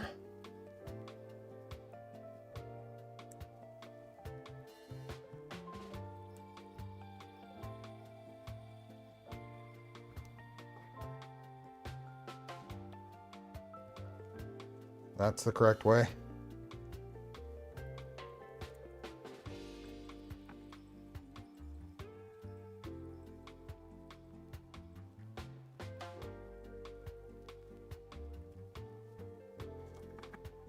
Okay. Thermistor, end stops. Now fans. Fans are going to go here. Part fan is fan 0. The two end ones here are always on. So fan 0 is here. So I'm basically going to leave that full length. Let's cut up the ends to clean them up. I think I just taped them to the back of the back panel. Well, I'm going to go a little extra. I'll put a notch there and run it in some slot cover down the side. Yeah. We got to go extra every chance we get on this build, right? What is the polarity on this? So on all of these, ground is towards the power block here. We are running 24-volt fans. So if this plugs in here,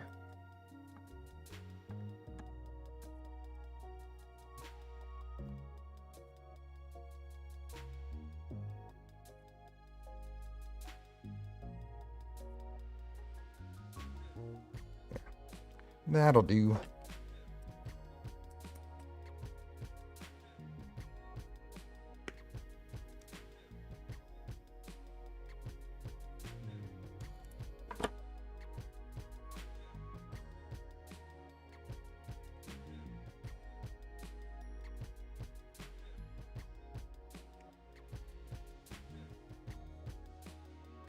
Oh, I have a question too. I have another question. So these fan holders for the skirt, is it just a 40-20 fan pressed into the opening here? I did a test fit and it looks like a press fit works pretty well. Maybe a little bit of Tessa tape on it to, if it needs to be tighter. But I was thinking I wasn't going to put the fans on the mount here. There's spots for 40mm fans for the controller here, but the wiring is kind of in the way. So if I put them here, maybe if I put one here blowing over the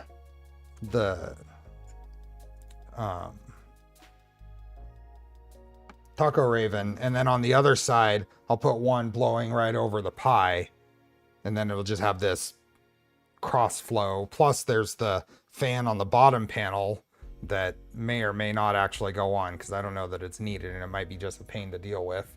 Might put a little cover there instead. I don't think you need more than the fan blowing over here and there, and that'd be enough ventilation, I think. Okay, this guy. So that plugs in right there. That plugs in right there. That goes. So that's part fan. It's gonna come get anchored there. That means that this guy needs to be about the same length, just a hair shorter. Oops, you did not stick in there. Why not? There we go. Heard the click that time. So these guys make this just barely a hair shorter.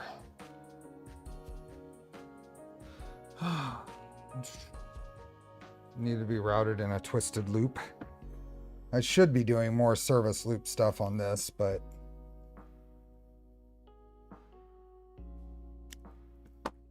if someone is changing this printer significantly, they're probably best off, then they probably would go CAN bus on or USB on the tool head anyway. So all this is getting redone.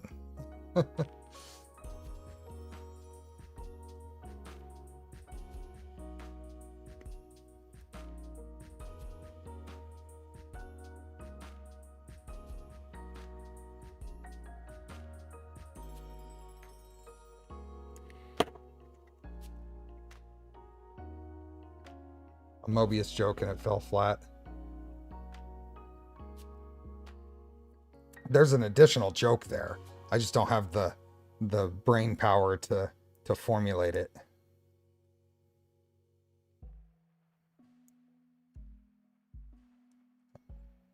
What? There we go. Okay, so that is fan, and this gets flipped around so you can read it. That is 0. So that's those in there. And what else do we have here? Hot end. Heater.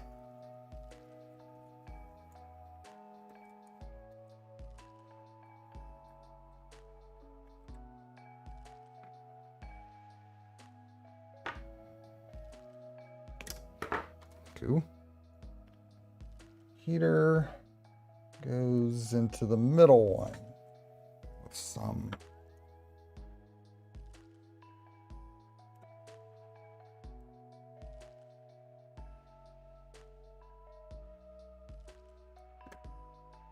well, and barrels.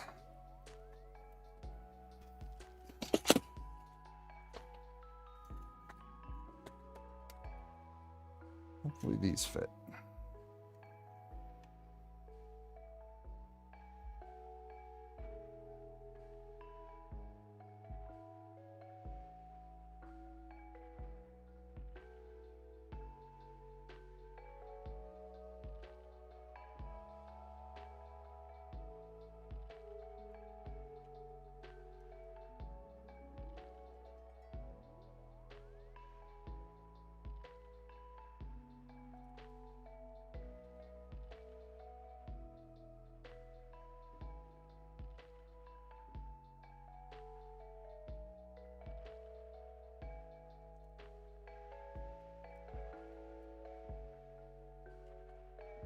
Okay.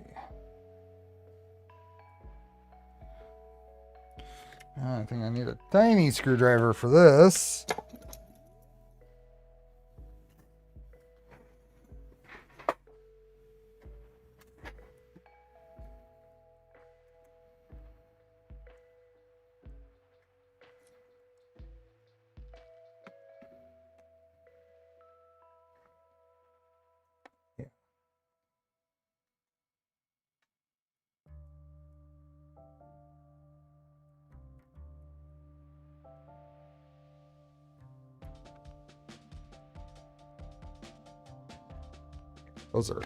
Those are small.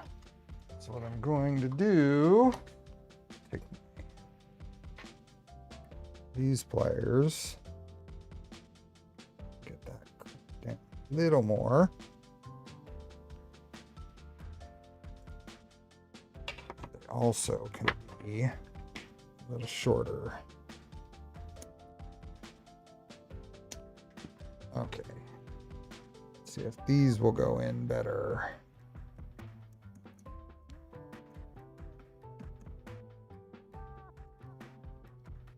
They had to use, this is like the EBB 36, the first version size terminals, which is really annoying. Let's see how these are. Those are as open as they get.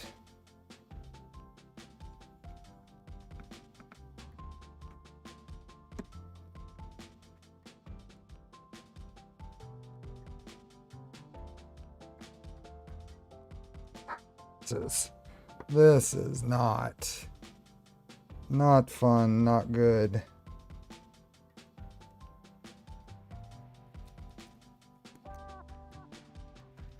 I can kind of form these.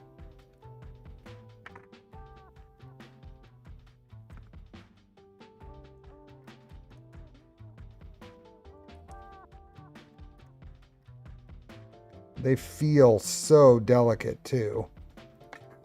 That's annoying.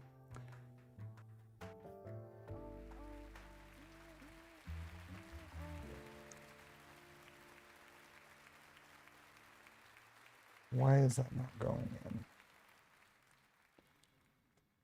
It goes in on this one. Why isn't it going in on that one?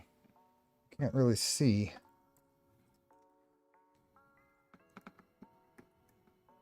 Just getting the right angle.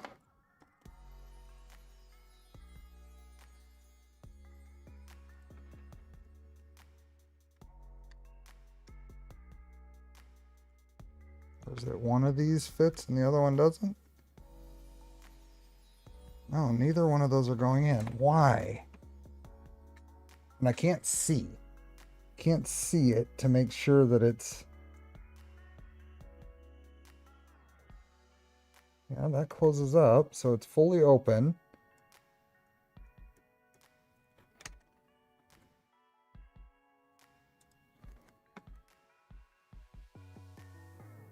I'm supporting it from the backside with my thumb so I don't break it off the board. But why is that not going in? It went... It goes right in on this one.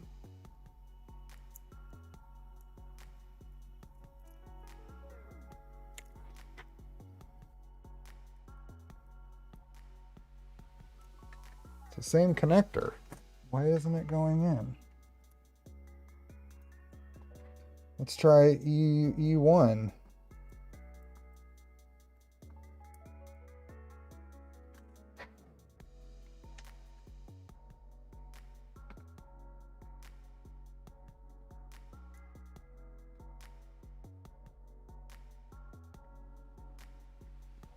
What is going on? Neither of those will go in. Goes in just fine on my board.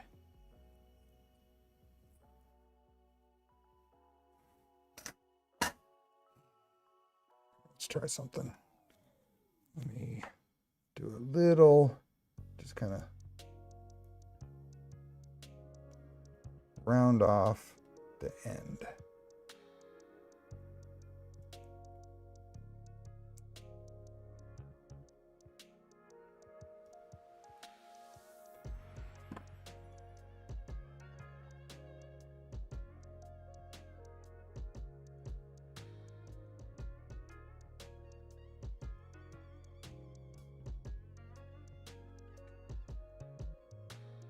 Yeah, I can't get that in there.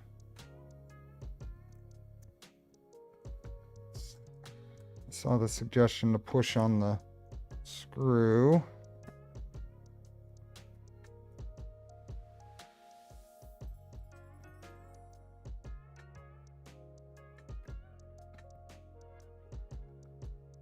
Okay, barely.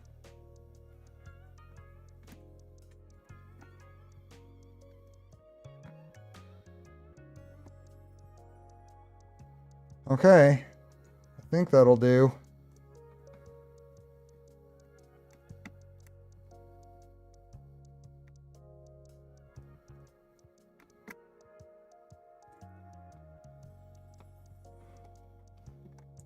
Okay, that'll barely do. There we go, labeled. Okay, all of this is going to get pulled in a little bit in the end, and this is going to get zip tied here.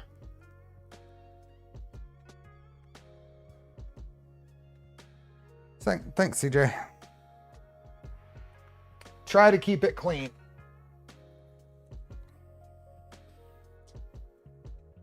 That was fiddly.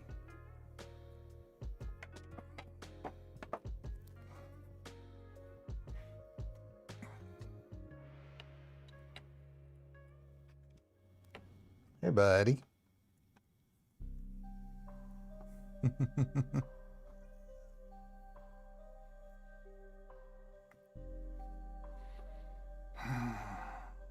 Okay. I think I'm going to call it there because I'm really hungry. The plan, I'm feeling pretty good about the plan of getting the A and B steppers wired in, and that'll be it.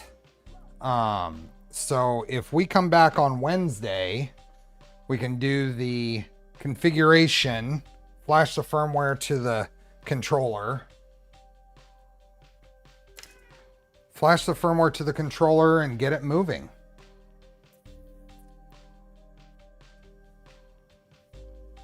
I think that'll be good. It's almost there. Here, let's turn this up. Let's do one more thing. Where are they? One more thing.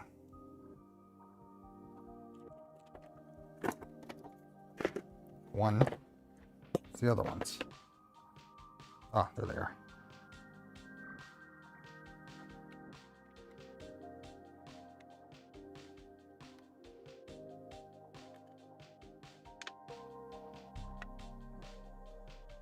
That.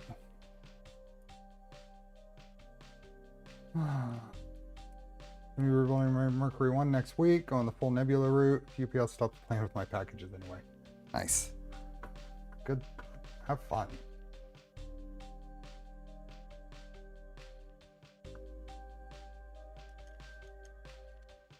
Let's see. Cool. Yep, this one. Dude, that's my back. I think I'm going to end up acetone gluing these in place. But there we go. Maybe we'll do one more. Do one more because this is a little lopsided here.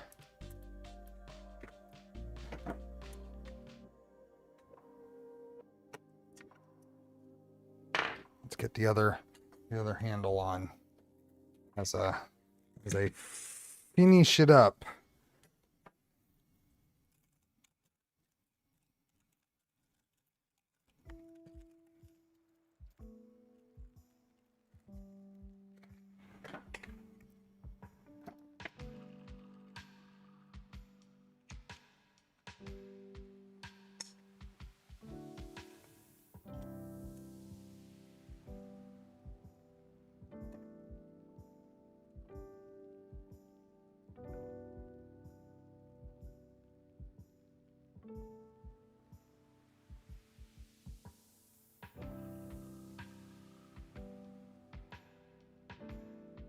There we go. Awesome. My friend came for dinner last night. My friend loaded. I have to restock and load it like. I stay away from the dishwasher. I would spend too much time trying to figure out how to optimize the layout. Anyway. Here, let's do this. There we go. Gonna call it here. Wiring is almost done. I will run the A and B stepper wires before Wednesday, and we will get the get it powered on and get it configured. So, thanks Polymaker for letting me give away a roll of filament. Thank you, Bill, for the raffle ticket giveaway. Thank you to E3D, KB3D, West 3D, Fabrico, Max for supplying parts for this build. Hope you have a good week. We will hopefully see you on Wednesday. Take care, everyone. Enjoy the build. Bye.